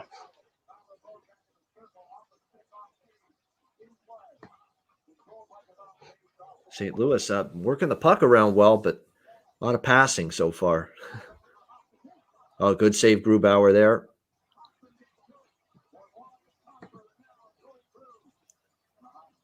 Now this is better puck movement here. There you go.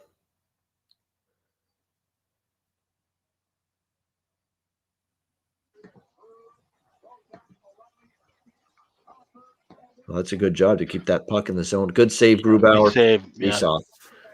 43 seconds left in that power play. No results yet on this power play for St. Louis, but definitely better in terms of zone time, puck movement, chances than what Colorado did with theirs. Is Kadri playing today? Is he in the lineup? I haven't seen him yet, honestly. I haven't seen him yet. Maybe they held him out, even though he's not been officially suspended yet because they don't want any shenanigans or shit to go down. Let me just see. Do I see his name out? No, he isn't. He's not in there. No. Oh, Richie Rich said New York Yankees walked it off. Uh-oh. Yeah, I just saw that too. Yeah, 2-1. They did. Yep. Man. No. See, that's what happens. Triple play. Yeah, Kadri's not playing. I think that's smart. I think he's not even suspended yet, made the announcement yet, but I think they realize, hey, Yeah. Or maybe the league said that you got to sit him out while we wait. Deliberate. Yeah. That's true. Another save, Grubauer. 13 seconds left in the power play, so it looks like we might have 2 early penalty kills. Yeah. At point now where we can actually get a half a goal for that first period over in this Colorado St. Louis game. So it's at 141. Might be jumping on that when he gets down to a 120 or 110 range. Yeah, definitely. I have not used Betway, Kevin, but I've heard of it, and I've obviously seen it on the boards. On all the board advertisements lately. So that's definitely something to keep an eye on. But Betway has got to be some kind of partnership with the NHL. You see it on the boards and so on. But yeah, They've got awesome bets, yes, but you really got to watch them. Last 2 nights I have won bets, and they've marked them as a loss, Kevin says. And I had to contact him. Okay, well, be careful. Maybe that's why NHL's, doing the bidding for Betway. Hey. Keep an eye on that. Oh, we got Brett back. I wonder what happened What's to up? Brett. He was gone for a bit. Because I went to eat, and then I came back. Brett was gone. So he's back now, Brett. Welcome back. Brett just devoured a pizza, so. Oh, right. There you go. Yeah, Yeah, you're like feeling me. a lot better now. Yeah, exactly. I had to go away and eat for a bit. It's looking like I might be right for a Nashville game. Yeah, 4-4. We're going to overtime here. OT? Oh, yeah, I'm gonna switch back to that game. Yep. Yeah, it just started. I'm still calling Nashville OT winner. All right, he's sticking by it. So that means if on the betting board, if you were to like what Brett's saying, it's plus 100. That's it to score a goal. So it's a better price in Nashville than Carolina. Boy, this Dream Pop beer is really good. Holy shit, it's really good, refreshing. You don't think a beer is thirst quenching? This beer is. It's a great beer. What kind is it? Dream Pop, dry hop sour, hoppy sour ale, lots of hops in it, fermented with Holy peach moly. and pineapple. There it is. Jesus. Yeah, really good. Delicious. Yeah, I beer. can't go too sweet in drinks. I have like no body fat, so last time I had ciders, I got KO'd. Wow, good saves by Binnington just now. Colorado had a good chance, couldn't capitalize though, so still no score there. Have you seen the lack of penalty calls in the Winnipeg and Edmonton game? Yeah, I have for definitely. I mean, they've let a lot go in that period. I noticed that too. Like obviously, they're going to be very liberal with the whistle. Well, I guess you had missed it. I brought it up to Alex and Terry earlier about the delay of game calls you were gone. I just find it crazy that, you can get 20 major calls, like things that should be calls, not happen, and then you have you have swing at a puck randomly and it goes over the glass. It's an automatic penalty. Yeah, and you get automatic 3 of penalty. those in one game. And they never miss calling those. Yeah. No. Yeah, you could literally just get devoured, be borderline concussed, swing at a puck to get it out of the zone, and get a 2-minute penalty. Meanwhile, you're just got rocked.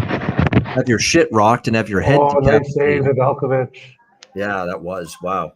Nedeljkovic just kept Carolina afloat. Good save. This kid's made of stone or metal. Some real tough metal. This kid, Alex Nedeljkovic. Like he's given up 4 goals tonight, but turn the page, country make is that he? next save. Where's he from? Like Czech or? No, he's American, but he's Czech descent. Wow. Okay, I forgot. But he's from Parma, Ohio, I believe. Is actually the state. I think he's from as an Ohio kid. Nedeljkovic, yeah. Alex, we can't hear you.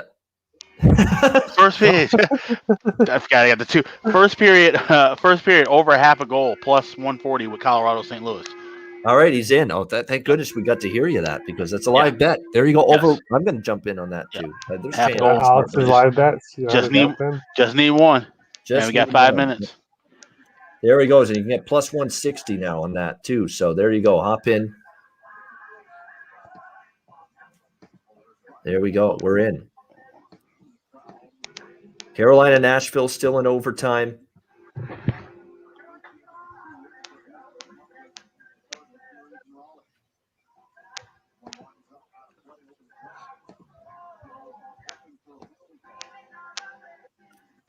Uh-oh. They're talking about a penalty against the Canes. They're having a conference here, the officials in the Puck over the glass is what we were talking about, Brett. Yeah.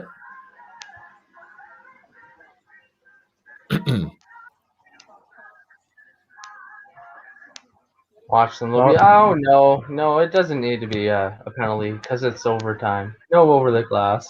And then Leafs fans. No penalty. We play on. Yep. Oh, no yeah, penalty. of course. Leafs could have used that last night. Yeah, exactly. Instead of getting called for like 3 in a row there. Yeah. Yeah. Although it was their own power play, which is absolutely in the tank right now. That was their demise last night. They give up the short-handed goal.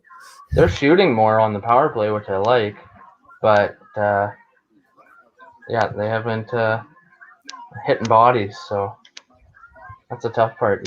It's good to shoot more, but you start hitting bodies, and then next thing you know, you get caught pinched. And a pet peeve of mine is the drop pass on the power play going through. They do it a little too much. I hate that Too too. much. It's just get the puck like north, it. south, please. Yeah. Could you get the puck moving in that direction? The net is that way. You realize that, right? The one Why part are we I doing the drop pass.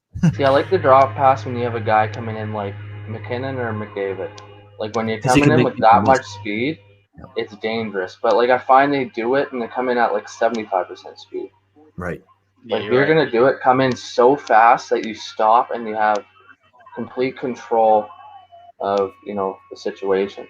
The Yeah. defense is on their heels, and you have Blues wing game off. is suspended. Just scrum going on. That's why. Yeah. Still going in overtime. Carolina and Nashville. This is enormous for Nashville. They obviously need this one badly. Minus 130 for Carolina live in overtime, plus 100 for Nashville. Oh, so now it's switched. Is it the last minute? Yep. Carolina was close. Second period underway now. Winnipeg and Edmonton as well. They just dropped the puck on the second period. I'm targeting what I did with Boston, Washington, guys, and it worked out perfectly. That's a 3.5 at a plus price over in game with Winnipeg and Edmonton. 100%. Someone's volume's on. Whose is it? I gotta hear something. Oh, there we go. It's Brett's. There we go. I got the mic control on my end. There we go. We'll put him on mute for a second there. Well, the background feed's on. Yeah. There we go. So second period, 0-0. Winnipeg, Edmonton just underway. I'm looking for over 3.5 at a plus price. That's what I'm looking for. Same thing as Boston, Washington. And if we get it, we're pulling the trigger.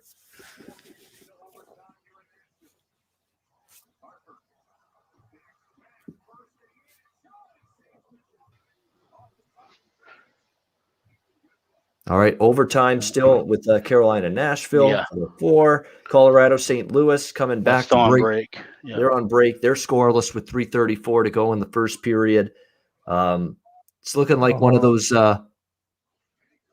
push kind of nights with the first period bets. We pushed with Washington in the first game tonight with that first period, and we might be destined for that again here with St. Louis. See, there it is, Betway. Did you see that? Kevin St. Jean, Betway is on the boards here in St. Louis, so it's everywhere. They've clearly got some kind of agreement or deal in place with the NHL for advertising purposes, but I've never tried the book. I'm tempted because, the NHL is pumping it so much, but I don't like what you said, Kevin, about it, that it's, not paying you when you win or not paying out your bets when you win. I never like hearing that shit. That's that is a red flag each and every time.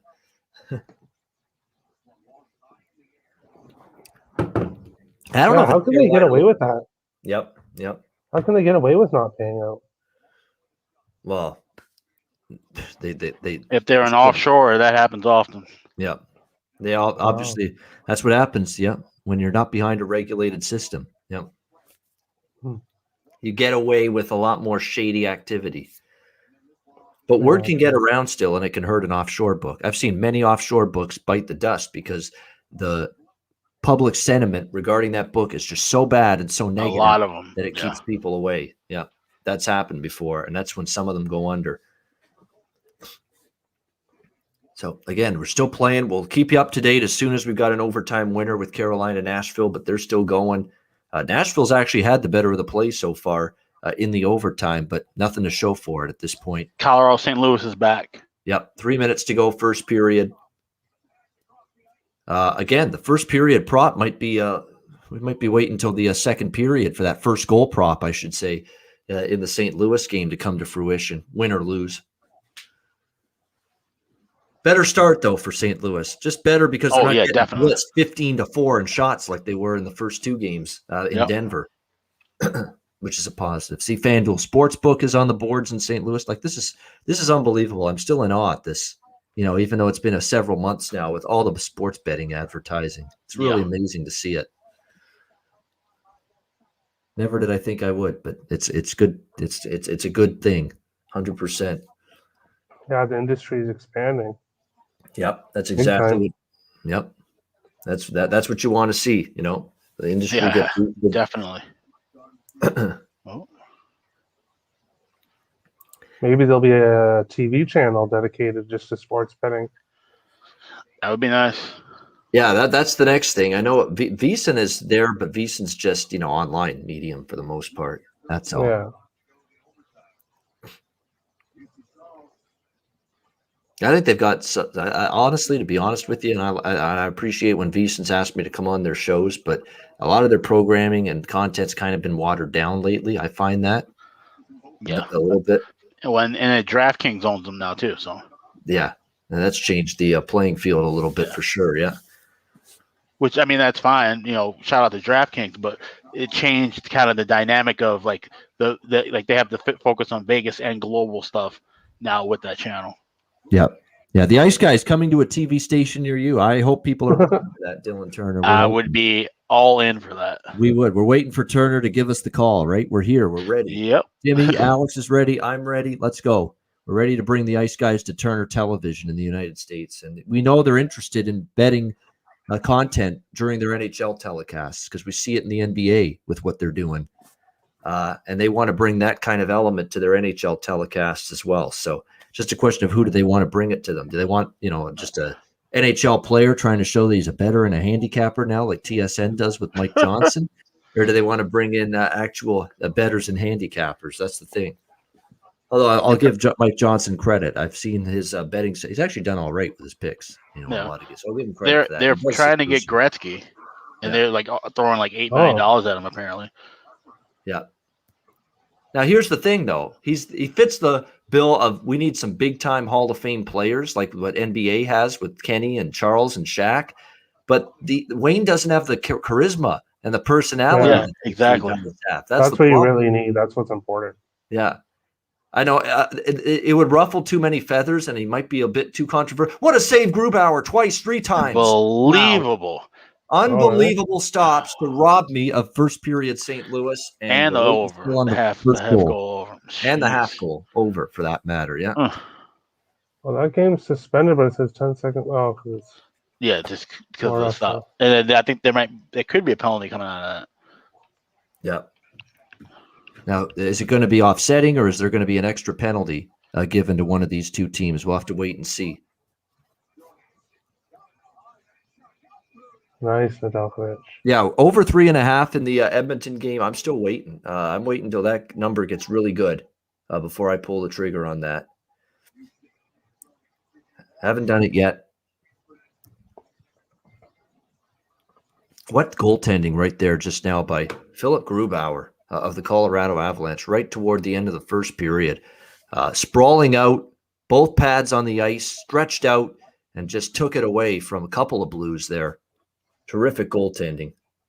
No penalties, it looks like, on the play. No, we're going to keep going 5-on-5. Is that true? Golden State's losing in the NBA game? Oh, they are. 62-49 Memphis. Wow. Whoa.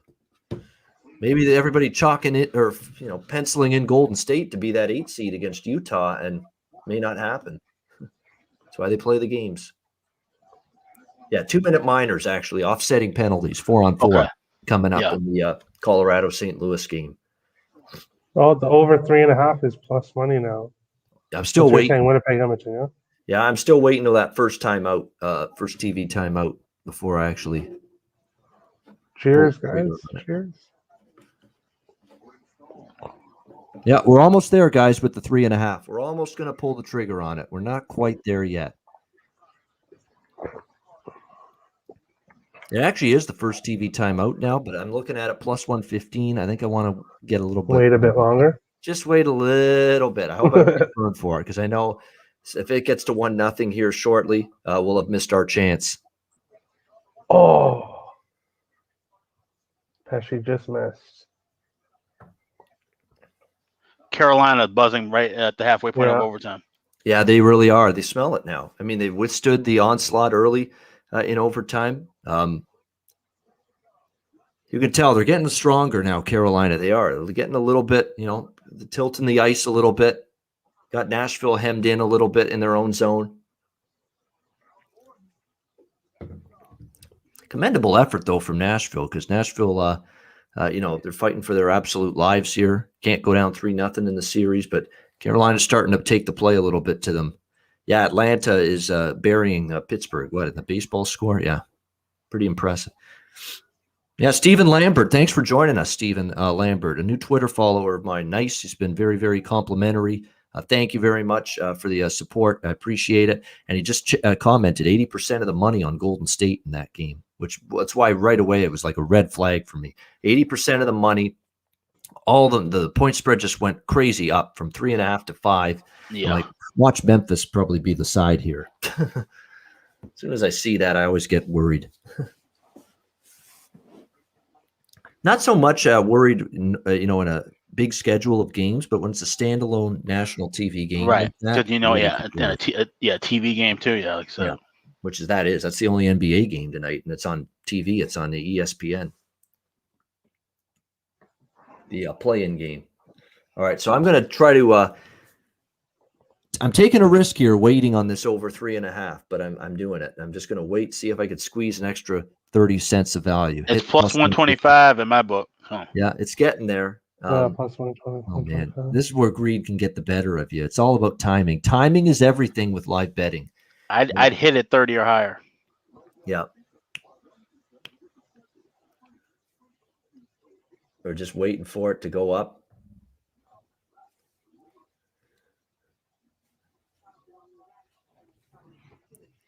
More shots in this period. Edmonton's already got 8 shots on goal in this period, so they've definitely been more active.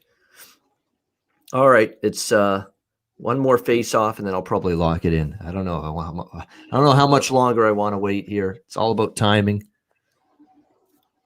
J Stone 9. By the way, J Stone 9 said he's going to try to join us for a future Betcast. Okay, and that would be terrific because J Stone 9 has been one of the initial, with us from day one. Just about it feels like, for him to join us on the Betcast for the first time would be awesome. So definitely looking forward to that. If indeed it happens down the road. Again, we're gonna have a bunch of these for the rest of the Stanley Cup playoffs once a week at least. Oh, that's why they were saying, look, the Atlanta Braves score 20-0. Holy. Yep. It's all about Jesus Christ. I didn't realize it was that. I knew it was like 12-0 at one point. It's 20-0 right now. Holy. Why don't just call the game? This is when they should call the game if you're baseball. You don't need this Pittsburgh team playing when they're down 20-0. And you got a game tomorrow. Call the damn thing. It's over. That's the Pittsburgh Pirates we all know. Yeah, that's true. That 3.5's 135. Yep, I know. We're playing with some fire here. Yeah, and Winnipeg's got the puck rolling around here. Wide of the net. Edmonton's got it now. Plus 140. Plus 145 in my book here. So wow. I'm waiting to get to 150. I will lock it in for sure. Can I get my 150? It's almost like Kramer in Seinfeld when he's driving that car around and waiting to see when it'll hit empty. Just waiting to see how much he can squeeze every last ounce of gas out of the thing. I'm trying to squeeze every last ounce out of this price for the over 3.5. That's what I'm doing. I'm Kramer right now.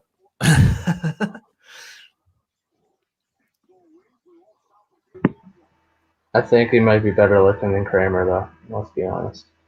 Oh, I don't know about that. I don't know. He's got some nice hair, I guess. You like the hair? Everybody says that. They like the hair. My hair is better than Kramer. Yeah, Kramer. Yeah. You know what's funny is my brother uses Kramer often when he does his fantasy sport teams. Oh, okay, nice. Yeah, he loves Bubbles, Kramer. He's got his like random comedy shows that he makes custom characters for. I find it funny. Yeah, we were on Patreon before. Yeah, we've always been on YouTube, but you could only access it on YouTube before our show on Patreon. But the Hockey Podcast Network and the great folks there brought us back into the public landscape again, free for all. And really, it's helped us. It's been better for us. Way better. We appreciate that greatly. Yep. Shout out to them. Shout out to the Hockey Podcast Network for sure. Yeah. because you know what? Betcast doesn't work with just the the 20 or 30 plus 160. Holy shit, we're getting in now. Enough waiting around. There you go. Plus 160. See, I fell asleep there and didn't lock it in, and now we got plus 160 on it. So there we go. A better price as a result.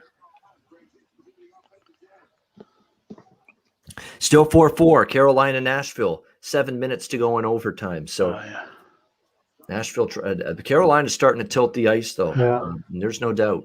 They've had the puck a lot more. And look, they're a deeper team than Nashville. It's not. I think the longer the overtime goes, you're right. Now all it takes is one bounce, and Nashville can win, obviously. But I think in terms of carrying the play, Carolina is going to gradually carry more of the play the longer this overtime goes. Oh, good save there by Hellebuck in the Winnipeg game.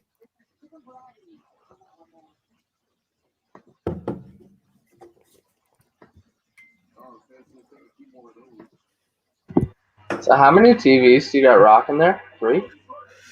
Just 2. I wish I could fit. First of all, I wish I could fit 3. Yeah. And even then, I've just got 2 in my place. So that's. I feel like you could fit the old 1990s.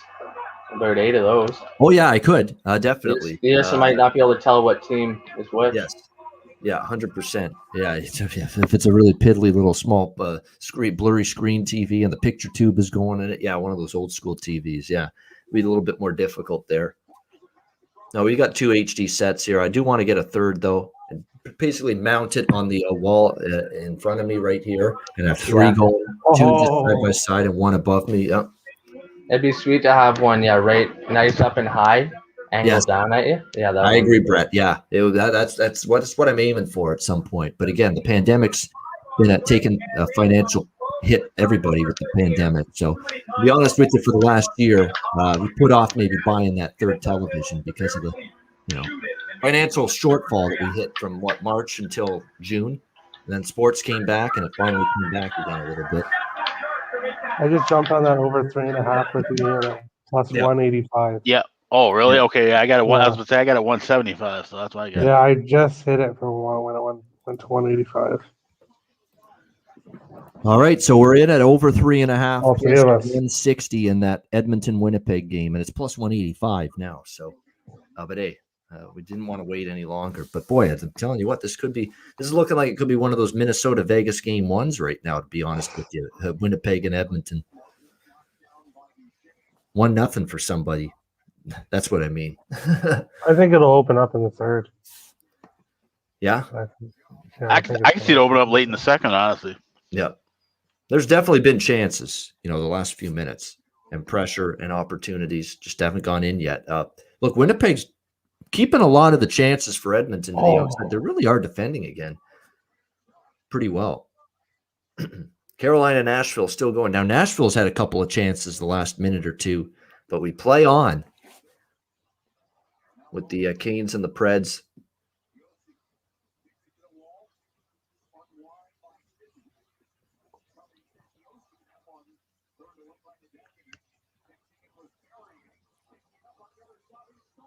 Did they miss the extra point? Yeah, they did. Atlanta Braves. They missed the opportunity to get to 21. They have a bad kicker on that team. Got to replace him quickly. Any looks on Saturday's card? JEM. Yeah, that's what the Ice Guys show tomorrow at noon Eastern is for. I honestly haven't looked fully into it yet. I know Pittsburgh and the Islanders play at 3 p.m. Eastern, noon Pacific. We have seen a pattern of over, under, over. Maybe we go back to under tomorrow. I actually like that over. Oh yeah, first period or full game? No, full game over. Those are 2 teams that are used to playing in the daytime. Yeah, it's true. That's a good point. They played a shit ton of afternoon. And what's their date? I'll do that right now. We'll do a little early handicapping for Saturday. We'll be do some more of the work right now for Saturday. Right. Won't have to do as much in the morning because I'm sleeping in the morning till the Ice Guy starts.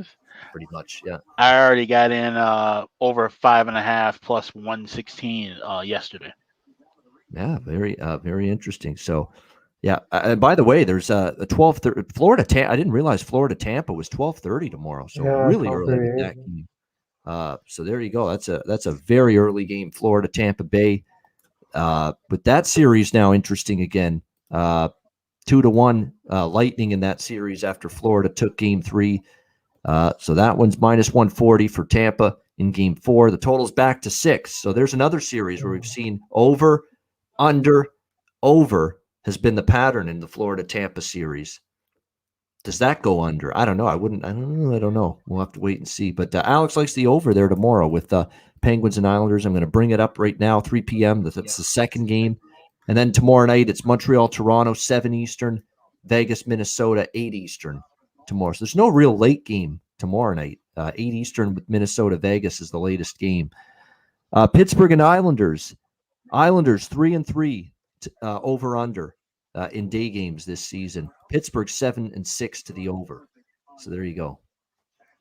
So nothing significant, but combined between the two, 10-9 to the over for the Penguins and Islanders in day games this year. I don't know, with the chippiness in that series too, more penalties often leads to goals. We've said that exactly times. 10-2 to the over for Pittsburgh in their last 12 road games. I could definitely see it being just like it was in Game 3, that back and forth. Yep. Penguins 10-1 in their last 11 Saturday games, 5-0 after scoring 5 or more in their previous game. Over is 6-1 in the last 7 meetings in New York, in Long Island at Nassau. Right. There you go. So trend-wise, there's more trends pointing over than under tomorrow in that game. If you believe in the trends, and if you believe trend is your friend, you do believe that.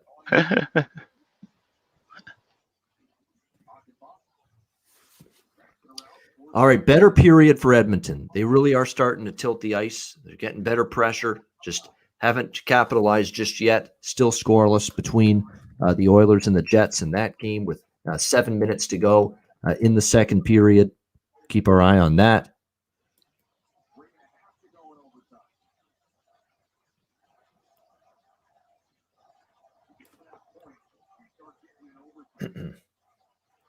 People in the chat are saying that Nazem Kadri got 8 games. Oh, wow. Oh, it's been decided? Yeah. Oh, shit. That's what I expected, because they said that they brought it to the board. Like he had to do an in-person hearing, and that's like an automatic. Usually at least 5. Yeah. Yeah, you figured it was going to be a little bit lengthier. Yeah, because of just, repeat offender, all of that stuff. And wow, exactly what we're that's seeing. huge. So if, let's say, this series ended up being a sweep for Colorado, then that's a 6-game suspension for the second round. Yes, that's massive. Definitely. Yeah, and Kadri being, we all know that Colorado has probably the best line in the league, but Kadri plays a big role in terms of depth. Yep. And he's the same kind of as when he was on the Leafs. When he got kicked out, as much as sometimes you hate him, he really does play a good role, especially in the playoffs. That's what's frustrating about him, Brett. He's frustrating because he's a good player. He's a useful player. He helps you. He does a lot of good things for you. Win faceoffs, play in all situations, score a little bit for you, get in people's faces, draw penalties. When he keeps it between the whistles, he's a great, effective player, and he can help you in so many different ways. But he can't help you when he's suspended for 8 games and sitting in the press box during the most important time of year. And the Leafs said, that's enough. Can't deal with this anymore. You got to help us. You got to stay out of this nonsense for once. And he just never could, and he's done it again. And, at least the year before, was it the year before that he went after DeBrusk? Or I guess that was, 2 years ago now. It was, DeBrusk just did a really good job of getting him pissed off. I don't even know what Falk did to him to really bring on that hit. I knew it was happening. You kind of see the animosity rising when he went after DeBrusk there, because DeBrusk kind of got away with a couple and his emotions took over. But what's what precipitated he had on him to do that to Falk? Yes, 100%. Yeah, I just wonder to set Kadri off like that. Yeah, and Kadri looked like he's I didn't do anything wrong. You kind of have to know you did something wrong in that situation. His face was.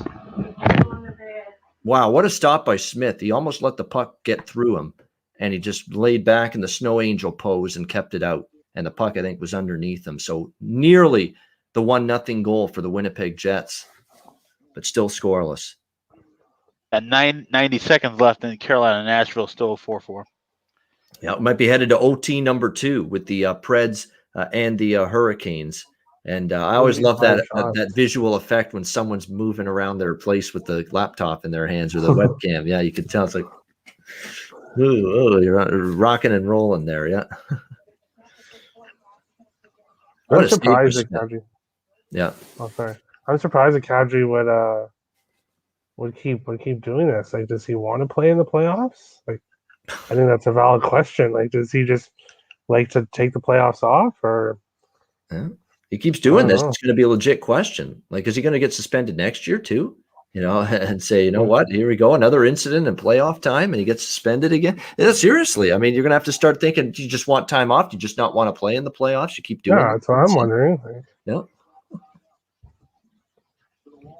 No, you know what it is?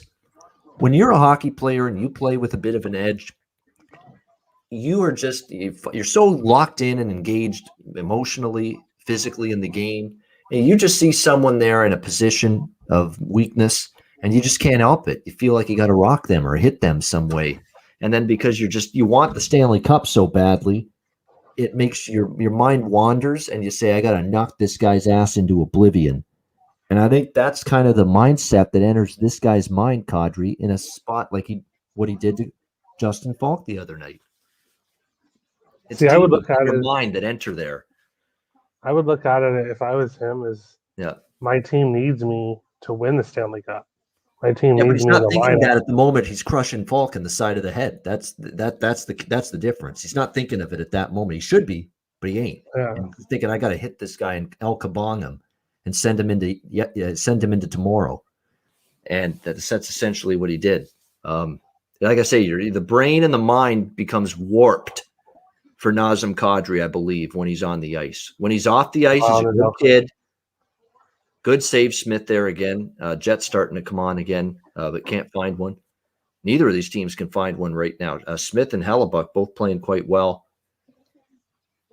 23-19 are the shots, so there's been opportunities, but good goaltending so far in the Edmonton game. And we're going to see 2.5 pretty soon in terms of a live total in this game. In fact, we already do 2.5 minus 170 now with Winnipeg and Edmonton.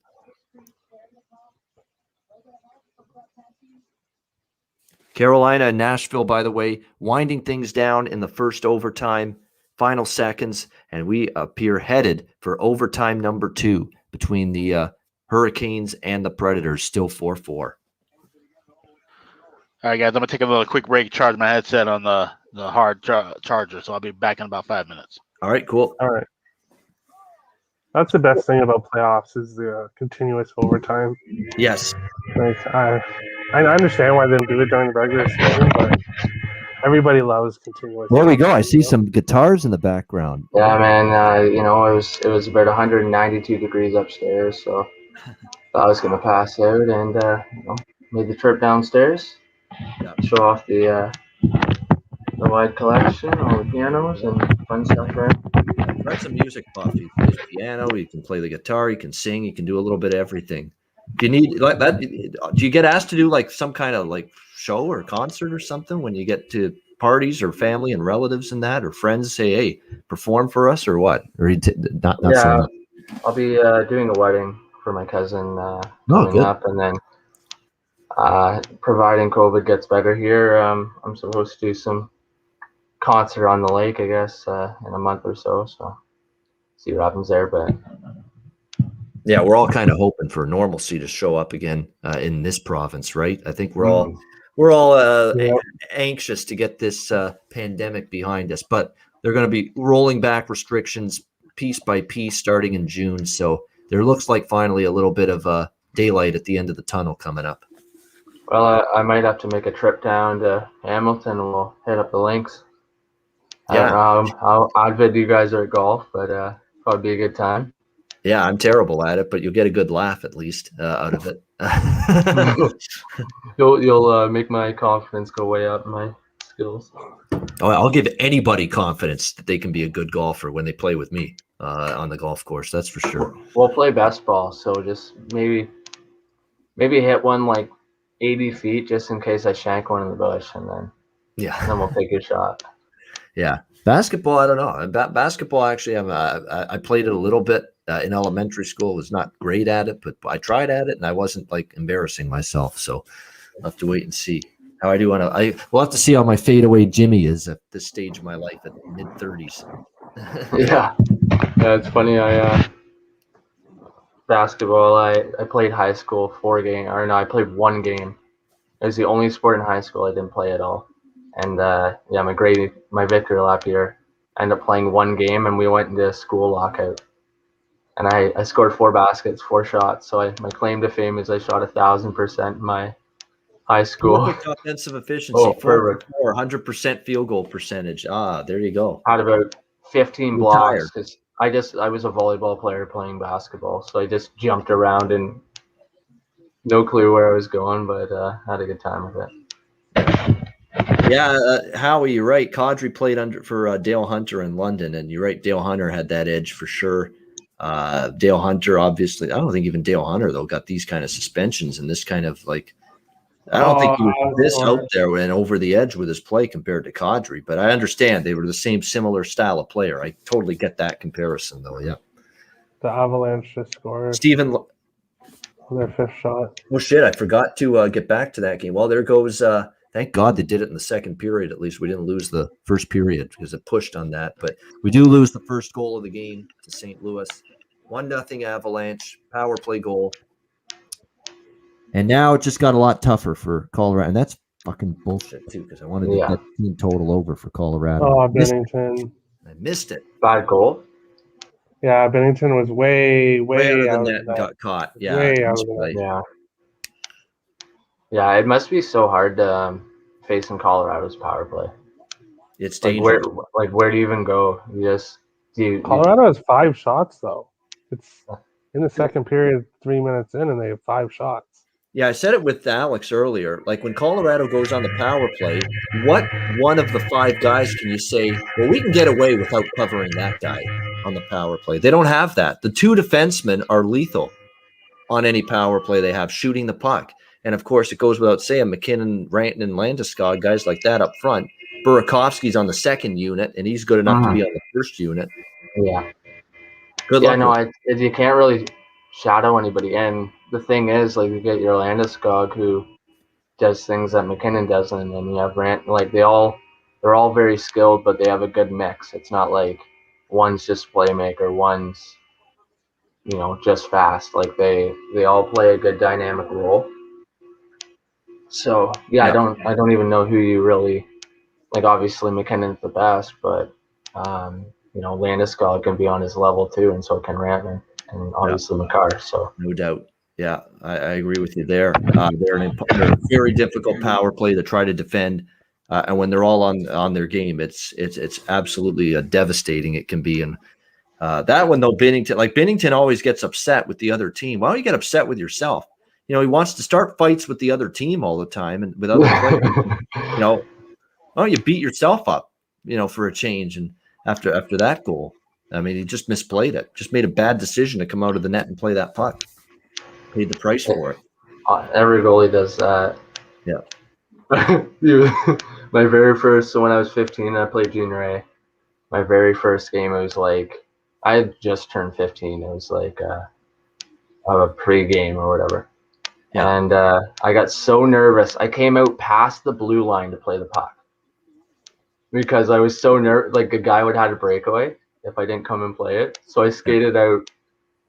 And just picture a goalie who's 15 and like smallest goalie in the league at the time, just whipping out there to pass the blue line. I actually deked around the guy and shot it, and I crap my pants. But like every goalie, I guess, makes that decision where they think they're good to go, and sometimes it works, and sometimes you look like the biggest meathead in the world. Well, that's the thing. It's always a gamble when you do that. And we gamble here daily on this show, of course, but a different type of gamble. Like when you come out of the crease, you know that if you miss it, you miss the poke check, you miss the puck, you don't get it, they do, you're fucked. You're done. Yeah. Absolutely toast at that point. Well, But if you thinking do of get like it, Campbell, scored a yeah, great like chance. Campbell's poke check. Like Yes. I've done so many of those where a guy would never score on me, but then I go for some reason I'm like, oh, I'm gonna poke check him, and the only reason why they scored on me was because you reach out, and when you reach out with a poke check, it exposes your high blocker and Right. often glove too, Mhm. and then obviously your 5-hole. So like, you know, sometimes being that aggressive can work, but there's nothing worse than missing either a poke check or misplaying a puck and giving up a goal for nothing. Yeah, exactly. It's always Jack Campbell is good at that. You know, he's good at using that stick to his advantage. Mhm. And I find he picks the right time and the right spot to say, now's a good time to maybe go for the poke check. Now's the time maybe to stay back in the crease and let the save and let the chance come to me, and I'll take care of it. And that's always the decision-making thought process that's rattling around in the goalie's head in those instances. And it's not Well, I always mean, and that's the thing about a goalie is, Yeah. you can even like when we talked about Samsonov or Samson. I always forget. I always want to call Samsonov. Yeah, I know. It used to be Samsonov. Samsonov, like the guy that used to play in the league, Sergei Samsonov, but this guy wants to be called Samsonov for some Oh, reason. okay, that's weird.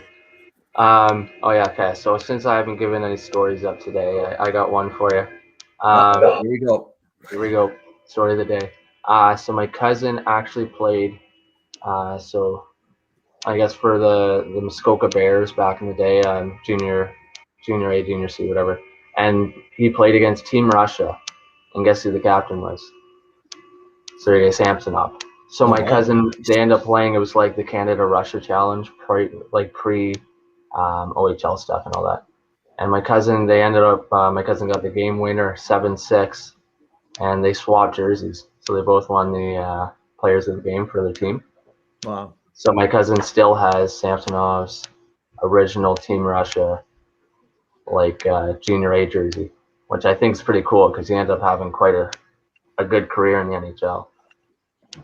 That is. He absolutely did. A good, long, solid career. Remember he was on Edmonton? The Oilers in the 2006 Stanley Cup final against Carolina. Remember, Terry, were you on board with everybody in the country that year, 2006, cheering for Edmonton that year? Wayne Rolston was in that, right? Yeah. That was Wayne before my Rolston. time. Before I wasn't watching hockey at that time. I didn't get into it until I was 18. Yeah. Oh, okay. So you're still, and plus you were pretty young still back then in 2006. Yeah. I was already out of my teenage years in 2006. Yeah, I was a young buck. Yeah. So yeah, because 2006 I was grade 6. Yeah. Young 12-year-old. Yeah, 100%. I was 21 already. I was at 2006. Oh my God. Time's just a flying by right now in my world. Hey, there we are, Melissa Cunningham and Dylan. What's he asking? How do you know? I don't. Beats me. I don't. Patrick Murphy. He played with them in Windsor. Oh, I don't know them though. Jesus, I don't live. I've never. I don't think I've ever been to. I haven't been to Windsor for like an extended stay or anything like that. Maybe driving through Windsor with buddies a long time ago to get to Detroit. More than a few times I've been to Detroit, but Windsor, no. I don't think I've been there unless we've maybe stopped for bite to eat somewhere. But all right, interesting. Melissa Cunningham, let's see. Are you coming on? 0-3, potentially 0-4. Hope you faded me. Well, that is not. That's unfortunate, but that's all right. There's another day. Keep an eye on that. There's another day. You're having the day I had yesterday, Melissa. So yeah, it happens. How's the I get a million Facebook requests because of the fucking shows that I do. That's why people just they see Ian Cameron and hey, there's the guy that's doing the shows every day. So I get a million requests. I just accept them all. I don't respond to any of the DMs though, unless it's someone I know. So keep an eye on that. How's Melissa? How was your night? By the way, yeah.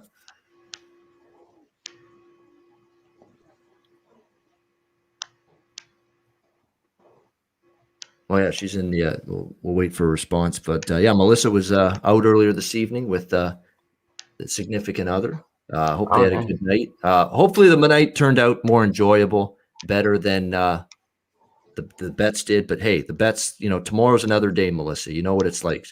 Yeah, no masks. That's nice. Oh, lots of. Oh, wow. Yeah, definitely. Oh, wow. Lots of masks. I had to go teach in the school today and wear a mask, and I had to wear safety goggles. So I'm walking around Wow. and like can't even see. Can't see. I'm Yeah, just you're like a like mad I'm just, scientist or doctor. and I don't Yeah. wear glasses, so Yeah. I'm walking around just blurry eyed. Yeah.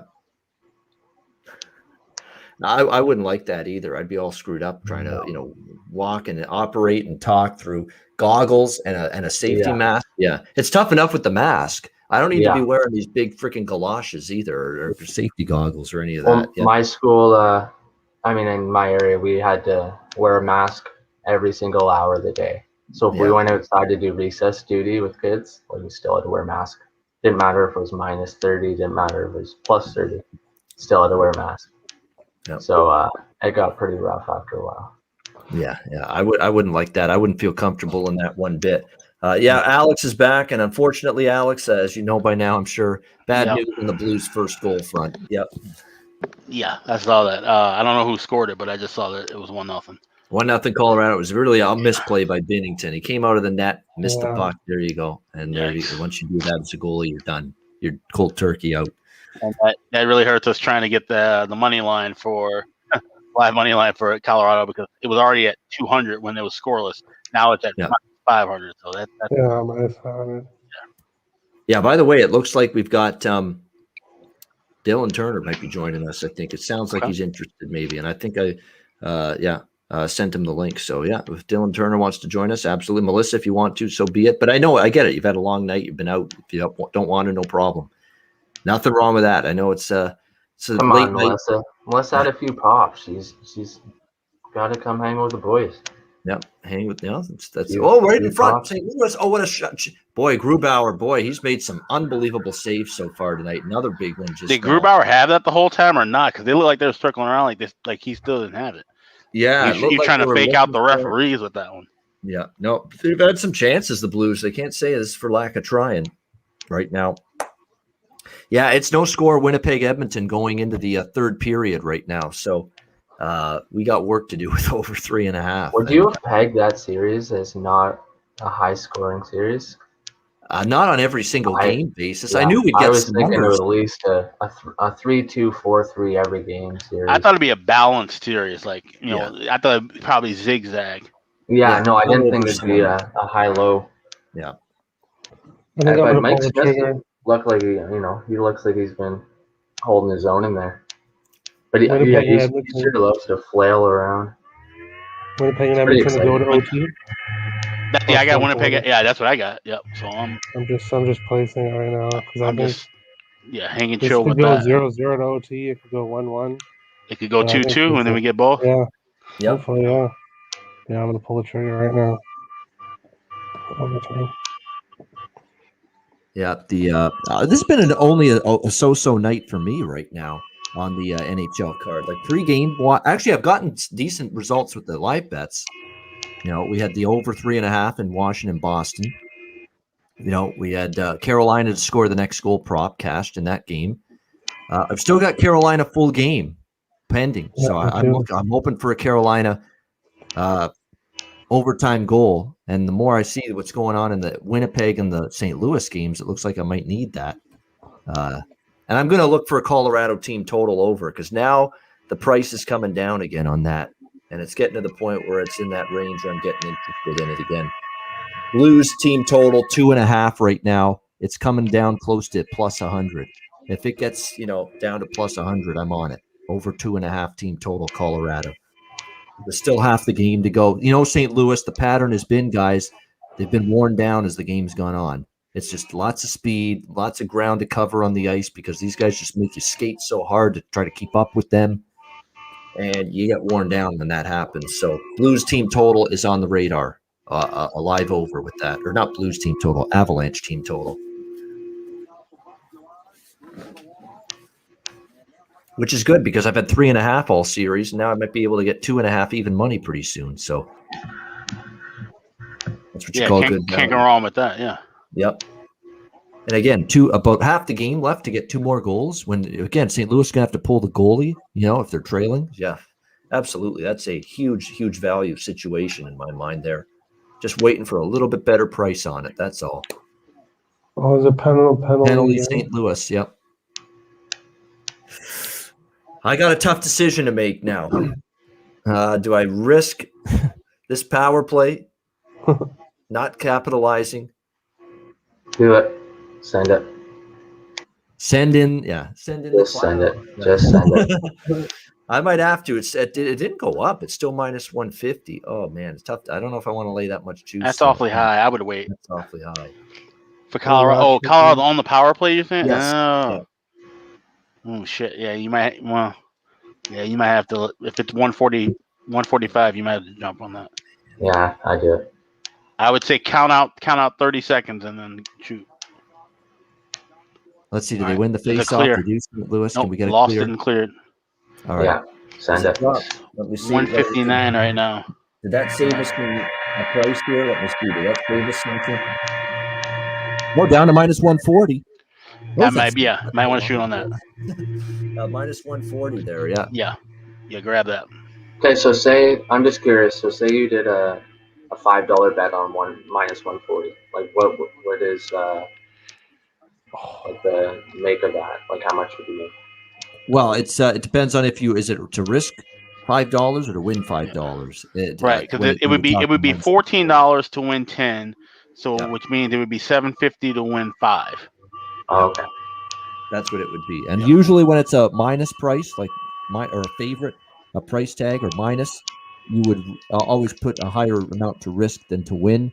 And whereas if it's an underdog price or a plus price, yeah, you're doing it just to try to get on it, risk 5 to win 10 or whatever the case may be. Yeah. That's why I wanted to come down to a plus price here. So I didn't touch it, by the way. Or I did. I bet minus 140 a little, just a small bet, and I'm going to add more if they kill this penalty off St. Louis. Mine just hit 141. Yeah.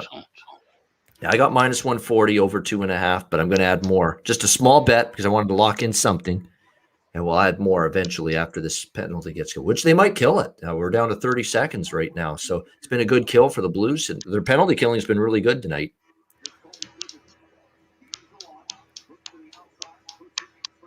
Decimal pricing so much easier to calculate. Yet I'm so used to the American system that I couldn't figure out the decimal system. You're right. I'll be honest. I've been using decimal, and I'm just trying to switch over now to American odds. Oh yeah, because everybody uses American odds. Yeah, ProLine. I started betting with ProLine, which is like what ProLine is, right, Ian? Well, of course, it's shit. Yeah. I do. Unfortunately, it's really shit. It's really shit. You have to bet 2 to 6 games on the ticket. Yeah. And so it's all parlays when the odds are totally against you. ProLine is so tough. Oh yeah, but they use decimal odds. So starting betting with ProLine, I'm always used to decimal odds. Right, that makes sense. But now I'm trying to get into American odds, and it's going okay. Colorado still down still up 1-0. Carolina and Nashville are into the second overtime. By the way, 4 minutes. Colorado. In. There you go. Yep. 2-0 Avs. Oh, it's his first goal. Getting in at the right moment. Yeah. Holy shit. Alex Newhook, his first career goal in the playoffs. Yep.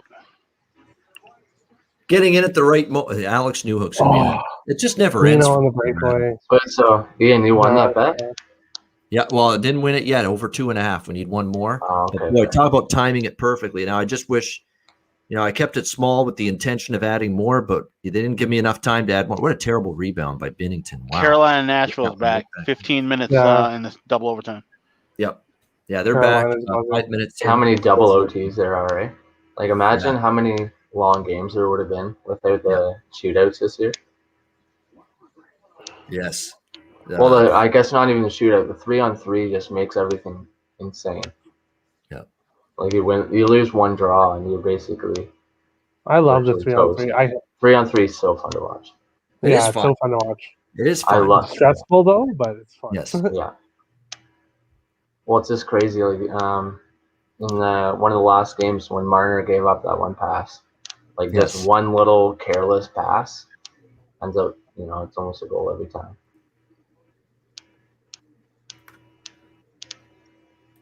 3-on-3 is good. 3-on-3 is good. I'm kind of happy it's not part of playoff overtime. Yeah. I like it in the regular season. For sure, yeah, definitely. Well, it just takes away the skill based of it and the grit base. Correct. Yeah, I agree with that for sure.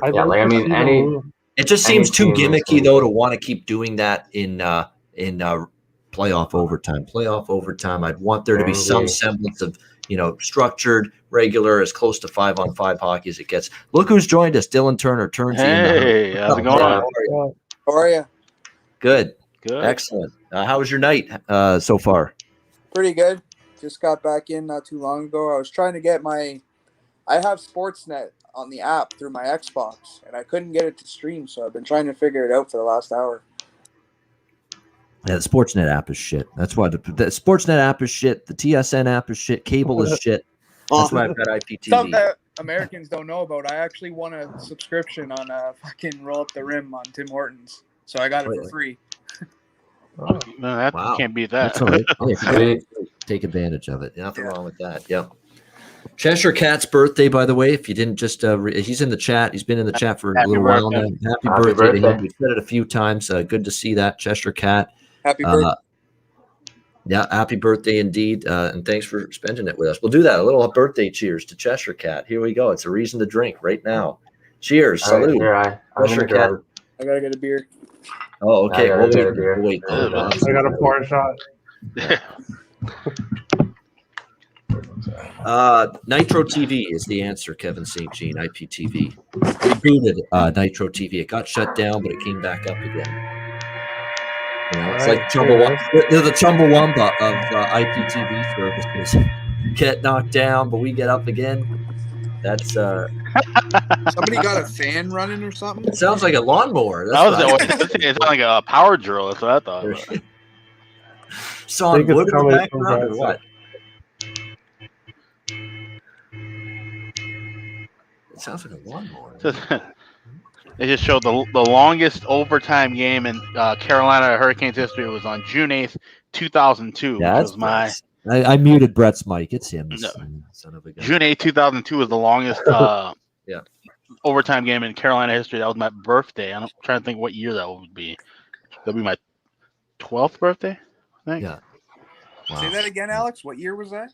June 8th, 2002. Okay. Yeah. So the year the Wings won the cup. Yeah. Detroit, Carolina. It had to be like I think was it 3 overtimes? Detroit won that game. I remember that. Yep. Oh.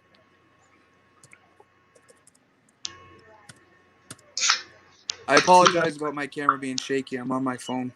No worries. I know what that's like.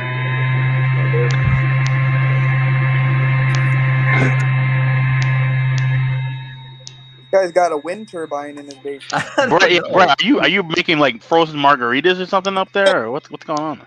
I have no clue, man. There's like a fan noise. Is there a fan go? Like I mute his mic, and all of a sudden you don't hear it. Yeah. I think it's like my poor computer. Buddy, okay. Brand new one. The motor. Okay, that makes sense. Oh, it's the motor on the computer he's using. Okay, now the mystery's been solved. I'm like, is someone cutting their grass at 10 o'clock at night? Are they drunk? 11 o'clock at night, you're mowing your lawn? All right. What are you doing? I don't know. Well, people are pretty bored in Canada. I guess, there's night golf. I guess night mowing your lawn, too. Yeah, it could be. If you drink enough beers, it could be a good time. Yeah, that's right. Just like we're doing. So there's the cheers to Cheshire Cat. Happy birthday. Salute. Yeah, that's your computer. Yeah, okay. Now maybe. Yeah, what the hell? I've had computers like that too in the past, like old Windows 95, Windows XP, going back in the day. I'm just trying to save every last ounce I can get till I actually break down and buy a new one. Yeah. Yep. And just you hear it, and it's just chugging along, churning along, and it's on its last legs, and you're just trying to get every last day, week, and month out of it that you can. I don't know if I need to update or what. It's a top of line Dell. I have a MacBook too, but I don't really try to not use that too much.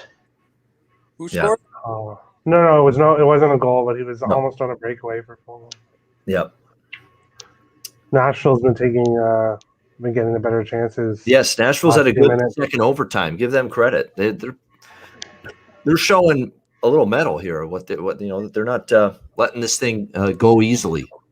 I bet them plus 105 in the first overtime. Oh, there you go. Yep. So looking for a little Nashville magic to make this a series. Like I said, I'm okay with Nashville winning tonight. I prefer Carolina winning, but I'm okay with Nashville winning tonight because they're still up 2-1.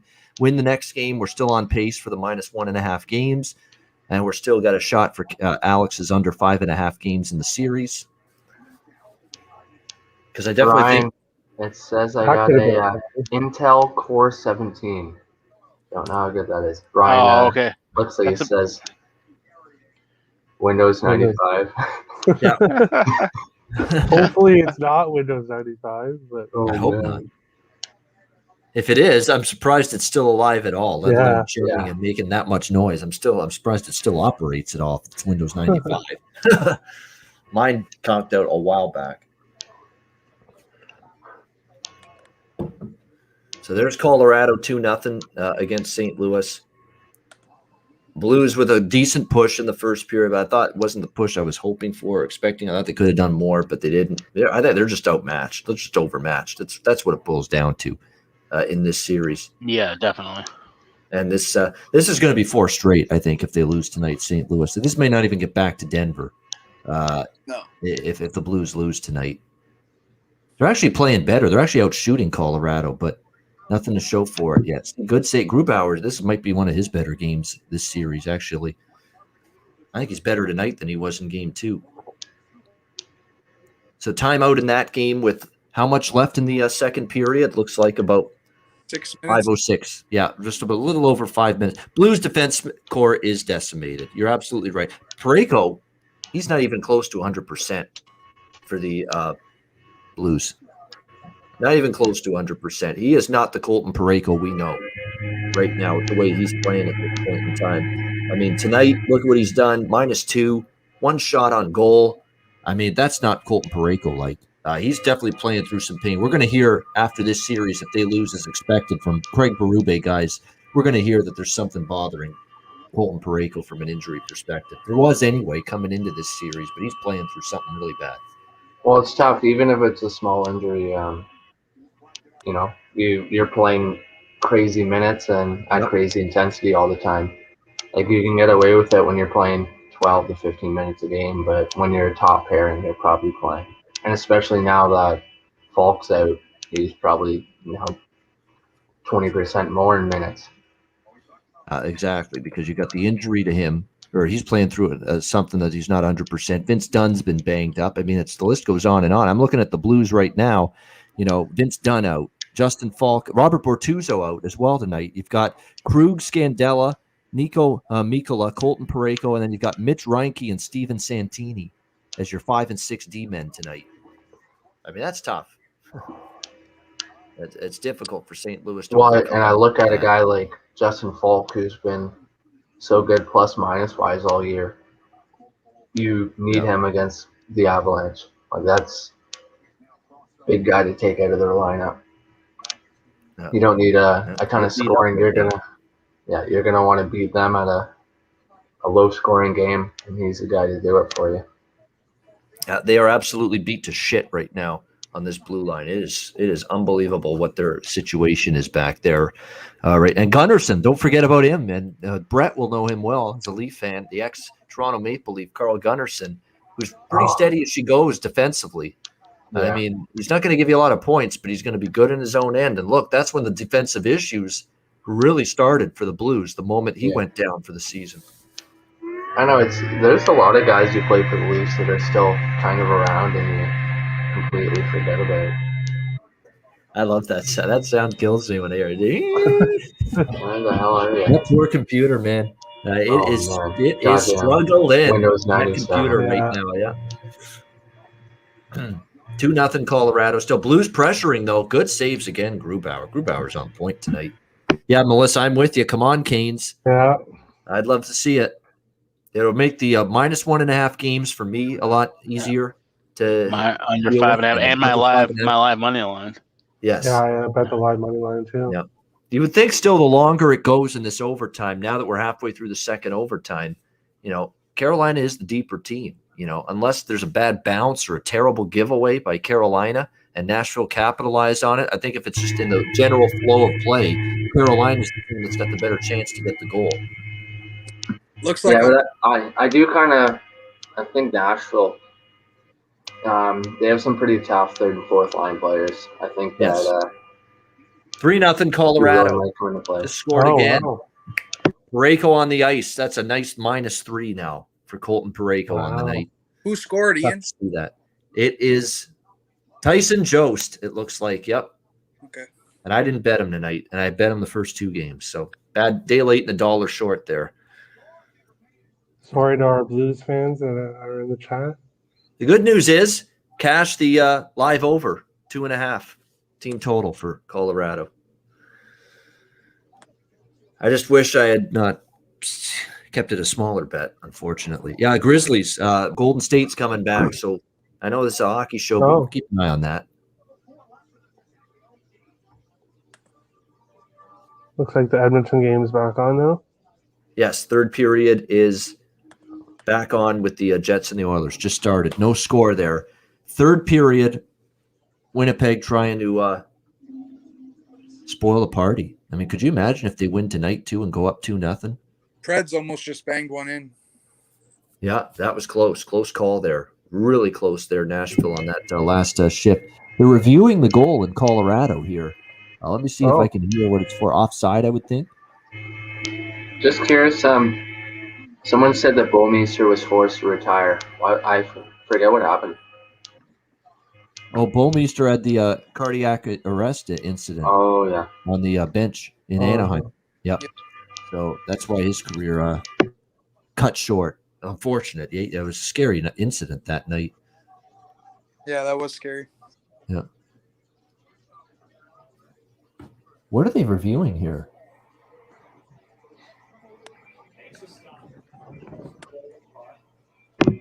Guernsey. So who's your team?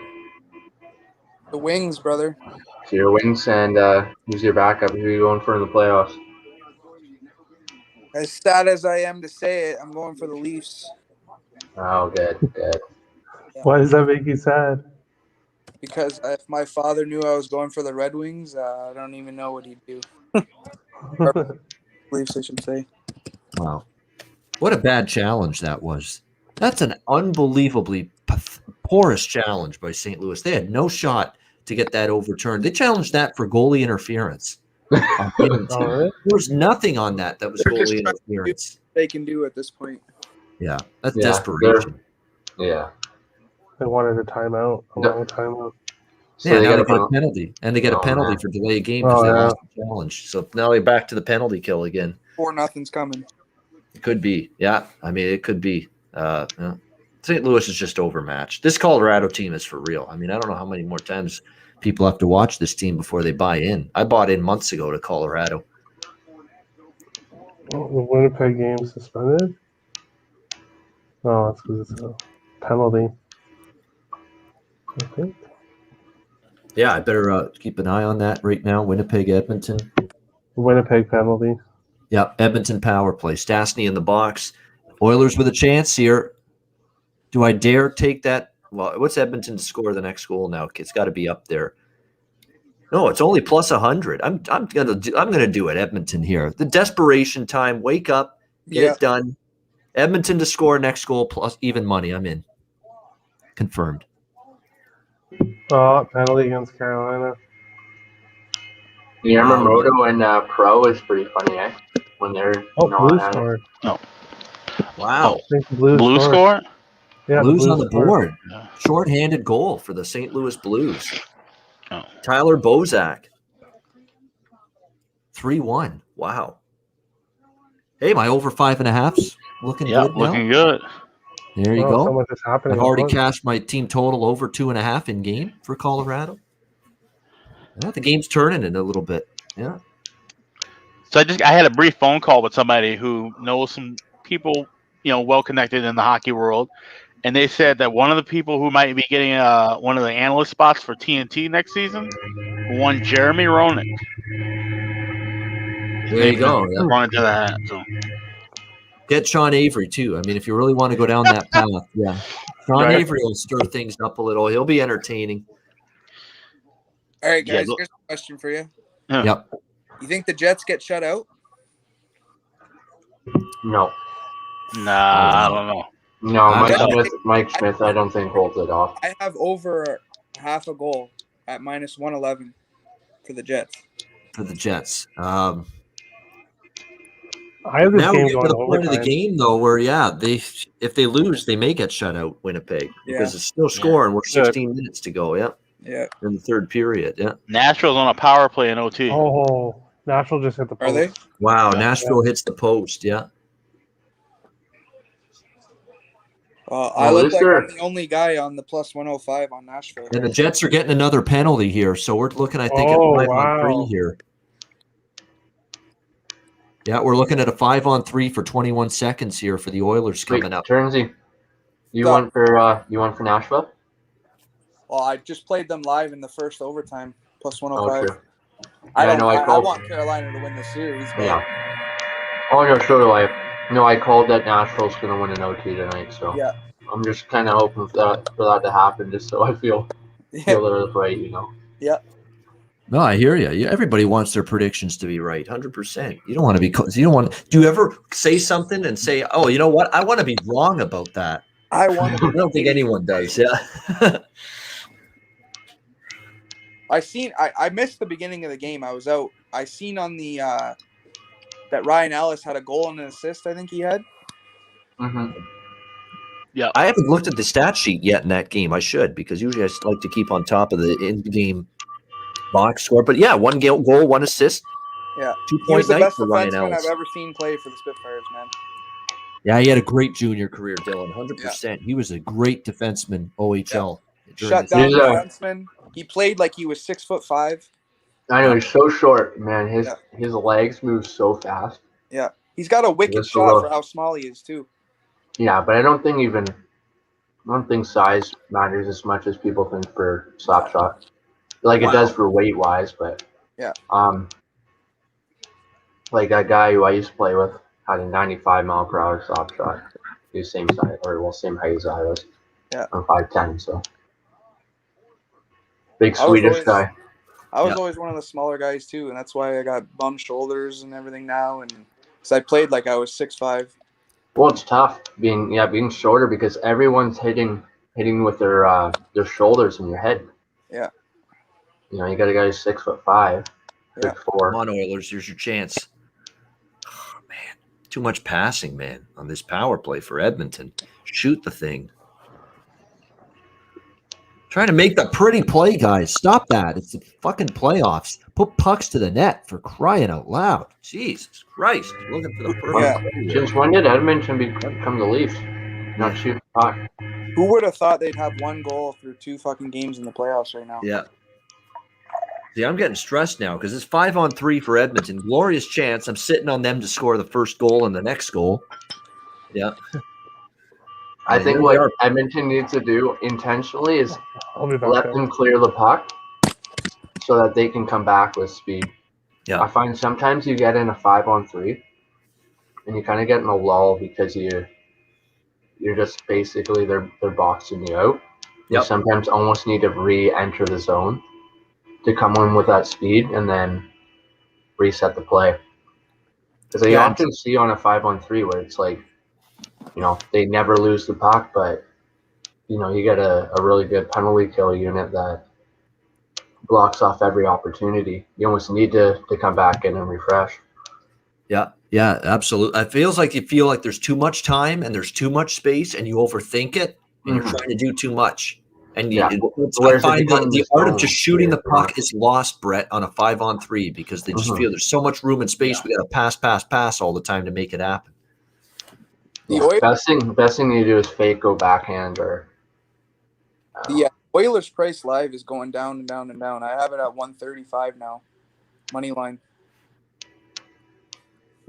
Oh, Nashville scored. Did they? Predators in Really? overtime. Yep. Oh, I see. Yeah. My stream's behind. Yeah, mine was behind too. Matt Duchene. Yep. Matt Duchene. Oh, How about that? hey, we were Wow. talking about him being a sleeper. Yeah. Fucking Duchesne. Matt Duchesne and Johansson, who've done nothing, and they both score tonight. So we'll give them that. Well done. It's about damn time. Yeah. Oh, cash the plus 105. Nicely done. Very Yeah, good. nice. I think you jinxed it there, Ian. I think so, yeah. Yeah, you're Well, no, like, so those are been the ripping two them guys all you talked season. about tonight. It's the first time they've actually proven me wrong, and I've basically been proven right a million times with those two guys. So Yeah. it's 1,000,000 to 1 me when it comes to Matt Duchesne and Ryan Johansson. Tonight they finally did something. Credit to them. What about the other hundreds of times they haven't done squat? And I've criticized them. Yeah. It's funny. So My brother, 2-1. when my brother used to play against Matt Duchesne, he said he was such a douchebag. Yeah. Yeah, he wasn't a very. I can believe it. Yeah, he wasn't a good sportsman. Yeah. I think they play together a lot. Yes. Nothing to be concerned about if you're Carolina. No, but I like I said, if anyone's gonna win after being down 2, it's always that third game where they. Yeah. It's like that lull game where. Basically, do or die. Yeah. Yeah. Oh, yeah, definitely.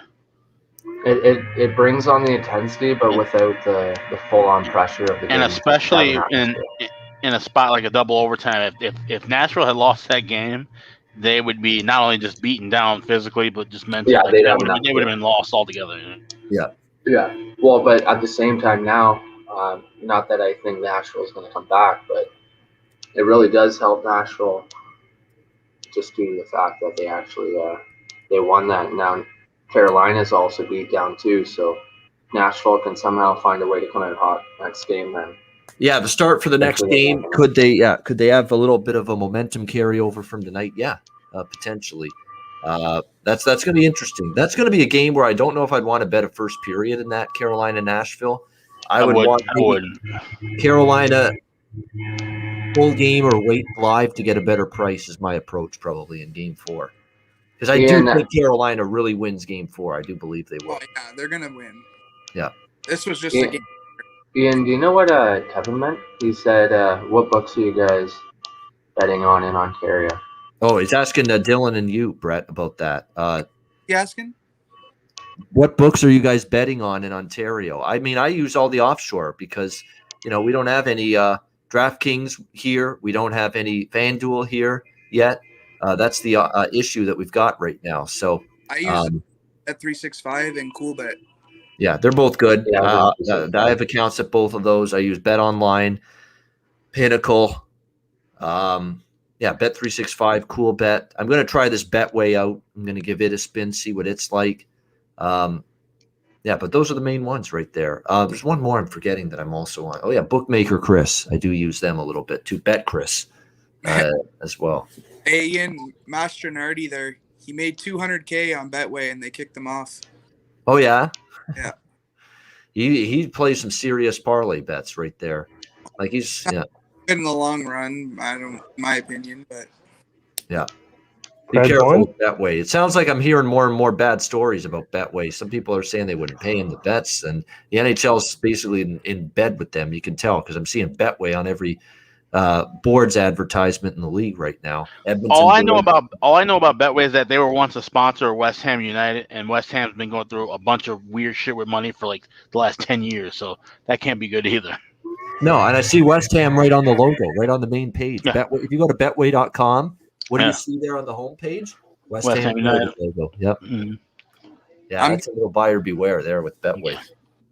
Edmonton over a half a goal live plus 110.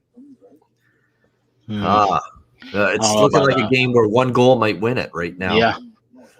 And the money line is minus 122. So if Edmonton's going to win, it's probably going to be by 1 goal. Yeah, if you like Edmonton to win, then go with that goal prop. Yeah. Yes. I'm still hoping for OT. Yep. Same here. Yeah, I'm fine with the score. Even though I have that 3.5, I got more money on that draw. So you're right. You're on the draw in this game. Official play on the show today from Alex. Oh, big Edmonton draw. Yeah. 0-0, and I win 1-0 in overtime. Yeah. We could get our second overtime game of the night here potentially with the Oilers and with the Jets after Nashville, Carolina went 2 overtimes. Good save there by Mike Smith.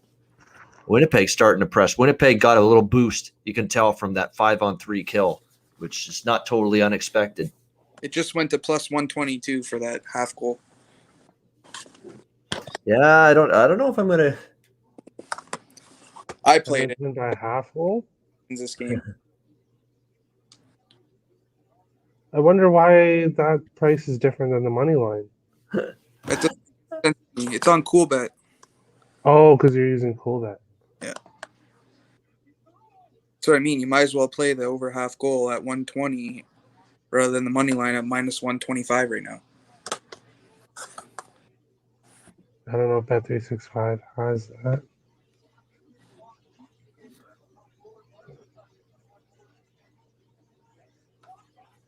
I haven't watched any. Oh, yeah, plus 130. Oh, 0.5. Has McDavid and Draisaitl been buzzing at all, or what? They've not done what I as much as I thought they would, to believe it or not, coming into this game. Let me just take a look at the stats overall. They've been better tonight. 4 shots on goal for McDavid, 3 for Draisaitl. They've been definitely more engaged in the game so far overall tonight. But I think shot prop was 3.5. Yeah. No, Some it people is. said 4, I think. Yeah. It's Yeah, definitely too much passing again. There's not enough. The Edmonton Oilers need to drill a certain mindset home right now that we can't always make these great passing plays and nifty finishes to score goals in the playoffs. Sometimes just a simple shot, traffic to the net, rebounds, and the simpler plays are what gets it done in these games. They didn't learn it game one. They really have not simplified their game very much tonight either. They're still trying to be too pinpoint and pretty in a lot of their plays. That's not playoff hockey. It's not. The full game total for Jets Oilers right now is 1.5 plus 205. Oh, I see that. Wow. They have that at Bet Online. Yep. Or Bet365. It's also 2 plus 205. Yeah, we kind of figured that out, that those two books kind of run the same numbers for live. I find CoolBet's odds are always a little bit better, to be honest with you, actually. Oh, okay. Yeah, that's look who's here. Andrew McGinnis in the chat, checking in. Welcome in. Yeah, he's been a Mr. Cool Bet from the beginning. Actually, Andrew's been someone that's liked that book, and actually, it's a good book. And the people that run it, I think, are pretty good people too. Like in terms of they'll honor the customer, they won't try to screw them over. That's always important as well. I mean, this Edmonton team's just. I'm at the brink of. I'm at the. Boiling point of frustration with them and just their approach. It's like shoot the puck, look for rebounds, look for traffic, guys. It's playoffs. It's not that hard. It's not that difficult. Figure it the fuck out. Let's go. Right? Is Cassian playing in this series? Yeah, he wouldn't know it. Where is he ruffling feathers here? Where is he, getting into people's skin? He's not doing that as much. Yeah. You're losing his edge now? I played with Zach here in Windsor. Yeah. Yeah, he's always played a rugged style. I mean, we just haven't seen it much in this series yet. That guy was the size he is right now when he was like 14 years old. Yeah. Oh, wow. For real? Yeah, he's been dummying guys 10, 15 years now. Yeah, he's got no shots on goal and 3 hits for him in the third period. It's not a whole lot, to be honest with you. So maybe he's not 100%. I don't know. I don't know if that's true or not. But he was injured most of the year. He was. Yeah, there's no doubt, Brett. Dylan, you're 100% right about that. He's been feeling it all year. Speaking of Brett, that's why it was on my mind. Brett said his computer died. Oh, no. I knew it was going to happen. We're really shocked by that with the noises it was making. Yeah, right. Yeah. So Well, I just wanted to say goodbye and thanks too, and good times. Have a good night to everybody. Yeah, he passes that along. The heat also could probably affect your computer, right? Yeah. It's super, super hot. There he is, the Nova Scotian kid.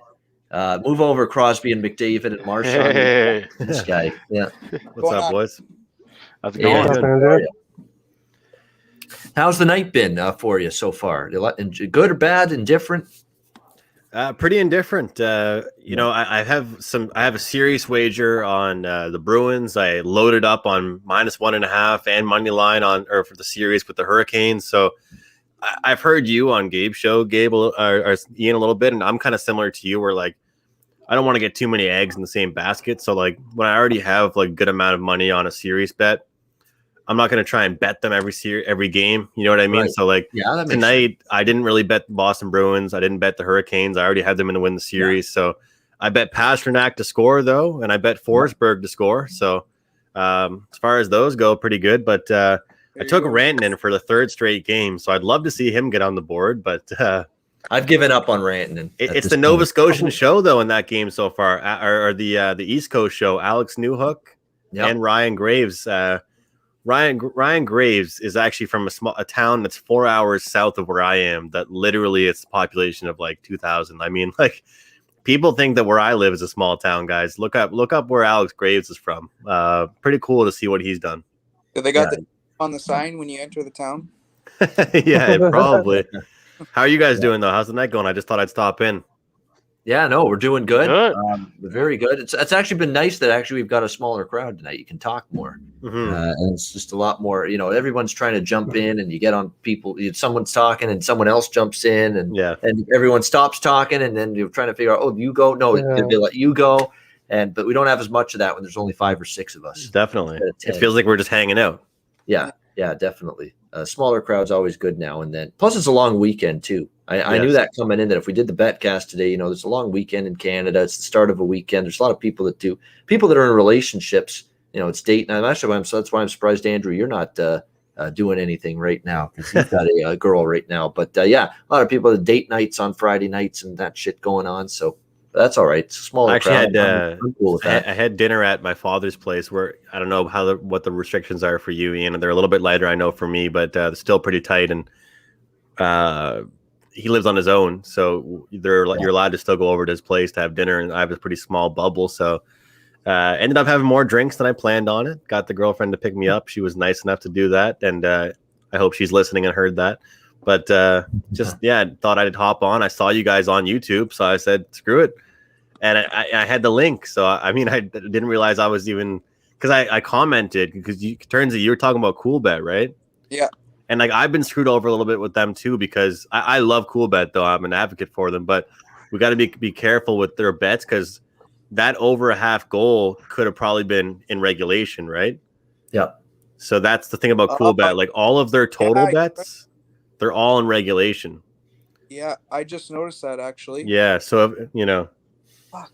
If a game is like 2-2 and you have over 4.5 going into overtime, you lose your bet because the overtime doesn't count on CoolBet. They don't have anything that said they should like state that it's regulation or including overtime. It says in regulation. Yeah. Okay. I've had a couple pops. It's in brackets. How's it going, Terry? Not bad, Andrew. Pretty good. Been cashing some live bets here. Nice. Thanks, Alex. I joined you guys on the Oilers. Are you guys on the Oilers? Yeah, well, I had them +1. No, what did I have them? Minus a half goal, +155 in the first period. So I went the minus half goal route. To see if I took them on the money line in the first period. Yeah, safer. You get the push at least, but that's okay. I'd rather go for the value. I get it. To be honest with you, that bet had no business cashing. That was a brutal first period for Edmonton, considering what I thought they would do coming out after losing 1-0 and what I thought McDavid would do coming out after that bad game the other night. By his standards, it's a bad game. People can say I'm too harsh on him. It was a bad game by McDavid standards, game 1. 2 shots on goal and -2. It's not good. And no points. Come on. That's not good for a guy like that. Yeah. No, I'll be honest, though, guys. Like, you know, for all the times that I worked with you guys and we talked about picks, like I during the regular season, I try to avoid big prices, but I've turned into one of more of those bettors like in the playoffs where like I'd rather just lay it. You know what I mean? Like with that, and I'm not saying like obviously, Ian, you know, I'm not. You still got to pick your spots. I know, regulation versus like full game money line. Yeah. I always say that to people. This is not the time of the year to get cute and maybe go regulation instead of full game money line. Like look at this Edmonton game. If you took them -160 or 70 or whatever it is, and here you go, you may need overtime to get it done here. Exactly. Yeah, this is one of those times, especially this year's playoffs. How many overtimes have we seen? You know, obviously this is not the time of year to be going with as many regulation or -1.5. I haven't had a -1.5 goal bet this entire playoffs yet. I probably won't. Probably not starting anytime soon. It's just too competitive. Yeah. There's just not enough disparity series to series with these series right now, and these two teams. Edmonton's really pouring it on right now, but can't get one. Now McDavid's they're starting to go a little bit. Sweet. There we go. Connor McDavid. I had him over 3.5 shots. Yep. I'm literally just getting home, so I'm checking in on all these stats right now. Yep. My dad's a Bruins fan, so I had to watch that game. Yes. Well. Oh, wow. Your dad's a Bruins fan, Andrew, and you're a Habs fan? How does that work? My brother's a Leafs fan. Yes. It's a Wow. crazy I didn't know household. that. Yeah. Every weekend. Wow, what a save by Hellebuck. No. Terry, one time my dad was at a Bruins Habs game at the Bell Center, and he said that this is like when I was younger, and he was there with like all his buddies, and he was wearing his Bruins jersey, and a bunch of guys that were like 20, 25 years old, that were like big guys that played like football probably, whatever, wouldn't let him go to the bathroom.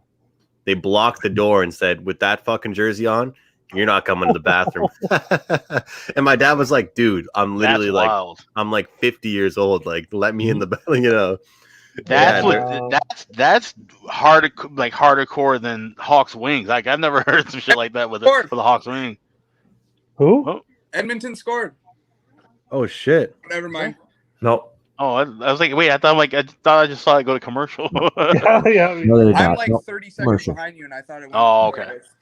Ian, I know you're a props guy too, though. I find it funny. Like, I think Colorado's going to take this game, but I have Burakovsky to get a point, and I have Rantanen to score. So, like, the game is still intriguing to me, even Well, though I of think it's like absolutely. pretty over. Yeah, I've got a couple goal scorer props. I've got this O'Reilly. I'm still waiting on O'Reilly like a moron to score a goal here. I gave up on him, man. Yeah, and I thought the Blues would do more offensively tonight with backs against, like kind of what Nashville did tonight against Carolina. At least they score some goals down 2-0 at home, and they're just not. Look, they just can't get the puck enough. It's simple as that. Colorado's just what's the term? An absolute wagon. That's what they are right now. I was so mad I Colorado. didn't bet the over in that Carolina game. I thought that the series, I've noticed a little trend here, guys, like with series starting slow and then picking up with goals. Yeah, You know, I had it over there. I had the over there in Nashville. Yeah. nice pick. Yeah, Nice I had pick. that over there. I had Washington split first period and full game, so pushed one, lost one. I had Washington, Boston over 5.5, and you know what? Multiple missed empty nets by the Bruins. Yeah, that's a bad and beat. saves, but that was a bad beat with that tough. There was multiple chances, but I did cash a pretty sizable over 3.5 plus 140 in that game. And then we all cashed that Carolina somewhere between 175 and 225 to score when they tied the game at 4. Sweet. Yeah. When it was 4-3 Nashville, literally Terry, Alex, me, and most of the chat jumped on Carolina to score the next goal at a plus price. Yeah. Wow. And it was a really good price. Like it was plus 200. And it was late in the third period. Yeah. Plus 180, plus 200. Yeah. And that was the highlight of the night. So that's the thing. I mean, the full game bets have been up and down, but we got some good live bets that have come in for us here. Yeah. Salvage. That's why we do this show, the Betcast, and why we're going to keep doing it. At least once so a far week. this preseason, like my live bets have been phenomenal, and my like pregame bets have just been kind of like mid-range to just horrible. So yeah, they've been mint. They've been mint, Alex. Your live bets, your live betting acumen is terrific. To be honest with you, yeah. Well, thanks. I appreciate it. I mean, I've tried to work on it in the last 2 years, and it's done well. So. Yeah, I seen that guy that tried saying that live betting is impossible in NHL or whatever. Did he end up making it on here today? No, we're trying to ease up on him because Alex said he's actually had a chat with him. He's Yeah. actually a nice guy. Yeah, and he said he was gonna try and watch some of it. He's got he's taking care of his kid and stuff. But did he DM we you, chat. Alex? No, we chat. It was like open chat. You can look it up. And so we chatted, and he's basically like, don't shoot the messenger kind of thing. He's like, it was the NHL, throwing out the ideas about like fastest skater props and shit like that. And I'm just like, yeah, I'm like, even with that, I'm like, no real bettors are gonna be jumping over that. And also, like, we're doing just like, we don't need the in-game betting to be revolutionized again. Like, we're doing just fine. Like, get your hands out of my pockets, Yeah, exactly. Yeah. We're doing just fine. Yes. Well, like last year during the bubble, my biggest thing that I I wish I could have given it to clients, but it's hard to give live bets. Like I was tweeting it out. Third period over 1.5. It was just like automatic, like elimination games. That was our thing from 2. That was 2 years ago on the show. That was our thing. When we figured out like, they're pulling the goalie like 1.5. Yeah, I was giving that out. Me and you were talking about that, Alex. Yeah. Yep.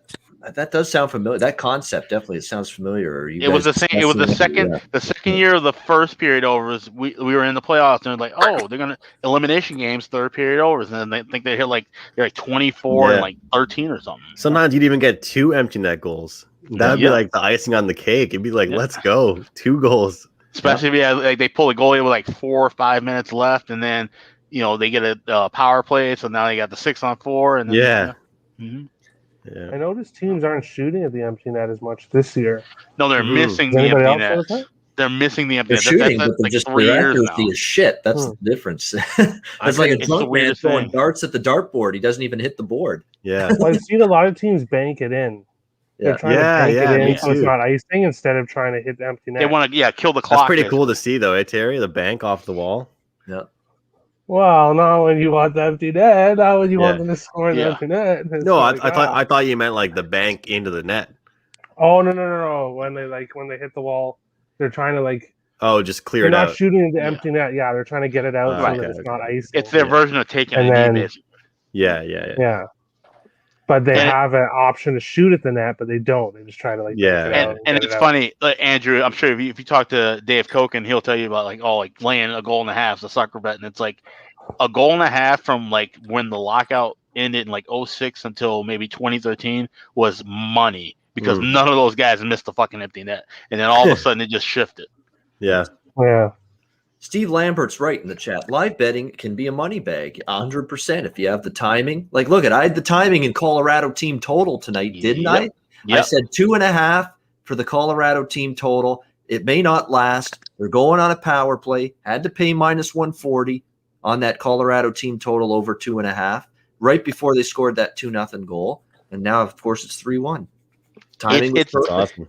It's advanced course betting. I was a shitty math student growing up, but it's taking calculus basically. That's the equivalent. Yeah. How do you guys feel about? And I'm not trying to get greedy with this game, but Colorado third period -0.5, so to win the third period. They've won the third period, I think, every game so far, pretty much. And Blues are probably going to pull their goalie at some point. Yeah, it's 3-1. Yep. The Blues will pull their goalie. They don't want to go down 0-3, right? I actually kind of like it's 3-1. But my book is also offering, this is cool bet right now, -160 on the over 1.5 third period, which I think might be a more. Wait till the first time out because you get a better price. Maybe you risk it. It's all about timing again because, again, if it gets to 3-2 or 4-1 before that first commercial timeout, which is always the under 14 minutes, is always that first time out. So if you get 3 more minutes of scoreless play or so, 3-4 minutes, you're going to get close to even money. It depends on timing. Do you want to risk no goal for the next 4 minutes? Yeah, Ian, that's the worst part is do I do it? Do I wait? Yep. I think you and I were talking before, Ian, about I know you love to get the bigger prices on guys, but sometimes it's nice to you can still cash a +110 here and there. Yep. And past that today, McKinnon. I was on Pasternak, even though it was a low price, and Jimmy was tooting the horn of that one all day on the show. Yeah, and so Jimmy gives out a Boston player prop for a goal scorer. I'm on it. Simple as that. Yeah. Money with them. He does well with them. Honestly, he does well with them. Yeah. Oh, he knows what Grizzlick the inside and out. He even killed the DeBrusque +400. Yeah. He had Grizzlick tonight. He had Matt Grizzlick to score a goal, and he does. No, he didn't. Yes, he did. He did. He said it on the show. You can go back, watch the Friday show today, and there he is, Jimmy Murphy, saying Matt Grizzlick to score tonight. You guys got to hire someone or just do it yourselves. Just start clipping things up and posting them on the Ice Guys Twitter. Yeah. Oh yeah, I need to start downloading some videos on that. Yeah. Is Jimmy in the press box for every Bruins game? He wasn't for much of the season, but now with the restrictions being lifted, he's going back to cover the team when they're at home at the Garden. Yeah, during a normal season, yes. Yeah. I met Jimmy actually. I went to dinner with him before I was going to a Bruins game, and I was like, Jimmy, any way you can get me up there with you? He's like, sorry, man. he's like, I only got one pass, and it's for me. That's funny. In all the Ice Guys history, basically, me and Ian have met twice. Andrew and Jimmy have met, and then me and Ian also met Dana Lane, our old co-host. But none of us have all met together. I know. Oh. As soon Dana's as a these great borders guy. open up, we all gotta, do something here. Definitely, man. No, we're going to do an Ice Guys, like when the pandemic's finally way behind us and we're back on our feet again and past this, we'll do some kind of road trip with the Ice Guys, and we'll invite everybody that watches the show and anybody else that's a hockey fan and better that wants to come along, and we'll plan it around the playoffs or something. Well, Ian and Terry, you guys are only a few hours away from me, so. Yeah. Where are you, Turnsy? Windsor, Ontario. Windsor, okay. Yeah. So yeah, maybe we should do like an Ice Guys Fest like 2 weeks before the NHL season starts, like somewhere like Midwest, East Coast-ish. Yeah. Yeah, there's definitely there's not Detroit though. No. Yeah, Alex is not showing up if that's the case. Yeah, you can count me out. Yeah. Oh, we got our overtime draw. There it is. Plus Draw is 320. There we go. Wow. There you go. Alex, way to go. And Good ironically enough, that's the first one I hit this postseason. It's like 9 overtimes, and that's the first one I've been on in a cash. So There Respect you to go. honesty. Let's go. Overdue for one. All right, so we got overtime minus 130 with Edmonton to score in overtime and win, and Winnipeg plus 100. Melissa recommending Vegas for the Ice Guys. Well, of course, that's all. Obviously, Vegas will always be on the consideration. of course, for sure. Melissa, hop on here. Yeah, Melissa, come on. We need you, Melissa. Oilers minus 125. And Like I said, I'm not going overtime, to I think ask. we talk about If you got to be in the mood, to come on the stream. That's the thing. Yeah. Definitely. It's definitely a different thing. Like, I feel like people don't realize that, like, man, the talent that Gabe has, that Gabe Morency has to be on the air for 3 straight hours.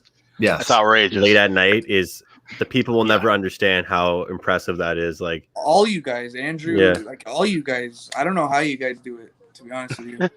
The first time I hopped on, I was like I was a 10-year-old girl on my grade school stage. Or stage right.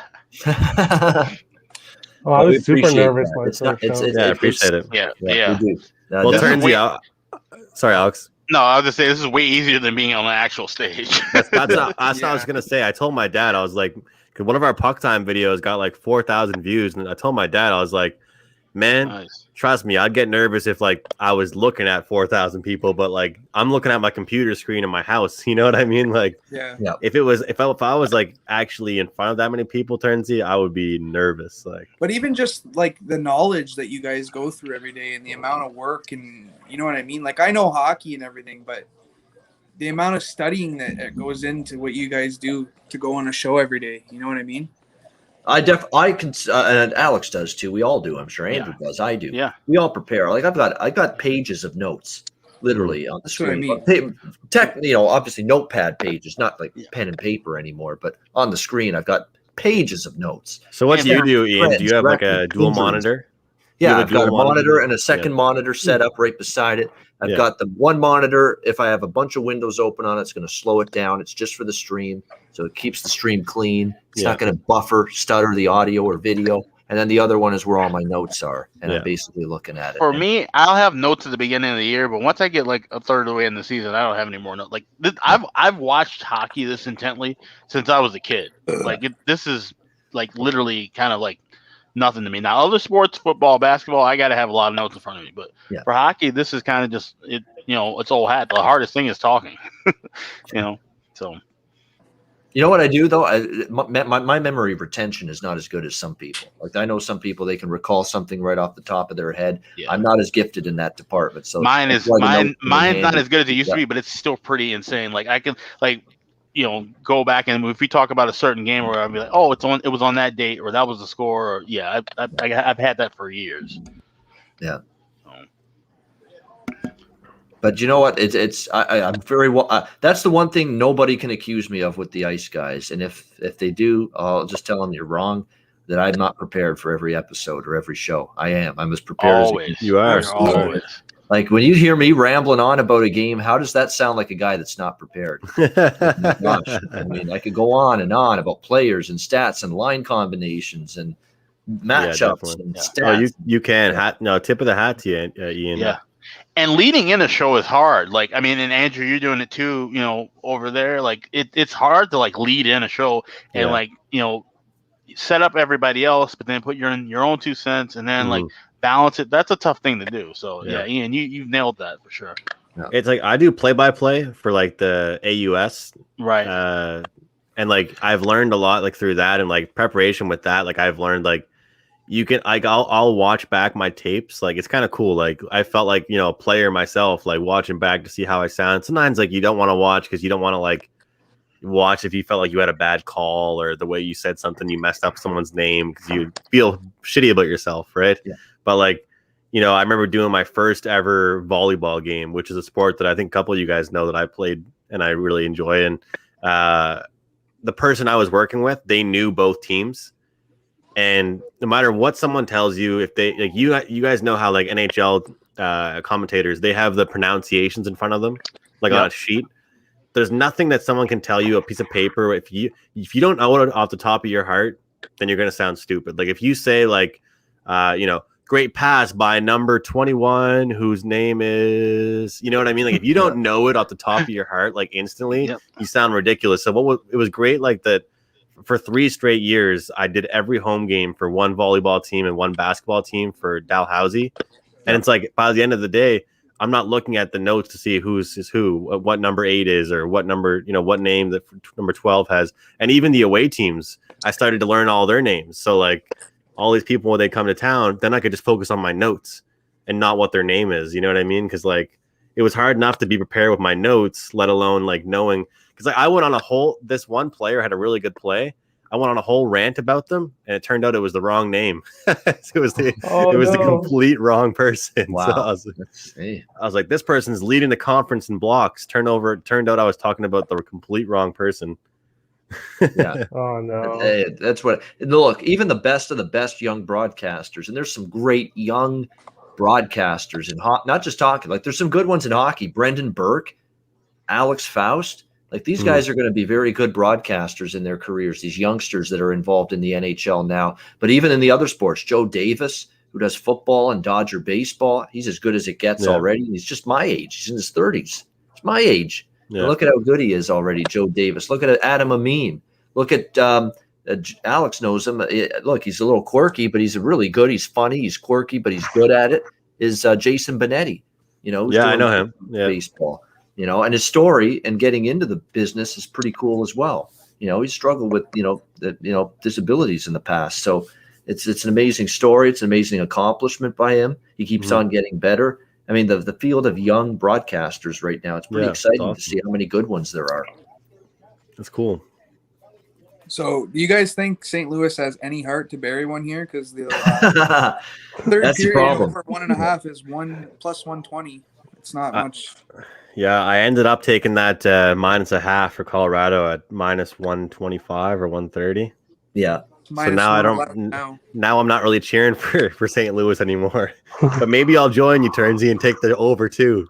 That's what I mean. If St. Louis can at least bury one here and then Colorado get an empty netter, I'm not adding on the over because I've already got it from pregame over 5.5. So I'm sticking with that. I wouldn't add more, but I'm 4.5 if it drops. And you know what I like to do in this situation? If it stays 3-1 until about 3.5 minutes left, and they shut off the live betting total, and if I can get 4.5 at like -120 or 30, I'm jumping on it. There's a damn good chance at 3-1 over 4.5. You could get either a St. Louis goal or an empty net goal for Colorado. Andrew, on your cool bet, it's still at 5.5 at mine. Let's see. The total. Yeah. Under's 161. Wow. Yeah. I'm just taking a look here because, we've got the 2 games, the one's in intermission. We got the Blues game still 3-1. Just keeping an eye for those interested on the Memphis Golden State game. It's coming down to the hockey show. I get it. But we just want to keep you apprised of the score here because it's down to the wire and it's close. 114-109 for Memphis. 4 seconds left in overtime, though. So it looks like the Grizzlies are going to end the season of the Warriors. And I knew I had a bad feeling about the spread on that was like 4.5, wasn't it? Pretty crazy. Yep. Memphis steps up.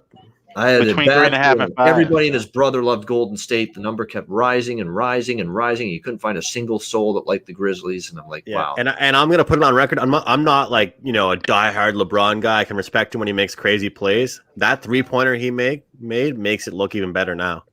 Yeah, it was a bang. Apparently he was seeing 3 rims. Effort. Yeah. I give Memphis credit. I did, they have beaten a lot of good teams in close games or won big games like this. And looks like they're gonna, unless Golden State they got a quick 3 with 2 seconds left to make it 114-112, but they got a foul right away. Not much time though. Guys, guess what I just jumped in on? What? Big plus price here. Avalanche team total over 4.5 plus 325. Wow. Team total over 4.5. Wow. Yeah. There you go. Yeah, I see that now. Yeah. I can even get that here as well. Plus how much was yours? Plus 325. Mine's plus 310. So it's close to that. Yeah, I see 325. Very close. That means they need 2 goals. Yeah. And you know what? Berube's one of those coaches that's pulled the goalie down by 3. Yeah. He's done it before. I liked that price, Ian. I couldn't resist it. Yeah, but absolutely. So they could get to 4-1 even in the next 2 minutes, and 4-1 with 4 minutes to go. He's pulling the goalie. Berube's one of those guys, and I know this. I've kept it in the back of my mind. He's pulled goalies before down by 3. Craig Berube. He's done it a lot this year. So now I'm kind of hoping for a St. Louis goal and then 2 empties. Yep. It So can now get there. I have the team total over, and I have them to. So I really put my eggs in one basket here with the Avalanche now. Yep. You got to The see them third put the period. final stake through the heart here. That's going to be the key part. Yeah. What's your thoughts on your Habs game tomorrow, Andrew? Well, let's talk about yesterday for a second. Come Yeah, on. let him revel in the great victory that it was last Yeah, night. let's In do that No, game. I won't do that. But I was thinking about you that whole game. I was pretty excited. I was just not wanna say, one bit Turnsy, interested laying the everyone's price for against Toronto. me. Yep. Everyone Oh, I was know. against me. That's why Yeah. victory is so much sweeter for you. Everyone will be. Absolutely, man. And I gave it to my clients, so I backed it up. Well, very good. Yep. Wow, you actually took Montreal. Like I knew Yeah. you'd be cheering for Montreal, but you I actually bet them. bet Montreal. Wow. Not tomorrow, Ian, but game 1. I thought they'd come out rested and different. But tomorrow, Different story. Yeah, I it's can't a go least anywhere but one, under. but, yeah. Even though we're going to see a pissed off the Toronto team. Yeah. I can't go anywhere but under in the first 2 games of the series, so that's the only way I'd go. And I- Price is on his game again. He was great last night. Yeah. Keep that in mind. Yeah. And Campbell doesn't look like he's going away anytime soon. I'll tell you he was one great. thing to notice, guys. If you're watching when you're watching the game tomorrow, notice this with the Habs. They have a brand new zone exit plan. They have a guy on the low half wall or on the low wall by the blue line, and they're parking him every time. And the defenseman is just flinging the puck along the boards to him every time without even looking to see if someone is there. Every single time, zone exits are the most important thing for the Canadians. During, I don't care if they ice it. Don't let the Leafs gather, confidence, cycling around and making you look goofy. And I think that their new zone exit strategy has made them. That's why, Terry, I think unders the play tomorrow. What are you liking? Yeah. I'm not sure. I think, I'm not sure. I'm not sure about tomorrow's game. I didn't view it as a great betting series, Terry, going into it, Montreal, Toronto. I did. Yeah. Because I'm conflicted. I think Toronto finds a way to win the series, but come on, this is a team that's done nothing in the postseason for 17 years. Pat Quinn was the head coach of the team the last time they won a playoff series. Matt Sundin, Gary Roberts, and Joe Nieuwendyk were the starring role players on that Leaf team. The last time they won a series, guys, Gary Roberts, Matt Sundin, Joe Nieuwendyk were on the Toronto Maple Leafs. Like, what does that say about the franchise? They've done nothing in the postseason. It says to me they're top heavy. Yeah. Toronto should come out strong tomorrow, but They brought guys in like Simmons and they've done fuck all, to be honest with you. Yeah, Simmons is more concerned last night running after Perry for an accidental incident than I think they added doing toughness. anything. Don't get me wrong, and I think the Leafs have a lot of talent, but I will say that Josh Anderson, being as big as he is, and the second fastest guy after Byron on the team, that fourth line versus fourth line is an absolute mismatch. Yeah. I mean, Craig Budden, I don't know if we can take what he says seriously anymore after I trolled him a pretty good amount of times yesterday, but he said that both those goals in his eyes were Thornton's fault, and he coughed the puck up twice. He kind of did. I said it yesterday. He's a liability on the power play for sure. Yeah. Gordon? Yeah. Sad to see, but I know they thought, we'll get him, we'll put him on a power play, and even the power play, that's what burned them. He should be on the top Yeah. line. It sounds nuts. People say play your best players together.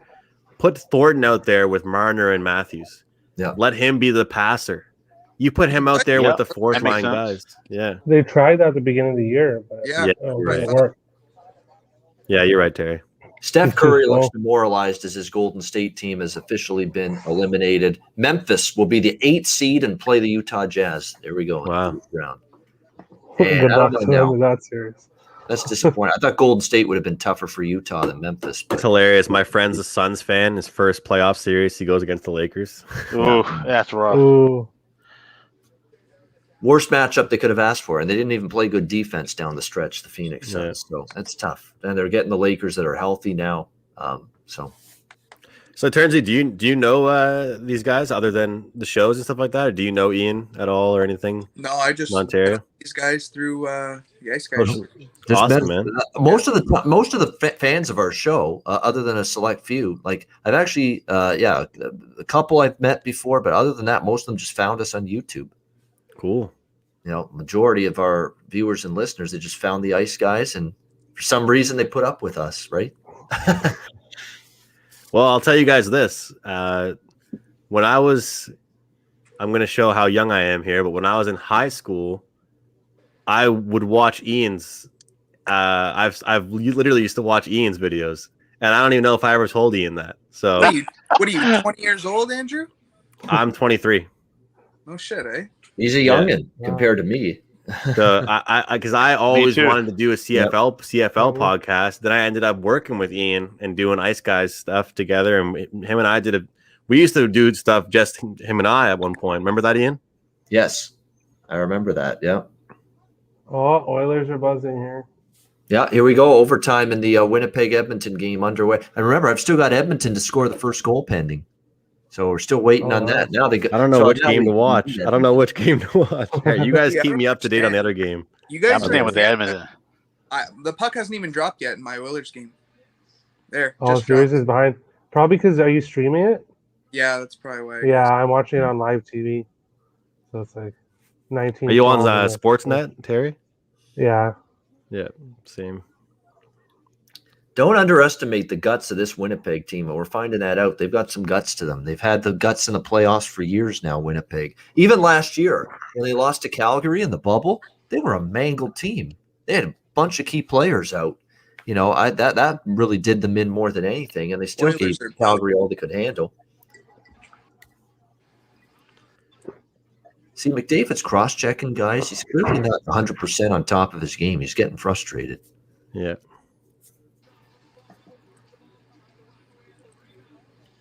He knows there's going to be people, like if they lose this series for better or worse, for an amazing 100, like it's amazing he got 100 points in 56 games. No one can ever take that away from him, but he's going to get people thinking that he's more of a regular season performer than a playoff performer if it's another bad exit for them. Yep. Simple as that. Yeah. I mean, look at the highlight they're showing though right now of Scheifele. Like, this is the thing. You can have your Pip and Jordan, but you can't really have that in hockey. You can't. That's why I'm going to come out and sound like a Habs fan again. But look, I mean, we don't have a superstar, but like both of our goals came from a fourth liner and a third liner. Yeah. If Matthews doesn't score tomorrow, they don't win the game, and that's a fact. I'd put money on that. Like, if he doesn't score at least one goal, the Leafs aren't winning the game. And I think the Leafs have this great depth, but they don't do enough offensively at times from their depth forward. Ilya Mikheyev skates like the wind. When does he score for you? Not often. Incredible skater. Mikheyev hasn't. Last year he played a lot better. He got a lot more. You know what I mean? Mm-hmm, mm-hmm. Yep. Like he's buzzing. He's flying out there. He just can't buy a goal. Yep. I think Kotkaniemi's a good look tomorrow for a prop, guys. After getting benched in game 1. I was going to ask. Colorado just scored. Same lineup. There you go. 4-1. Avalanche. Yeah. Let's go. Turnsy. Evans is out. Kotkaniemi's in. Okay. Caulfield's really? still out. Caulfield's still out. Yep. I know you're okay with Caulfield not being in, Andrew. Yes. But it's so funny. I still think that's the wrong move. I still think it's the wrong move. What do you mean? Look how great the fourth line played and the third line. How can you say that Do you think he would be? but Do you that's think one he's? game. That's Do one you think game. Caulfield's dumping the puck in and banging bodies around and throwing his weight around? Montreal's going for it. That's playoff. Yeah, We'll see. I think if we lose a game, and we had go like 0 for 4 again on the power play, then maybe. Armia got kicked off the power play though, eh? Do you guys see that? Armia got booted off in practice today. Wow. Yeah, I did see that. The power play can't be any worse than what Toronto's trotting out there right now. For all that skill and all that talent and all that ability, the power play's been in the tank for the whole second half of the year for the Leafs. Yeah. I'll tell you what, I hate this because if we end up beating the Leafs, I don't want people to be saying, "Oh, it's because John Tavares is out," because apparently they're miles better than the Habs anyway. But the Leafs are going to miss that net front presence. Yeah. Right, because the thing is, right now, everything they do is east-west. They need to get some north-south stuff going on in their power plays because it's very predictable. If Carey Price can just move laterally and predict those one-timers. Yeah. By the way, the goal scorer prop I like tomorrow night, I will be on this 100%. He's getting into the lineup. He didn't play in game 1 for the Leafs, and he's playing against his former team, Alex Galchenyuk. Right, yeah. The Toronto Maple Leafs. That's a Why really did he play in game 1? He should have. He played really good down the stretch, but they wanted to give Riley Nash, the veteran. He's been in the playoffs for years with Boston and Columbus, right? And he was not 100% up to speed in game 1. You could clearly tell he was lagging behind. He was a step behind. So Sheldon keeps making the switch. Galchenyuk in, and now with Tavares and Engvall's getting in tomorrow night, which he shouldn't have been out anyway either. Pierre Engvall's been a great player for the Leafs. So I think the Leafs are going to have, actually, believe it or not, with Nash and Tavares, actually maybe a stronger lineup. Winnipeg scores. Yeah. Oh. Holy shit. Wow. Holy shit. Who scored it? I'm not sure. I don't know. They just swarmed I all over. looked down at the moment it went in, but then I looked up and there they were celebrating. Wow, Oilers are in trouble. 2-0 Jets in the series. Wow. Look, Smith That's a shocker. There you go. Jimmy had Winnipeg plus 180 on the show today. Oh, wow. Way to go, Jimmy. 160, I should say. Yep. That's a weak goal, too. Yeah. Stastny. Yep. I'm telling you, boys, depth wins. Depth wins. That's the quote I'm going. That's the wow, quote. He just shot it at the net, and if that didn't hit anything, that's a stoppable goal for Mike Smith. Let's see. A weak goal. Did it hit something on the way? I didn't see it in anything. No. Just a little wrist shot. Clean shot he didn't see. Let's see. Just, a little move. He didn't track it well. You could tell he didn't pick it up. Yep. And when he picked it up, it was too late. It was in the net. Yep. Well, you got to think McDavid prop is live next game because, Well, the problem is maybe I thought not. it was live in this game. Yeah. And they got shut out. If they go down 3-0, Wow. Yeah. I think Edmonton's in big trouble here. I do too. Yeah. It's hard not to. You lose your first 2 games at home. And with no Andrew's just offense. rubbing his hands together saying, please let this be the Leafs tomorrow night now. Yeah, exactly. 2 in a row at home. Yeah. Oh, Toronto's going to fall apart. Like the Leaf fan base is going to crumble with stress and angst and frustration and, just panic if they go down 2-0 tomorrow night. Yeah. Terry, you know how you always joke around on Twitter about how much of a mess you were during a game? That I don't think I've ever been that stressed during a game than yesterday. It was crazy. My girlfriend's trying to study for this huge licensing exam, and I was just going ape shit, running around the whole house. Usually, especially being a gambler, I'm a pretty chill guy. I've had good wins, good losses, but I was acting like that was Stanley Cup Finals, Game 7. I can't even lie. I was. Well, I was, many people on the Leafs. On it, but yeah. So many people underestimated your Habs, right? Many people. Same thing with your Wild, man. And everybody thought Edmonton was beating Winnipeg. Look at all these teams that were counted out by the masses have won, or at least have struck an early blow. Montreal, Winnipeg, there's a bunch of examples of that in these playoffs so far. Speaking of my Wild, do I want to ask your opinion on tomorrow's game, Andrew, or no? I think Andrew has Vegas in the series, if I'm not mistaken. I do have Vegas in the series. You know that though, Terry. I had the. I'm going to go back to the over, man. I'm going back to the over. That's just I just don't. I was on it the other night. I said 2 unders in Vegas, but guess what?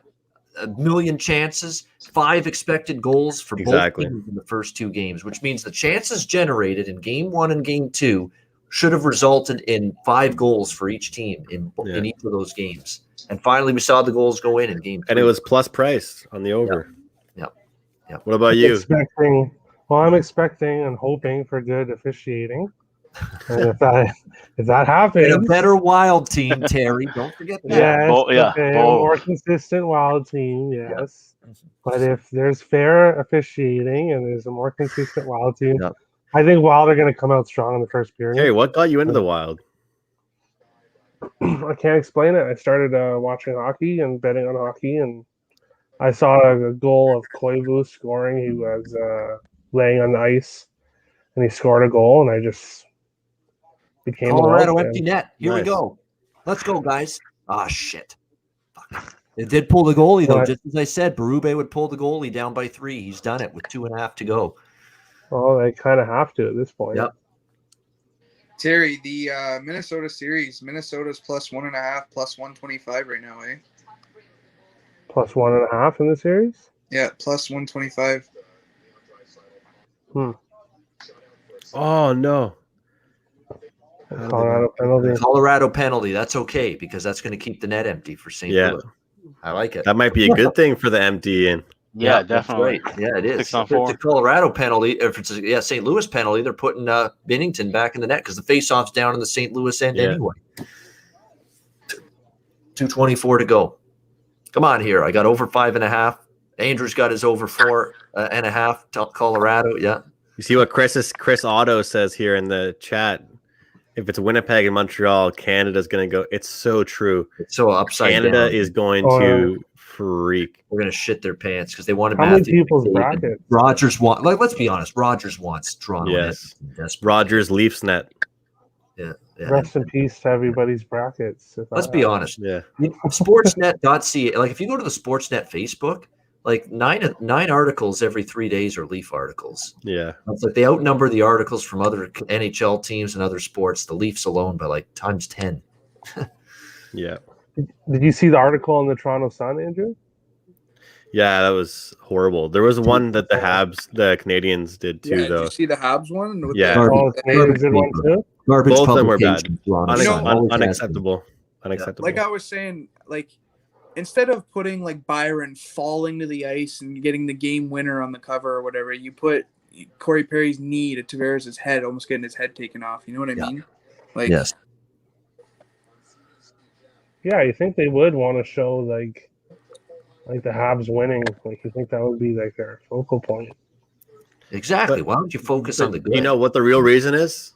And I tweeted out about this, and I'm going to be a fan again, but this is no joke.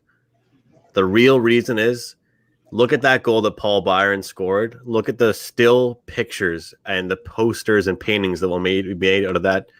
Don't you think the league wishes that was McDavid that scored that goal, or Matthews 100%. Or Marner? Yeah. I mean, if Marner scores that goal, Ontario goes nuts. But if Byron scores it, everyone still says, you guys have nobody. You have no talent. The Leafs are way more talented. Yeah, I don't know. True. I don't see anybody winning foot races like it's so I agree. Yeah. Like if Eric Stahl scored a goal like that versus Jason Spezza, it's the same thing. Yeah. Wow, Jason Spezza, he's back in his prime. Eric Stahl scores it. Thank God he finally did something. The narratives are so much different. Yeah. It's unbelievable, really. Yeah, I mean, it feels like 40 goals a couple seasons ago. Yeah. Oh, hopefully Alex comes back. We lost Alex. Oh, Alex has been bouncing in and out all night. Okay. So yeah, that's a common occurrence for him.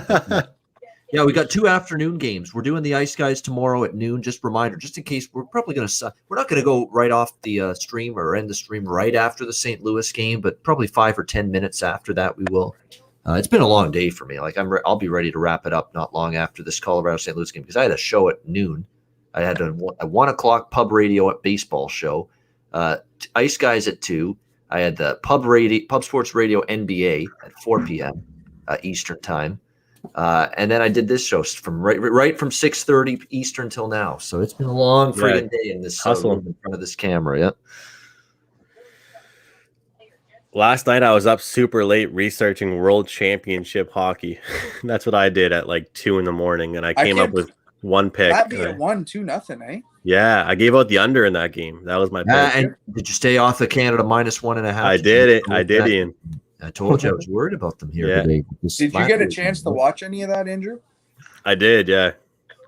Like it was kind of hard doing work during that when I was watching it, but watching an under is a little more relaxing than an over. I'm still betting Connor Brown next game to score a goal. Like they're not going to get shut out every game either. Yeah. Like Latvia, they're home ranked. They are a really tenacious team. And look, Kavlenix, who started in net for them, NHL goalie, backed up in Columbus this year. So that guy knows. But guys, you guys can tell that obviously empty net, Colorado, 5-1 Avs. Wow. Did they get it? Let's go. Over. Yeah. And there's your team going Good over. job, Yes. Andrew. Fuck. Let's go. Plus 325. There you go. Nice work, guys. And again, because they're killing a penalty, they can shoot for the empty net as many times as they want. Hey, Chris Otto, next Betcast, we're getting you on the show, or one of these nights when you can join us. Chris Otto, who posts great stats about totals and period totals and all that on his Twitter. Check him out there, Chris Otto on Twitter. Great follow. He's a great follow. We'll get him on the show if he's able to. Future Betcast next week, guys. Probably just one Betcast instead of 2 this week because it's early in the first round. A lot of games, so it's great nights to do Betcast. It's not going to be as many next week, so we'll probably just have one Betcast next week. Plus, I'll be out of commission, I think, for a couple of days early in the week after dose of the vaccine that I'm getting for COVID next week. So you never know. Oh, you're getting your shot? Yeah, on Monday. So first COVID-19 vaccine on the way. Nice. Yeah, Melissa, good night. Glad you could join us in the chat here. Go Pens tomorrow. Yeah, I mean, they're up 2-1 now. They've won back-to-back games. I still think they win that series.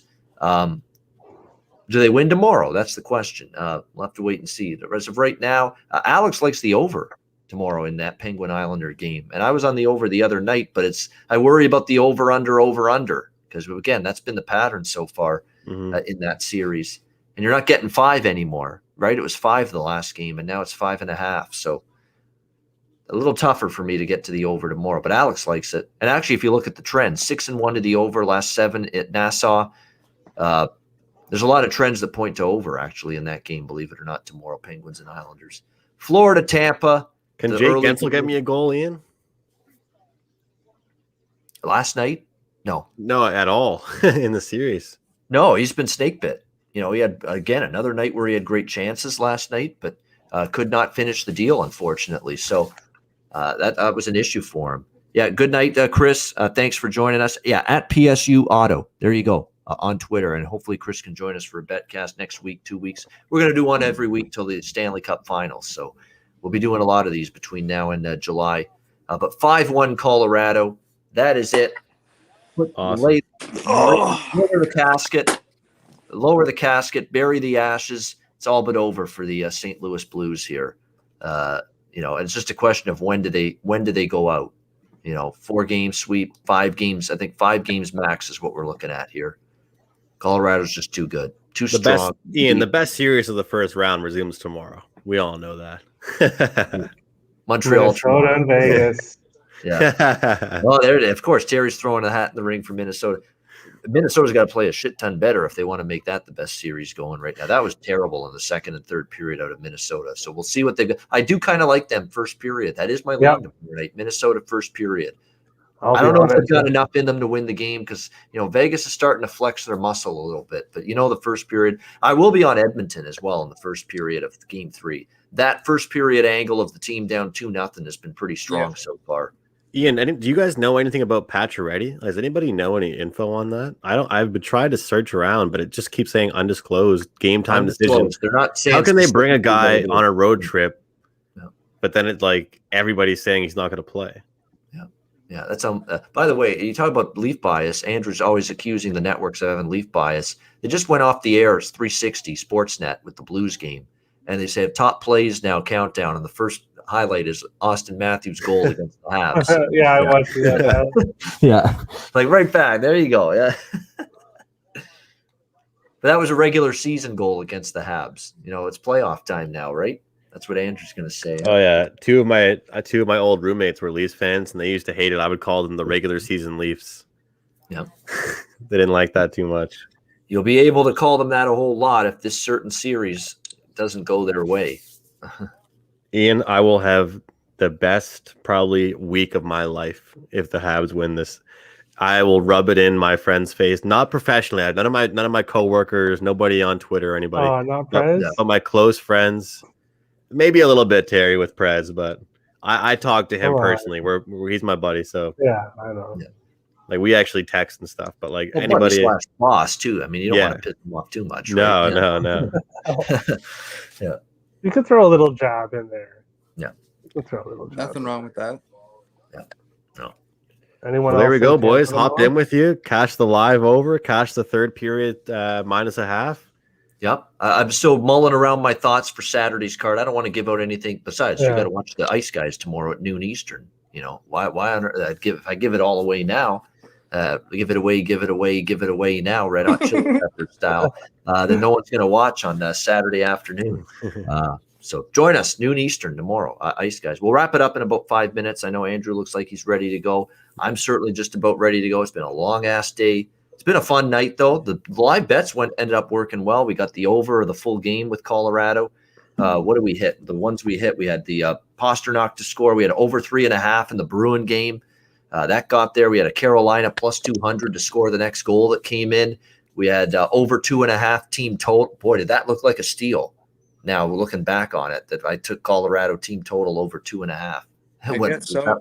That's what it was at the time, early in the second period. So that worked out well. All right, we'll go around the horn. Final thoughts, final remarks before we end the stream and call it a night and put a bow on this second Ice Guys Betcast. We'll start with Terry Edelman. Final words, thoughts on the night, and anything tomorrow, but the floor is yours.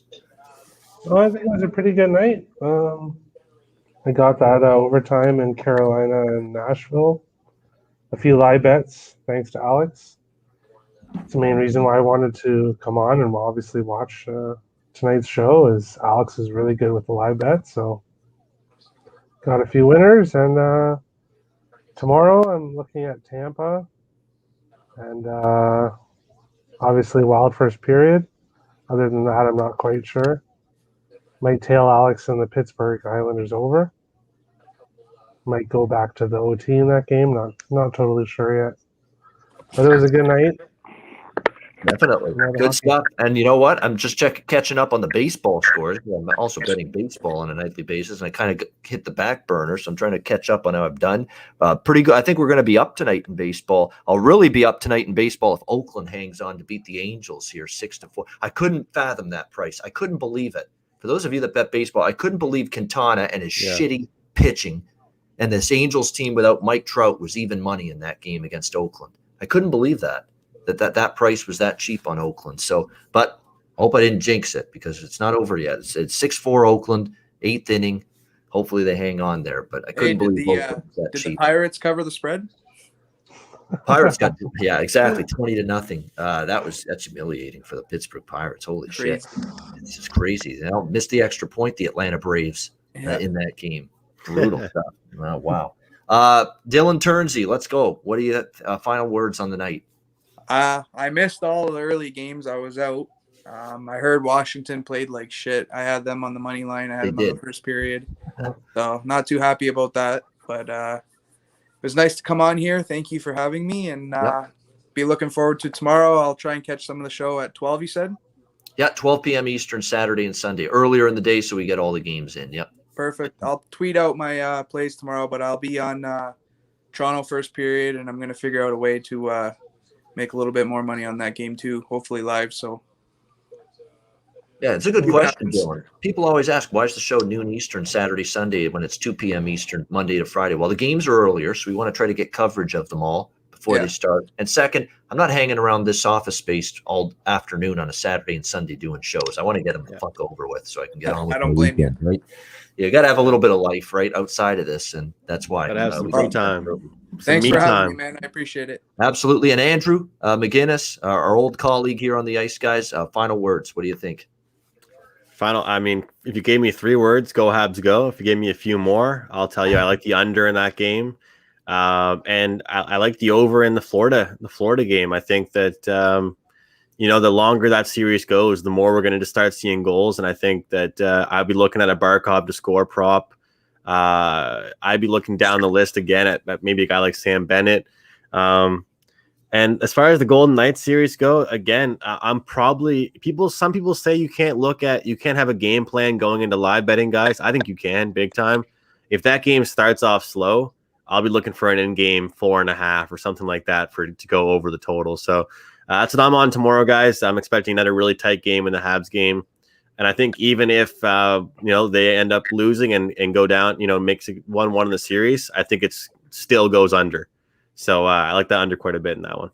And again, you had goalies that played well in game one, Price and Campbell, both of them very good. And look, there wasn't a lot of room to move. I mean, people think the Leafs are the high-flying Leafs of 2 years ago. No, they've got a defensive bent to them now, big time, with all the players they brought in that are very good defensive players, both their forwards and their D. So it's not maybe going to be the shootout that some people think. Again, the Habs and the Leafs is probably not a series I'm going to be betting a lot.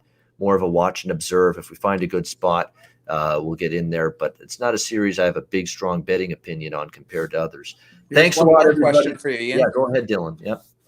If the Leafs lose tomorrow, do we see Campbell back in net?